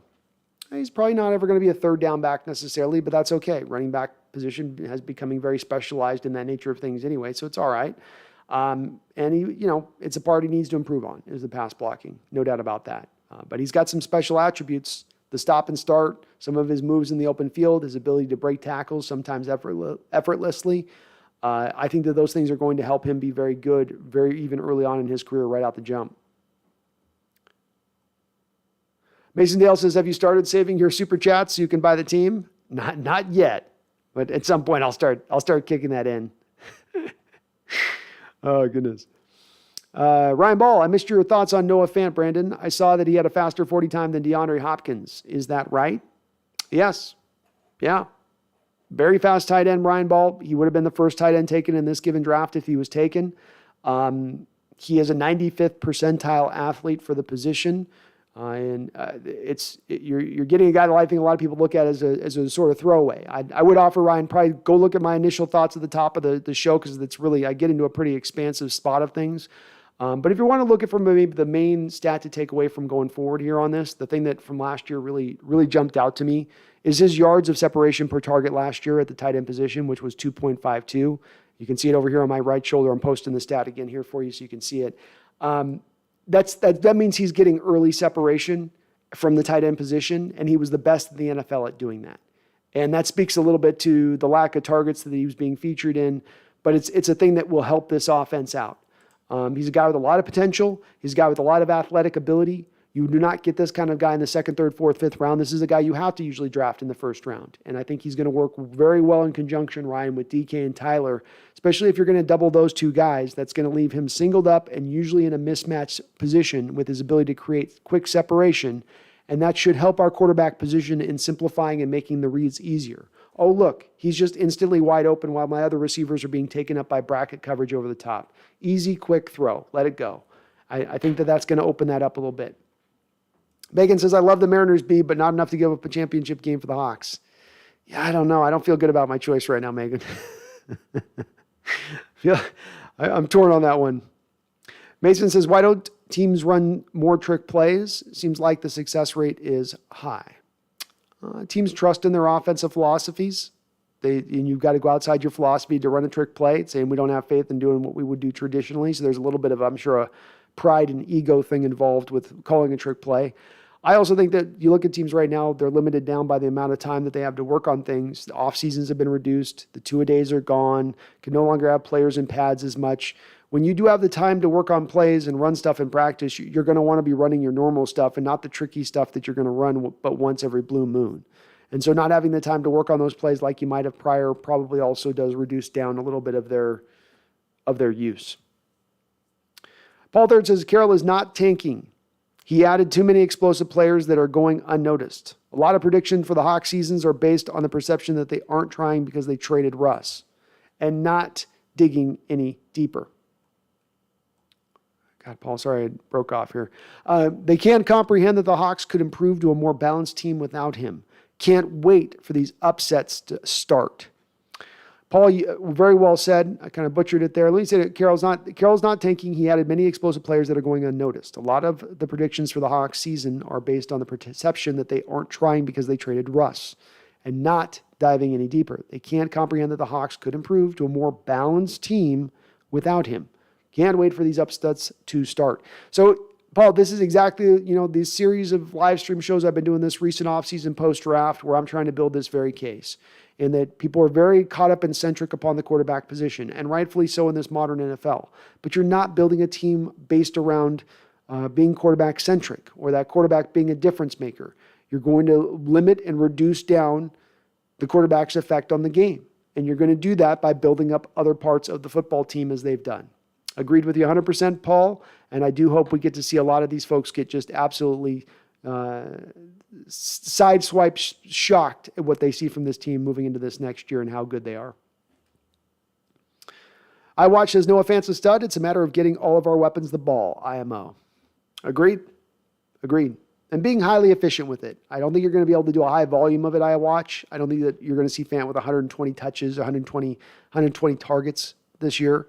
But it's just about keeping him very highly efficient in those targets. Can he stay up at a 75% catch rate this year? That would be great. And if he can, if they can be the same for the wide receiver position, now you have an offense that may not be prolific in the amount of yards they're getting, but they're being so efficient in how they're doing it. Megan says, how do you define a player who has busted compared to others? What stats do you look at? Well, admittedly, Megan, I would say I don't have a hard science on this. I don't have a hard rule of thumb. If the player does this, if the player does that, if the player does that.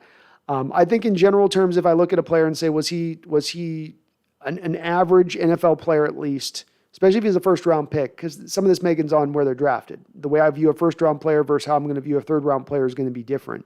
So if I'm looking at a first-round tight end, knowing tight ends aren't selected in the top of the draft, you're getting one of the best tight ends in the draft at that point, I have an expectation that you need to be probably league average to a little bit above league average for a couple of years, at least 2, let's say. And if you're not that, then I'm going to probably start leaning you more into a bust state of things. But if you're a third-round pick that doesn't get there, Megan, for instance, like Rasheem Green, third-round pick, never really has been anything all that decent. He's been about the same player every year that he's been here overall. Not bad, but then I'm not going to call him a bust either because, he's third-round pick, gave you decent production for a third-round pick. So it's a hard question, Megan. It's case-by-case basis. And again, it's all gut instinct for me. I don't have an exact basis to put this all on. I watched his laughing out loud. I don't see anything wrong with a happy ending. I don't know. I'm not judging. I'm just, when you're trying to present a court case that your client was specifically just getting these massages for his professional needs, and then you're saying, but happy endings are also cool. It just doesn't, it lands a little odd. It lands a little weird. Megan says, I always felt uneasy about Deshaun from the time we were talking about trading for him. Didn't know why at the time. Guess it makes sense now. Making more sense, that's for sure. Bash Gordon says, hey, B, as far as players we've had that we thought were going to be good but were busts, a few come to mind. Tony Woods was supposed to be all that. Andy Heck, Lamar King. I'd put those guys in there. Andy's definitely there. That's like the top 15 first-round pick that just, boy, he was including Derek Thomas's record-setting day, 7 sacks in one game. That was on the back of Andy Heck. Yeah, those guys would be in there. I didn't expect out a lot of Lamar. Came out of Saginaw Valley State, small school guy. That was one pick at the time. I was like, really? This isn't going to work. This is not going to work. Bosworth could be another guy we put on this list, right? Gave a first-round pick for Brian Bosworth, and that certainly didn't work out too well. But all those guys are good suggestions. King Bomber says it wasn't Seattle and Carolina asking for more from the Browns. It was the Browns saying, no, we're not trading him because they knew Deshaun was getting that suspension.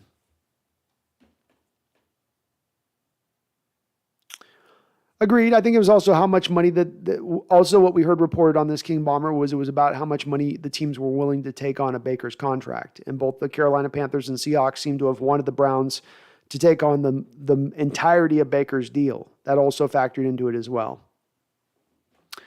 Bash says, if we want to talk about true busts, we have to talk about our quarterback choices in the first round. Rick Meyer, McGuire, they were F-grade quarterbacks at best. It's true. It's true. Those are also very good suggestions. We have quite a few busts here in Seahawks history. We've got some bad picks here. David Bacco says, I live in Puyallup, Washington. I love Eastern Washington myself. It's really grown on me, David. I definitely had my opinion on it growing up in the West Side, but now living in it and being around the people here and all that, I'm definitely become a believer here in Spokane. I like it over here. Mike says, well, why we have so many receivers competing now? Who do we see being on the roster? Well, I think competition is going to be king here, Mike. I don't think that they have a guy allotted to be exactly that outside of Lockett and Eskridge and Metcalf. I think it's kind of anyone's game. I think they stack so many receivers because rather than it being about trying to upgrade the top 3, it's more about having an insurance guy for Eskridge because he's a little bit injury prone. And it's also about upgrading the 4th and 5th wide receiver spots on this roster, which have not been all that great in recent years. So you're doing that by a little bit of strength of numbers, and hopefully they can get a couple guys that really do separate themselves there because that's been a weak point on the roster in recent years. Big Wave Dave with another $5 donation. Thank you, Big Wave Dave. Very kind of you, sir. He says, good thought would be the fact that we should be able to actually do screen passes with the hopefully better line. It's going to be a part of in the next video I do of a Hawks Nest episode, something I'm going to feature in what I talk about. And yeah, one of the reasons, Big Wave Dave, that your tradition, especially the traditional screen game, right? Quarterback drops back, falls back, the linemen let the defensive linemen come in. Your offensive linemen get wide into the space. They start getting their blocks on the cornerbacks and the safeties and the linebackers in space. You didn't have the offensive linemen fast enough last year to get to that spot. You're still a little bit at the guard position, a tiny bit slow there, but certainly Austin Blythe can get there. He's run the scheme before. He knows how to do it. And your tackles on the outside are athletic enough to get the job done in that respect of things. It should improve this year. It will improve even more so, especially once we can get potentially a good athletic left guard in place as well.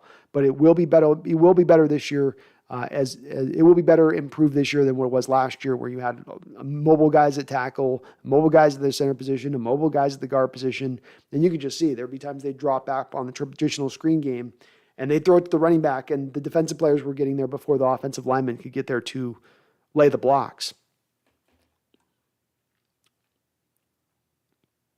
Mason Dale says, that's like Bill Cosby's lawyer saying giving your coworker a pat on the butt isn't illegal. Exactly. Our entire team is full of holes, though. Maybe besides wide receiver and tight end. I'm fine with K9 in the second round if he's good, laughing out loud. I don't know if our entire team is full of holes. Your safety position is fine. Your pass rushers are capable and fine. Are they difference makers? No, but you're talking about holes. And Darrell Taylor, Boye Mafe, and Achuna Owusu are not holes. Your cornerback room looks pretty good, in my opinion. Your left tackle position is fine. You got no holes there, I watch. I think we have more things taken care of than we have holes on the team. There are holes, but there's more taken care of, I would say. T-Knuckles, go Hawks. Go Hawks, T-Knuckles. Thank you. Trent Sidebox says, does Gonzaga exist? It does exist. I have seen it. Delakey, is a 3-4 defensive end more like a 4-3 defensive tackle? Not really. No. Because a 4-3 defensive tackle is usually two things. You got the one tech who's usually like 330 pounds, and then you got your three tech who's usually like 300 pounds. A 3-4 defensive end is usually going to run somewhere between 270, 275, a little bit bigger, maybe even another 5 pounds heavier than that, maybe. But you want him in between your weight of where you'd have a 3-tech defensive tackle and more of a lighter outside linebacker and a 3-4. Right in between that weight. King Bomber says, yeah, I think people are saying that Seattle shouldn't have drafted a running back is because Seattle has so many more holes. Nobody is attacking the Jets for taking Breece Hall. It's Seattle for Walker. Yeah, I guess so with that, King Bomber. I think, though, some of it, what I was hearing about, specifically when I was kind of following this and hearing about it, the scuttlebutt from what I was hearing was people weren't mad at Walker. They thought he was a good player. And I didn't hear a lot about the holes. What I heard a lot about it was that Seattle took Walker and you should never take a running back in the second round. I was just hearing a lot of you should never take a running back that high was the simplified argument I was hearing a lot of, at least.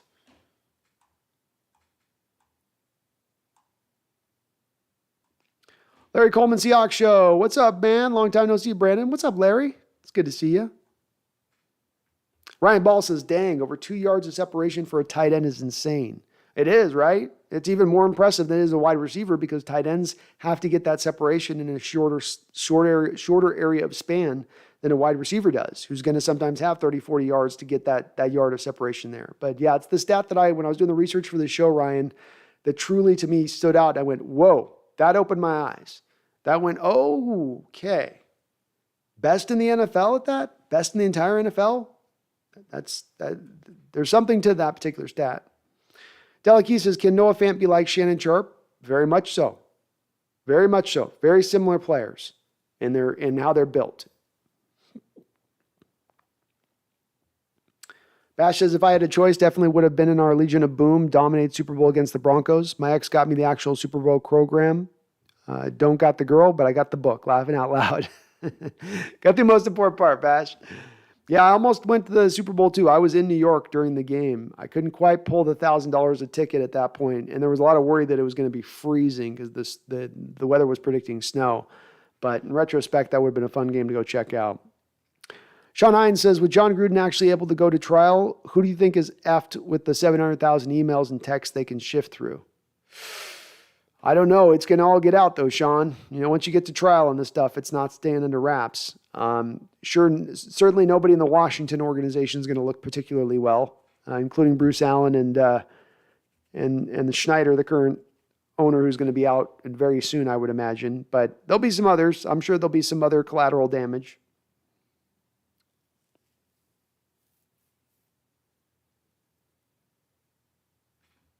Mason says, I don't know how I feel about the 3 wristbands on one arm with Fant. Seems a bit try hard. You just got more power for every band, man. Tim Schumi, the more trick plays you run, the less trickier they are. Well said. I think the media ripped Seattle for Walker and not the Jets because we don't have a quarterback and nobody had drafted one besides Pickett. Yeah, the national media was obsessed with us getting a quarterback in this last draft. Well said. Yeah, for sure. Randall says, Patriots always run a decent amount of trick plays. Lots of throws by the wide receiver on this wide quick screen. They do. You know Belichick loves that stuff. Loves it. Larry says, don't give up on your hopes, Noam Baker. Oh, long given up, Larry. You know for me, long given up. I watch as I love the future with Cross, Lucas, and Lewis at right guard. Sorry. Plus our wide receivers and running backs and tight ends. Offense will be set up for the new quarterback soon. He will. And when you set the stage like that, that's how you can get a young quarterback who may even still be a rookie and actually get some good, quick, immediate returns from that said player. Ryan Ball says, Bucky Brooks wrote an article recently about the Hawks going back to 2010 and how they could be successful doing it. I'll have to look out for that article, Ryan. I'd be interested in reading that because he's, of course, a former Seahawks scout, so he knows very much what he's talking about.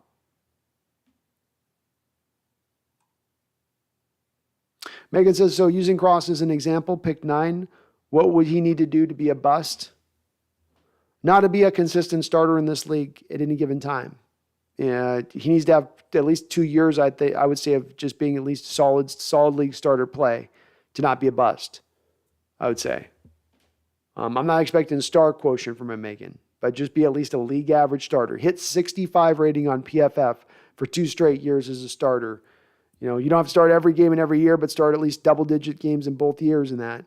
And I think you're out of the bust realm at that point at least. Midnight does it. How you doing, Midnight? Good to see you, man.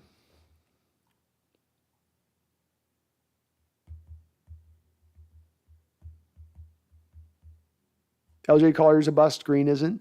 That's a good way to put it too. Sure.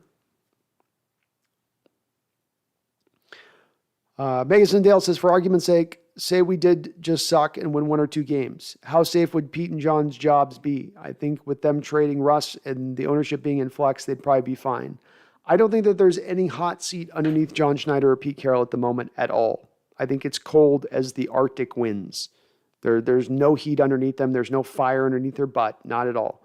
I think that there's a couple of factors into this. Number one, I think ownership's going to give them a pass on this year because they had to get rid of Russell Wilson and they had to basically eat $45 million of dead money to do so. And whether you agree with it or not, that's going to give them a bit of a pass. I also think the fact that the selling of this team within the near future is also going to factor into this. Let's not forget, if you do move on from John Schneider and Pete Carroll, you're going to have to then pay out of pocket a considerable amount of money. I think right now they're going to try to hold on, right, as they're liquidating everything around in the on the Paul Allen Trust as it is right now, from property to everything else, including the Blazers. They are not trying right now to spend a lot of money. They're trying to get the money all kind of pooled together a little bit. So that kind of goes in opposite first firing those guys. I think that they do remain, Mason, yeah. Yui says Seahawks will have the 4th best quarterback in the division and probably going to be starting 2 rookies at offensive tackle. Forecasters are being generous when they say a team like that can win 7 to 8 games with this schedule. Potentially. Randall says Marcus Tubbs was a bust. He's right at that line with the Randall. He did give you 1 year of play, but you're right. There wasn't that second year. So that probably does fit to that. Just Mike says, who will start for the quarterback for the Seahawks? I think Geno Smith starts out starting Just Mike, but I think Locke eventually ends up being your starter when it's all said and done. Herbicide says Deshaun was all about a finger in the butt. That's why he wanted all the NDAs. Oh my goodness. He really wanted that happy ending. he wanted the happy ending.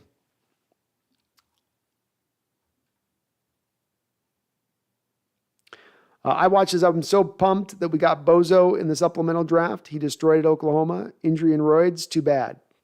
Yeah, I was pumped too, man. I thought he was going to be something when we got him. I was like, this is just what the defense needs, but steroids can wreck a body. They can tear a body up. Benelli says Robert Quinn would some way would be awesome. That'd be cool to bring in Quinn. I agree. I think that they're not in the door open to doing so at this point, but it'd be cool. Just Mike says, should the Seahawks give Kaepernick a chance to play quarterback? No. I'm still not convinced all that much that Kaepernick even still really wants to play quarterback at this point. I think he's got a bit of a cottage industry going right now, and he's making a lot of money off that cottage industry. No, he wasn't good at the end when he was on his way out. He's had 4 or 5 years out of the league. He's a guy that was heavily reliant on his mobility that he no longer has to the degree that he once had. And he's gotten older and he's been out of the game. So I'm a no on that one.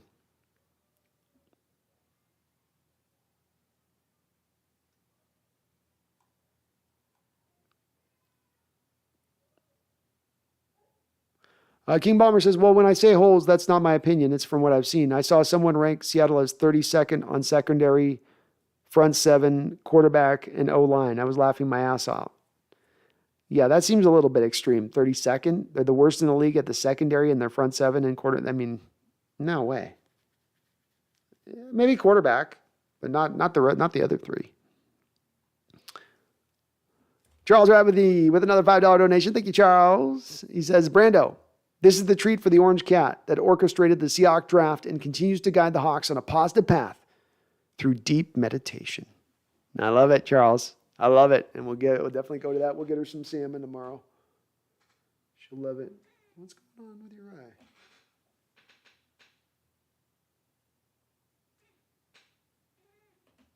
Why is your eye all closed up?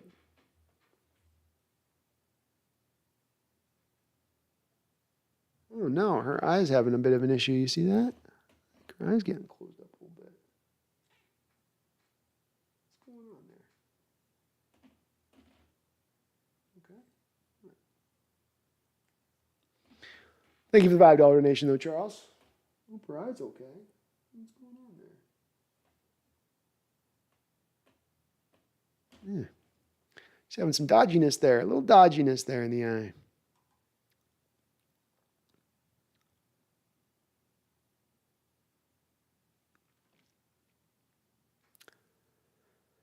Sean says, I hope Lockett and Gino have an amazing season. Go Hawks. Go Hawks, Sean. Me too, man.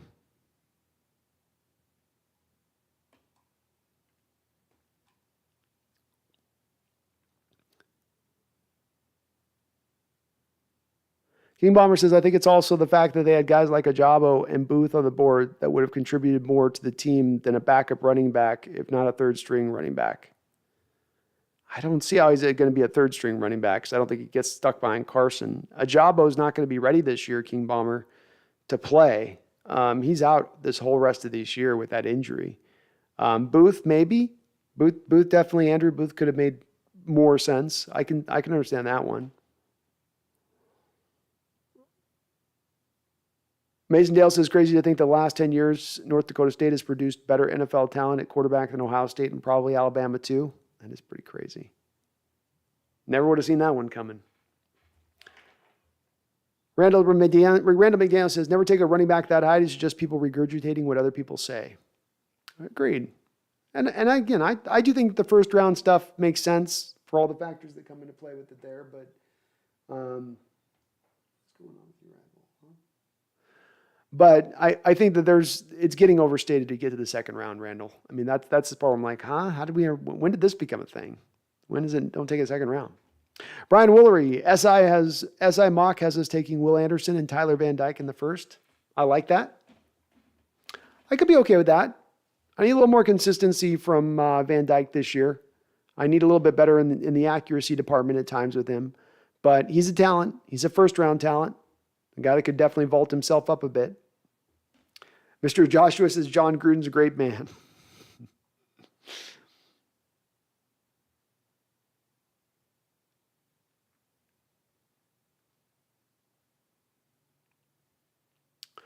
EW2K says Walker was the best player at his position in the draft. Certainly not the case with Ajabo or Booth. Wow, great point, Huey. Fantastic point. And yeah, that's if you're talking about wanting to have a draft led by taking the best player available on the board. Do we take the best running back we have on our board by far? Or do we take the our fourth or fifth best pass rusher or our seventh or eighth best corner? It's a good point.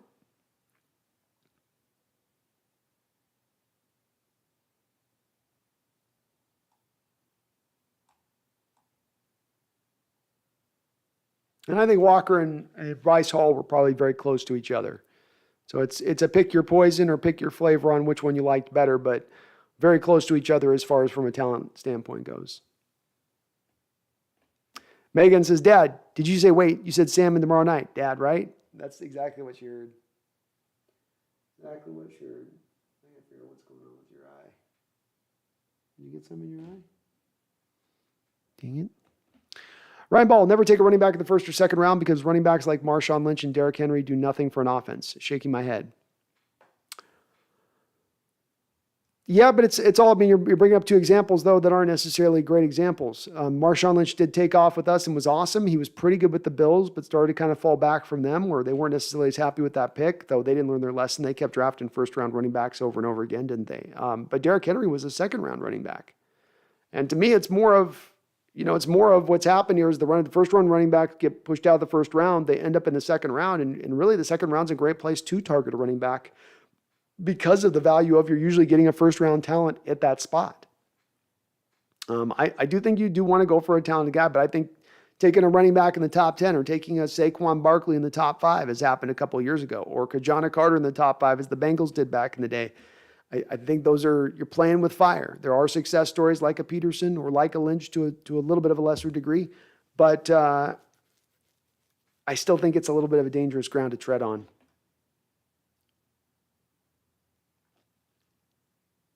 Bash Gordon says, hey, B, what is your favorite number 1 draft pick that turns out too good? Thank you for being, B, who is your favorite number 1 draft pick that turned out to be too good? Thank you. It was going to be good. Who turned out to be number 1 pick who turned out to be good that I liked for our Hawks?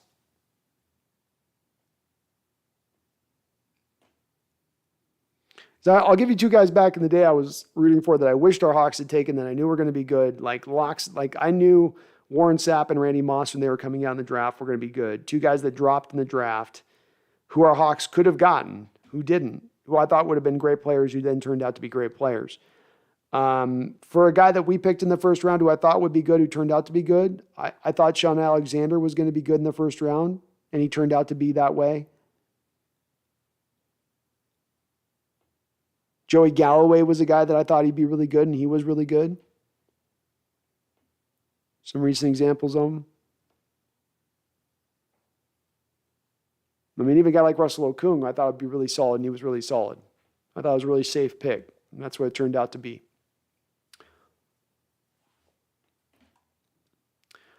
Trent Sybots, Penny, Carson, or Walker, who's getting the most yards, carries? Penny's going to get the most yards and the most carries. Carson's not going to be on the Carson's not going to be on the roster. Walker is going to be given the second most amount of carries, somewhere in the neighborhood of probably 100 to 150 touches by the end of the year. But Penny's going to end up, in my opinion, with like 1,500 yards, probably 225, 250 carries.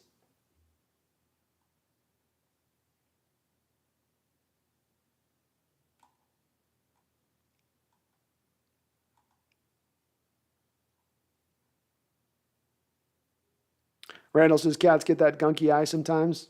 Yeah, she's got a little bit of a... She's not... I just noticed it. She's been all right today, but got something in there. Benelli says, anybody that questions the K9 pick are idiots. I love it, Benelli. I love it, man. I pushed back on it when I heard it. I couldn't believe how much of the fandom was so over themselves on it. It's, again, I get the first round, but second round? Come on now. Come on now. TJ Wilburn says, did you see the article about could Drew Lock be a Drew Brees? I didn't see it. People have been mentioning it on the stream, TJ, a little bit. You never know, man. You never know. There's quarterbacks that have a tough first stop. They go on to do, other things at the second stop. It's much better.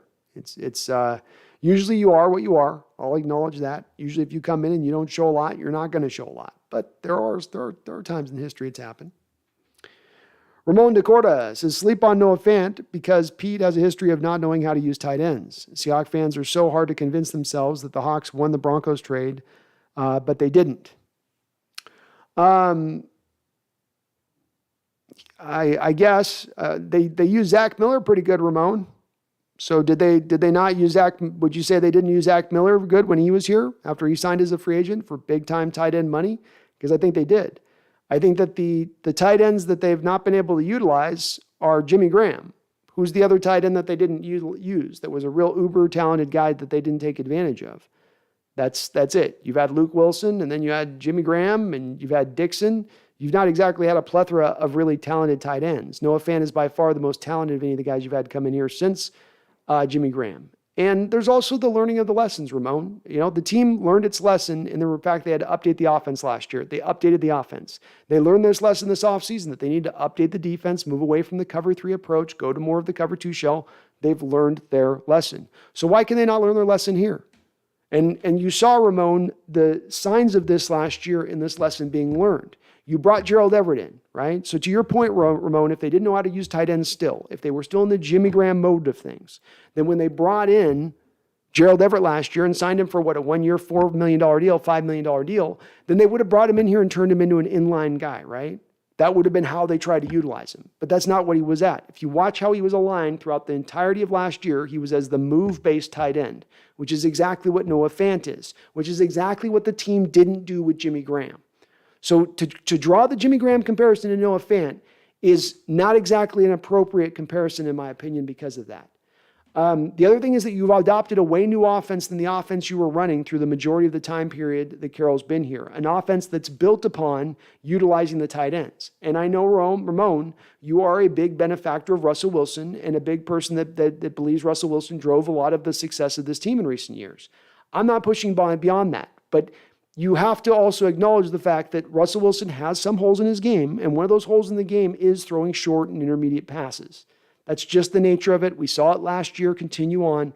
It's a place that he very well may clean up at some point, Ramon. He may become fantastic at some point in the future at throwing over the middle and intermediate, but he's not been that up until this point as a Seattle Seahawk in recent years. That's the part where I have a little more faith in it because of those reasons. I get that they messed up on Jimmy Graham. I don't think they're going to do the same thing they did with Jimmy. Ramon, they had a move-based tight end that they turned into an inline tight end. That's why that didn't work. They're not going to do the same thing here with Fant.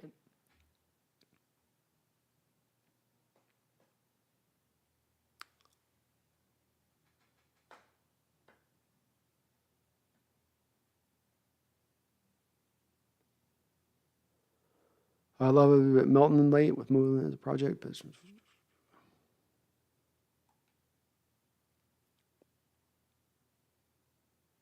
Brian Meyer says, I'm sorry.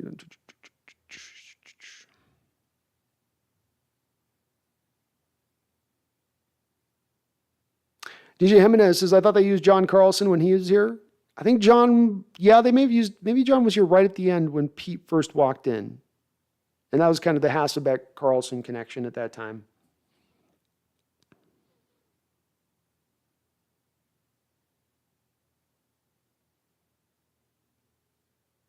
King Bomber says, so why are you taking a back this year when you have Penny and Matt and maybe Carson when you could take a corner or edge who can help the team when you're going to be bad and then take a running back next year?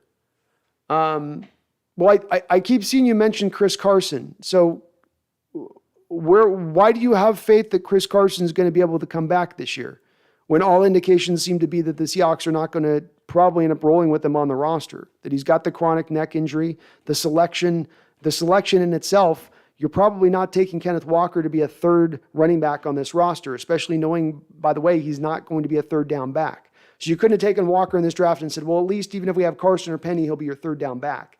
You're not doing that. That's not his skill set. He's an early down back. So do you think really, Bomber, that they took a guy that's going to be a third back on their roster? No. Carson's not going to be on the roster.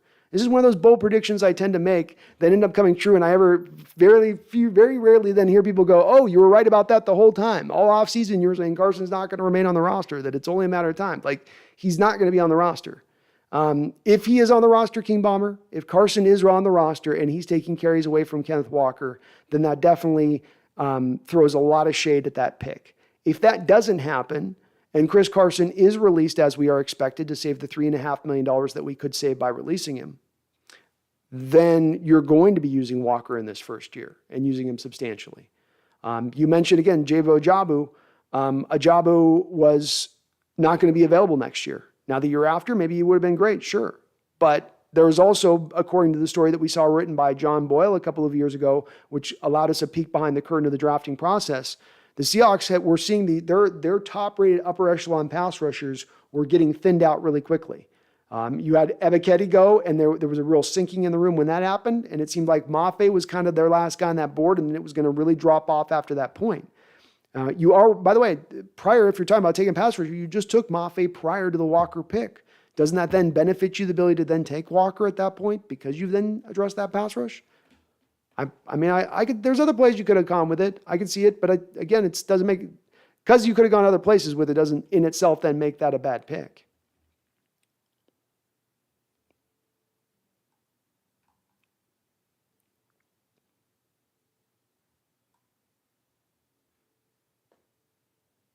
Use this card.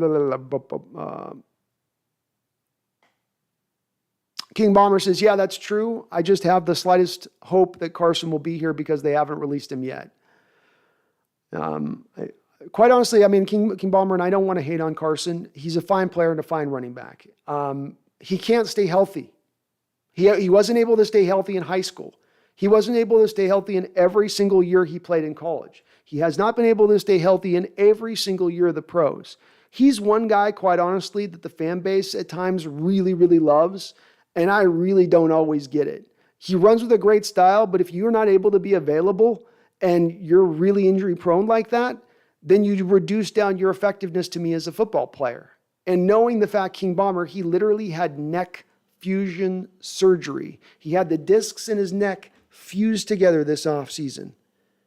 I don't know if you've known anybody in your life that has had fusion surgery, but I know non-pro athletes that have had that surgery that have struggled with dealing with the ramifications of that and all that brings in its quote-unquote fix to the scenario. But I just don't see him lasting because of that. I think Carroll's trying to do him a solid. This is a lot like I tried to draw the relation to the Bobby Wagner situation. Listen to the press conference of Carroll and Schneider talking about the Bobby Wagner release. It's obvious that Schneider had told Carroll he's getting released. We've got to release him. We can't carry his salary. He's got to go. Carroll himself said, man, I just kept telling John, just hold off. Let's just see if we can just hold off as long as you can on it. Just hold off as long as you can on it. John held off as long as he could on it, then he released him. Same thing is going to be applied here with Carson. They're holding off because King Bomber, they want to do solid by him. Carroll wants to see if the thing can get all healed and he can pass the physical. But the chances off of everything we're hearing in the background on this is that it's very, very slight a chance to happen. And again, to your point on this though, King, if you end up rocking with Carson on the roster and Penny on the roster and Walker on the roster, that does throw shade on that Walker pick because that means he almost gets no carries moving into this year. And that would be disappointing. Or you're ending up with like 40 carries on the season for an early second round pick. That wouldn't be, that would reflect on the pick at that point.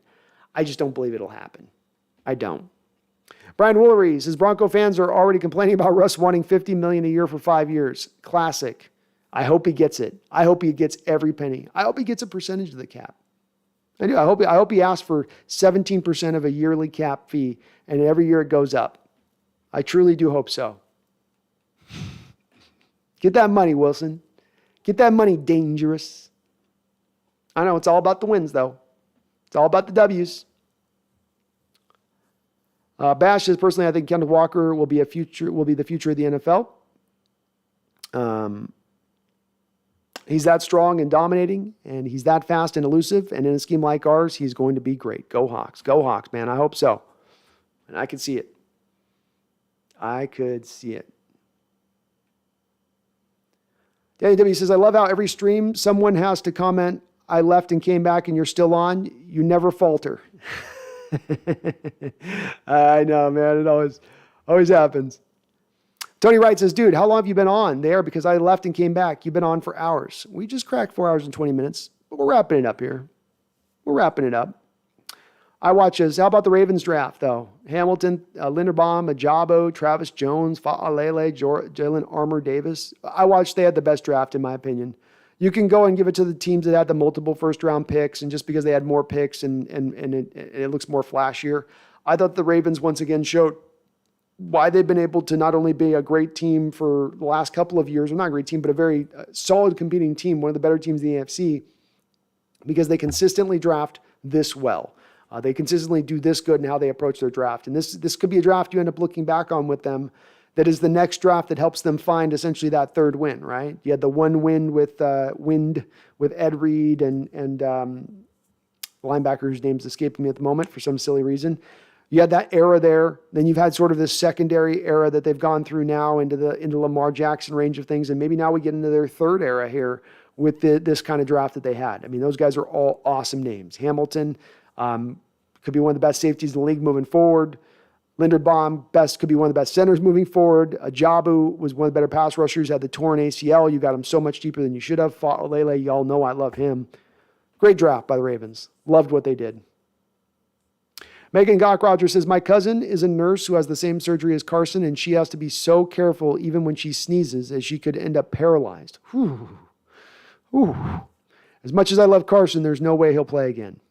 That's where I stand with the two. And Megan, I think it's when you know somebody who's had this kind of surgery, it just makes you a little more pessimistic about it because you understand all that entailed going in and having your discs fused in your spine.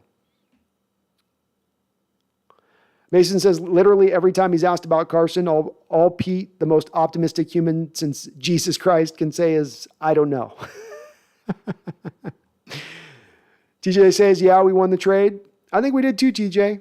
That money part has got to be a part factoring into it. The Broncos are going to get one cheap year of Russell, and then the price is going to be very expensive. And as I say, my words I've been using on this show has been buyer beware. Don't be shocked when you end up finding that he's not giving you $50 million of performance, but you're getting charged $50 million at the door. Sean Hines says, what is the Seahawks salary post June 1st cuts? I do think Carson ends up getting there, Sean. I think you end up cutting him. I think that LJ Collier probably does end up there as well, as you could save $1 million from moving off of him. So those are probably my only two guys right now. Maybe there's an outside chance with Jason Myers. But Carson, Collier, that's about it. You basically have cut the guys you're already going to cut. The NFL kind of moved that rule around a couple of years ago, so it's not as big a cut big of a date as it used to be in the NFL. King Bauer, for sure, that does make sense. I don't like the Walker pick when it did happen, but after the rest of the draft, I didn't hate it as much because we got other guys like Tariq and Kobe. It was a fantastic draft. And I do share a opinion, King. If he's a third, if he's rocking the third as his second round pick, and he's now your third on your depth chart this season, knowing to your point, like you made above earlier in the comments, that you do have these running backs in that cheap 4 or 5 year deal, and you want to get the most out of them through that time period. You don't want to kick one of those years out. You don't want to punt one of those years away because you happen to have Carson on the roster. You want to take Carson's $3.5 million and utilize it for other means, and then have Walker roll. And I do think that that's the approach that they're going to take when it's all said and done. Tony Wright says, yeah, my Falcons drafted Arnold Ebiketie, trading up 5 spots from 43 to pick 38 to draft him. Then our second, third round pick, the Falcons drafted Delangelo Malone. He's a ball of knives coming off the edge, Tony Malone. He is just a ball. He's a ball of knives.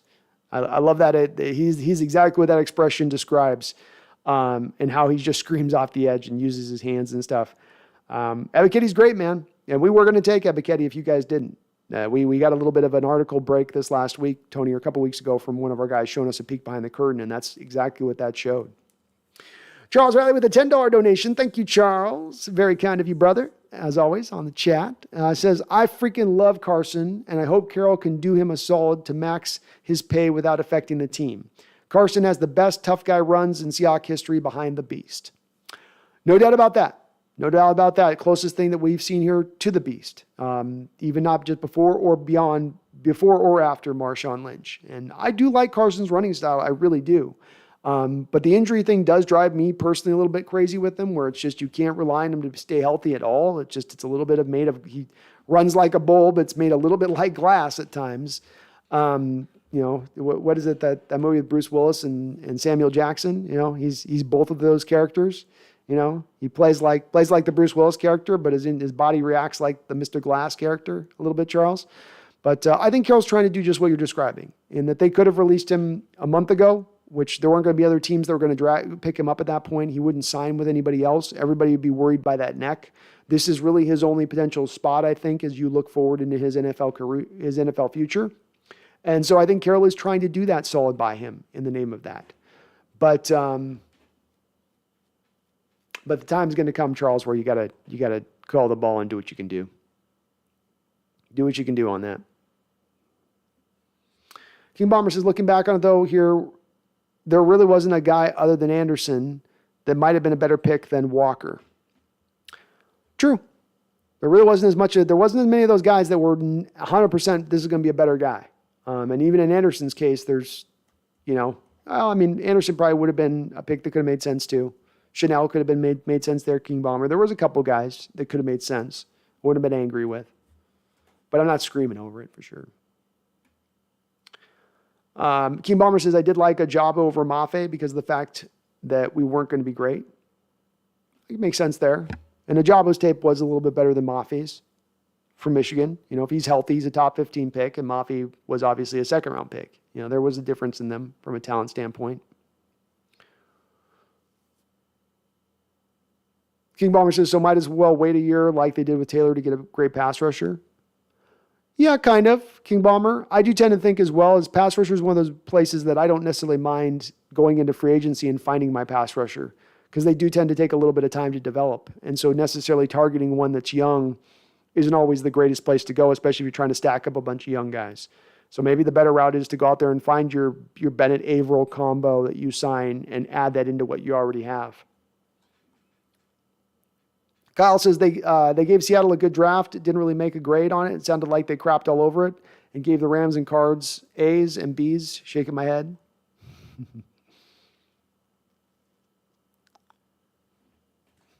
Oh, sorry.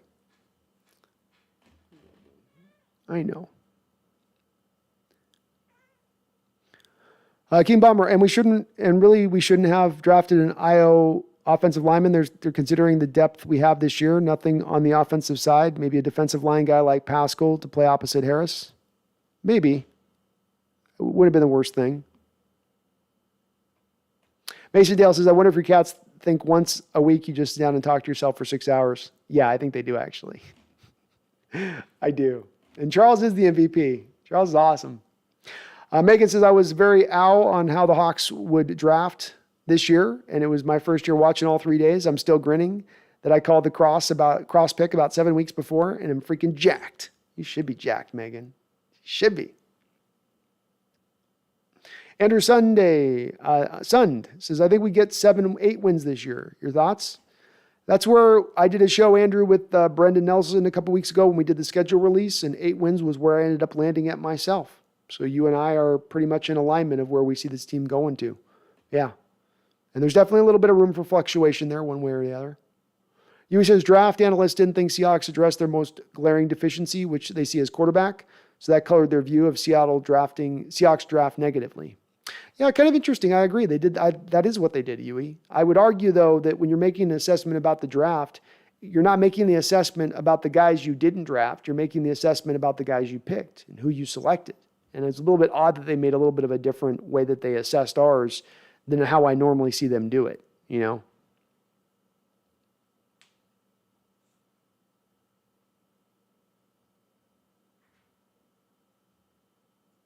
King Bomber says, so either Pascal or Anderson would have been the other guys I would have considered in hindsight. And even better would have been to trade down two-thirds and get Jones and Chad Moomer or something. That would have been ideal, I think, to move down and get an extra pick in there in that spot, King Bomber. I mean, even overtaking Walker, that would have been the ideal. And I think Schneider, again, according to that article, was trying to move around like a demon in the draft. There was no deal that fit, that suited. Kyle says, PFF said our Walker pick was a mistake because we should have taken a quarterback. Also said we have one of the worst teams in the league. They act like we have zero talent. Done with PFF. Well, I still like PFF, but I think they're off on this one. Don't evaluate a draft based on the players didn't take. Like, we're just talking about the Ravens draft, and we're talking about all the players they took. Oh, Hamilton's good, and Ajabo's good, and this is a great value here for this guy. Deal with the players that are picked, not with the players that they didn't take. That's a weird way of looking at a draft as far as evaluating how a team did. I understand why it might factor a little bit into it, but to have that drive a whole draft grade and to take a draft grade of ours down to the degree it has in certain publications is a little redonkulous. All right, so we're at 4.5 hours in. I'm going to go ahead and wrap this up here. If you guys got any final last questions to get them on in, please do get them on in under the line. I am going to try to get back to you guys here on Wednesday, so we'll start thinking about kind of putting the show together there at that time. So I'll try to get back on kind of a normal angle here, though we are kind of in the off season a little bit. You never know, we might get some DK Metcalf contract extension talk here coming through. So if that goes on, I will be going live the second that we hear about that kind of news. But other than that, let's poke in the last couple of questions. I appreciate you guys on the channel here tonight. Been a great chat, just bubbling. I love again that we've got people that we disagree at spots, we align in spots, but we can just have some good, honest discussion on the nature of our Hawks and where the team's going and the nature of the NFL too with it. Been great tonight. Really love the discussion. Kyle says, I will cheer for Mafe even if he has a bad rookie year. His mom died from pancreatic cancer, and my mom died from pancreatic cancer last year. We'll definitely get his jersey. Oh, man, I'm sorry to hear that, brother. That's tough. That is a tough one, that pancreatic one, man. That doesn't mess around.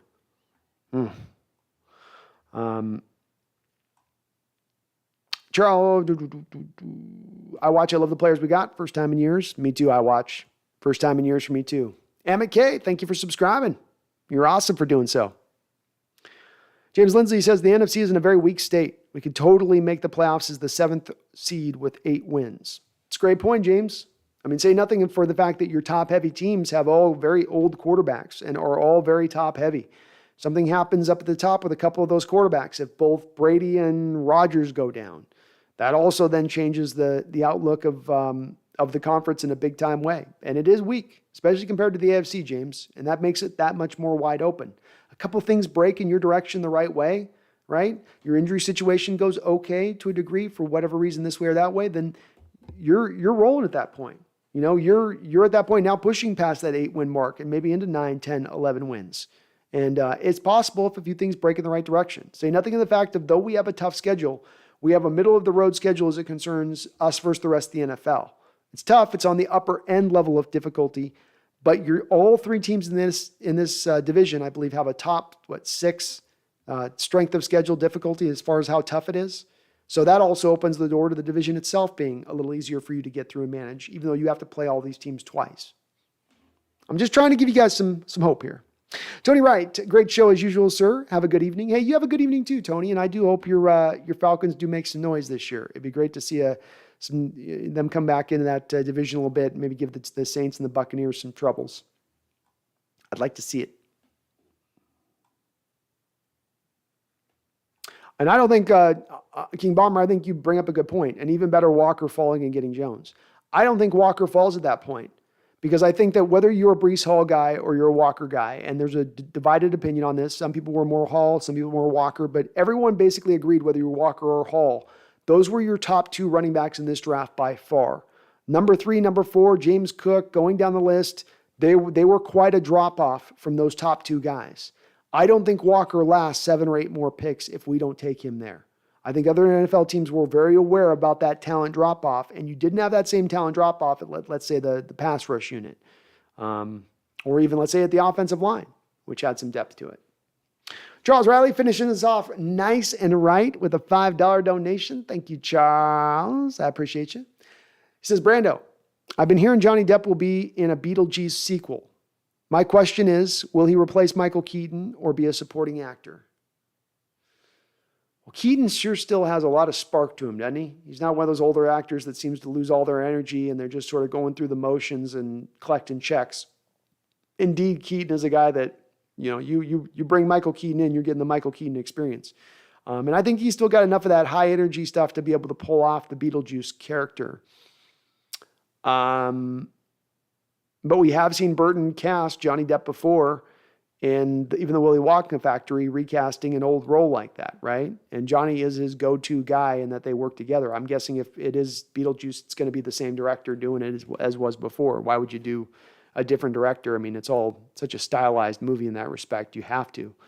So probably not Keaton. I'd imagine they would just bring Michael back. He's such a good fit for that role. I mean, that might be his best all-time role that he played of any of them. So now I think you bring back John. Johnny essentially takes over because like, let's face it, you're probably not bringing Alec Baldwin back, right, Charles? Like, probably not bringing that one back, you know? nothing against Alex. I'm sure the safety was off.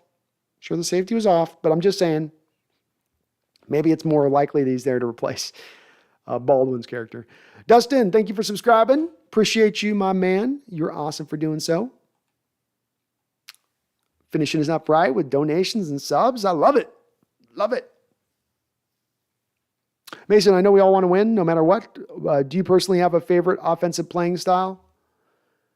Well, I do like spread concepts conceptually, Mason. I think that's where the game is going more and more. I like the outside zone based offenses that are going to attack in the run game all the way around, up the middle and outside. I would say though, Mason, that even though that's my love, I got to say that that's the case. But the problem is that, you're playing the open air stadium. And I think that that's got to impact and affect the way that you look to build the offensive side of the ball. We had Holmgren's West Coast offense try to operate in that outdoor stadium, and it just was never able to quite hum in the passing game like you would want it to hum. And there were other reasons for that in addition to the fact that you played outdoors and the elements and the rain and the weather and the cold. But I think that you're always going to have a bit of an element of balance offensively as long as we don't have a dome over the top of our stadium there, because there are so many games that are played in kind of some, not ideal conditions. Brian Meyer says, orange cat named Bronco. That's sacrilege, Brian. That's sacrilege. No. Megan says, great to have you back, B. Sorry, I was a little low tonight. We'll talk tickets soon. Hey, it sounds good, Megan. And no worries. You hang in there. Keep drinking water, fluids. Keep your head up. This too shall pass, as they say. King Bomber says, one more thing about Walker. Hasn't durability concerned you since this year won't be that important? So taking a running back next year when you have 4 years of good running back play when you're competing?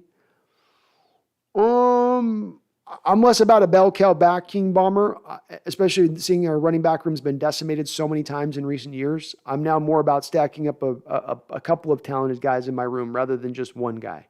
You do have right now, whether you keep Carson or Penny, you got both the guys basically on a 1-year deal if you're keeping them.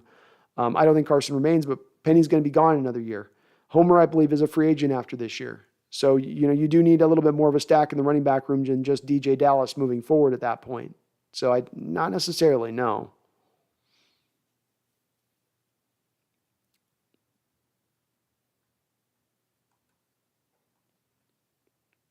King Bomber says, thank you for the show. Good night, Brando. You have a good night, man.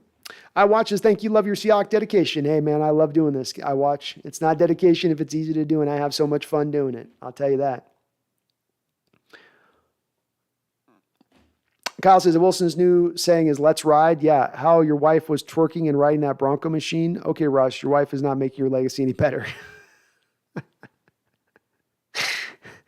Oh, goodness. He says, Walker was the safest pick. Also, if Penny goes down, you have no starting level running back on the roster and no Russ to bail you out. That's an ugly proposition. Walker was the smart pick. Well said, Huey. And that was my contention on as well. You've seen your running back room get decimated, and sometimes you having to run out running backs. I mean, remember the Viking game a couple of years ago? We had DeJuan Harris out there. This has been a problem for years on end, having the running back room get decimated, having no really true upper-level talented guys there to be difference makers at the position at that point, and then it's held back your running game. I think you need to build a little bit of insurance into that this upcoming season, which I like to see.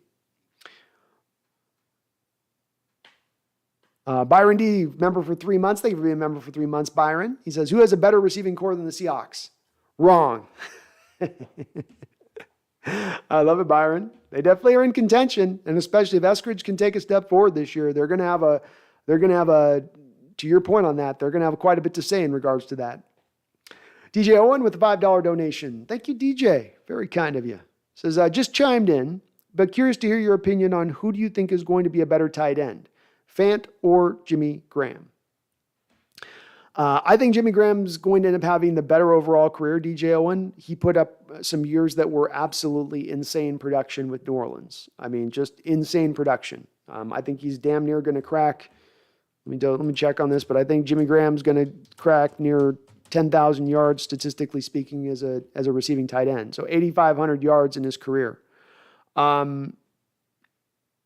He started out 356, 1310, 982. So he has had a better start to his career, Graham did, than Fant. I think He's not going to get to that spot of Jimmy Graham, TJ. I don't think, in Fant. I do think Fant can get to a spot. My comparison that I've been making on the stream today has been Jared Cook.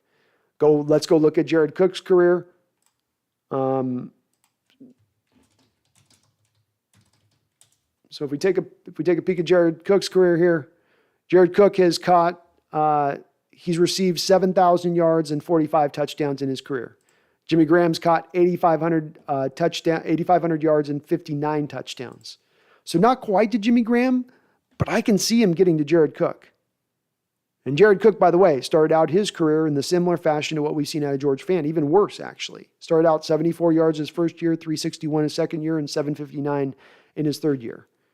Fant has already outpaced that in his first 3 years. So to me, more Jared Cook, DJ. But not that far off of necessarily Jimmy Graham at the end of the day in production when it's all said and done either. Still at, maybe a couple thousand yards off, but that still is really good production. UGK, his wife and his right, but it seems bad. Tony C says Keaton did a really good job in Batman. He did. But man, I'll tell you what, Beetlejuice was Oscar worthy. Nice effing model. Mason just started keto diet. I'm not overweight, but I read about all the benefits and realized how much BS I was eating. I'd recommend it like keto. I do a kind of a keto thing. Just hold off as long as you can in a day to eat. That's basically the key to it. Drink a lot of water and hold off as long as you can in a day to eat, and eat in small portions of time through the day. It has a lot of health benefits.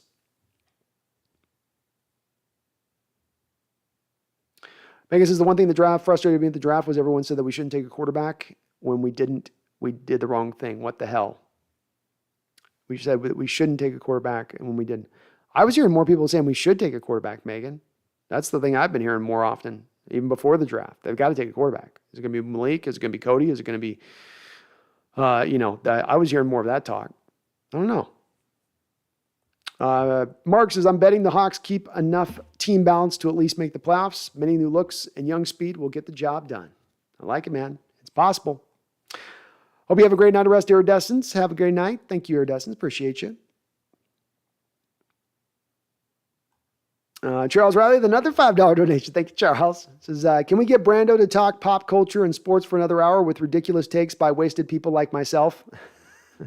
I would love to, Charles, but I got to get up early tomorrow, so I got to get up and do my work. I would. I like my pop culture.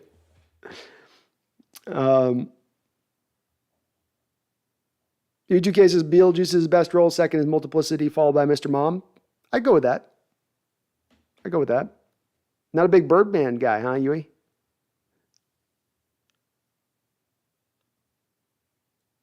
I watched this. It was insane that we didn't feed Jimmy when we had him and made him try to block. Another knock on Pete for me. A valid knock. They made the same mistake with Jamal Adams. This is my issue that they've had a couple times over that they've made. They did this, but they didn't do this pretty hard, and they did that, at least they did that right with him as the little times he played. But you draft a guy who does something great. Don't bring that guy in here and force him into your situation. Take advantage of what he does great. Fit him into you. Don't you fit to him, not him fit to you. And they looked at it opposite with Jimmy, which I just never quite understood. Mason Dale says, I don't think you realize how much your live streams feed my procrastination. Great content. Thank you, Grayson. I appreciate you, man. I hope it does that. That's what I'd angle for. Kyle says, last thing I promise. Media is comparing Russ going to Denver like Manning going to Denver. Okay, Russ, you're just another Manning. When in Seattle, you were compared to nobody. You were the first Russ. Yeah, I mean, they're trying to make that comparison, which, Manning just recently went through there, and he was an older quarterback coming through at the time, and yeah, there's a little bit of that. It's a completely different situation, though, and past just the surface level of it, there's not a lot more deeper there beneath the surface. I mean, maybe he had some receivers to throw to. Did Manning coming to Denver? Russell's got receivers to throw to. But Manning is a different quarterback. Denver was adopting the Manning offense when he came in. They turned into the Manning offense, essentially. This is not turning into the Russell Wilson offense. It's going to be the West Coast offense. So there is a little bit of initial kind of, yeah, that makes sense to me at first blush. But the more you look into that, those are kind of weird, silly comparisons to make on that. They're different situations. Way different. Charles says, fair enough, Brando. And yes, Megan and I know Walken was in Batman Returns. He just wasn't enough. He wasn't quite enough. I like Batman Returns. That's a guilty pleasure for me. But then again, Michelle Pfeiffer did something to me as a young man watching that movie. And as a Catwoman. Still the best Catwoman ever by far. And I like the new one, but Michelle was a lady. She was a definite lady.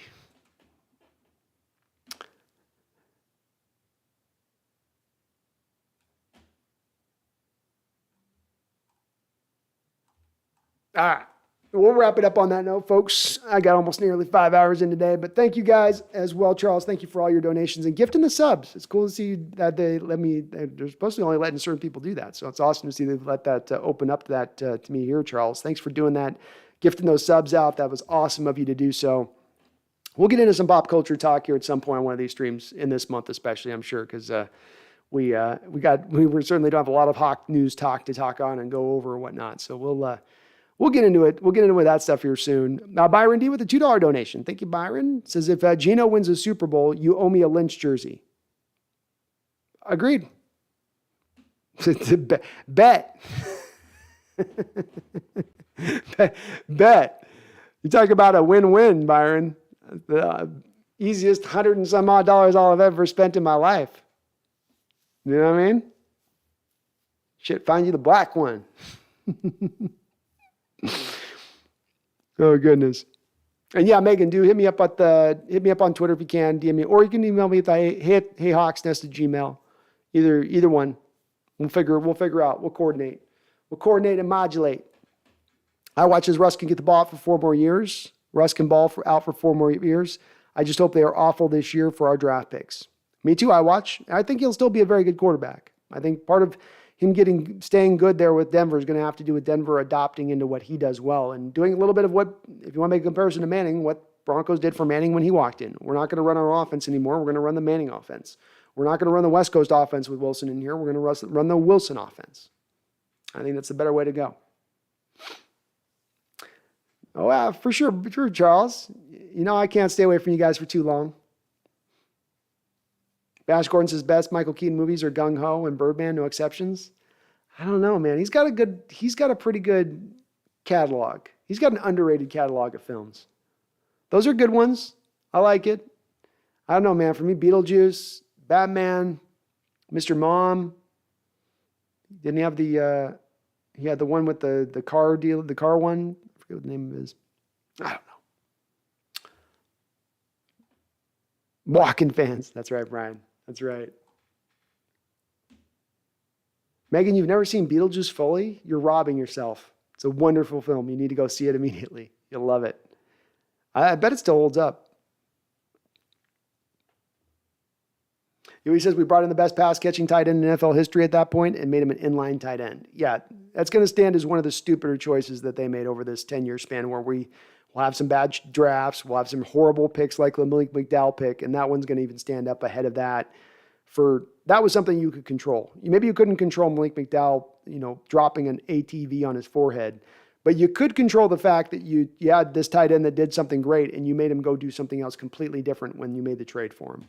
That's valid. Only Burn movie you never seen, Megan? You got to do it.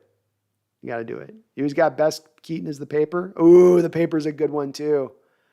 Oh, that's another underrated one. That's one of the only few movies of Ron Howard's that I've liked. Like that and Apollo 13 and the race movie he made a couple years ago. He's such a boring director to me. Howard just there's nothing dangerous about Ron Howard as a director. You know what I mean? He's the Opie of directors. Mike Costas just wished Russ would drop the nice guy routine. We know he didn't want to be here. It was just our front office that didn't want to get rid of him. That wanted to get rid of him. Yeah, I think Russ is what he is on it. Yeah. Russ was a good one, Megan. That was a good one of him. He's made a couple that have been all right, but boy, some of his ones I'm just yawn fest. The Paper was 90s, yeah. You had Michael Keaton, Robert Duvall in that. There's a few different folks in that. It's a good movie, though. Really good movie. It's kind of a movie that could fit very well today with the state of journalism, too. It's about getting the story right. Tribes has agreed new Batman's hot garbage. Yeah, that was overrated as hell. I did not like the new Batman. I feel like I missed something. All these people hype that new Batman up. I'm just like, what did I miss? And I'll tell you this, Robert Pattinson is not Batman. You need to stick to vampire movies. That is not Batman. Howard doesn't take risks but tells a good story, understands movies. He does understand how to make a movie. He knows how to build and make them. And every once in a while, it can come in one that's all right. But more often than not, it just, The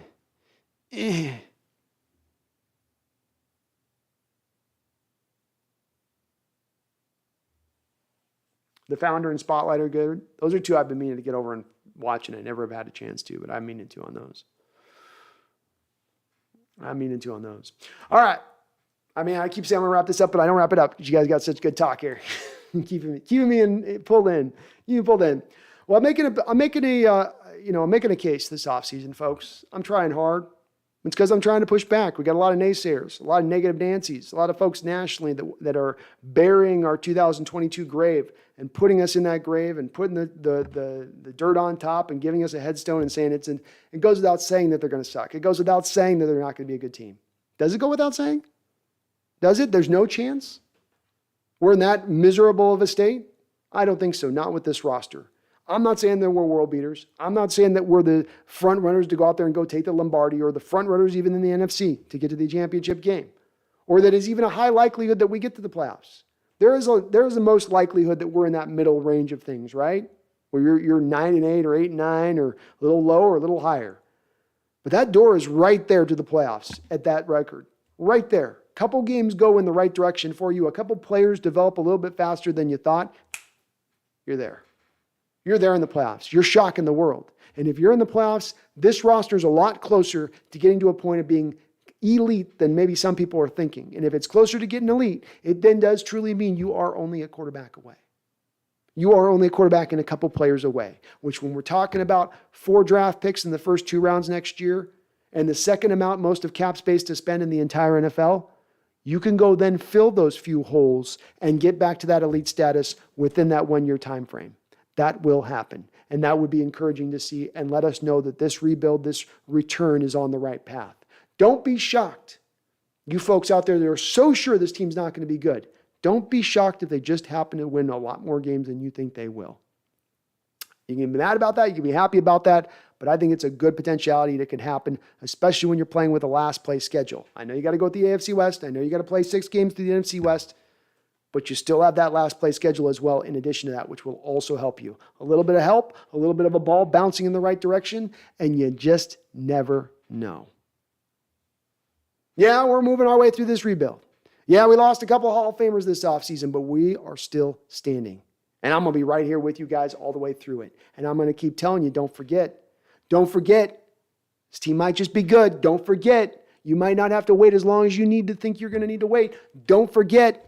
There is only one dark age in Seahawks history, and that's in the 90s, and it ain't happening again. Because that happened because you didn't have an Allen for an owner, and you still do. Have faith, and do not ever forget. Not even as we're in this period now of uncertainty, don't you forget you keep that faith. We need that faith. Hold on, baby. Hold on. Stay with me. And go Hawks.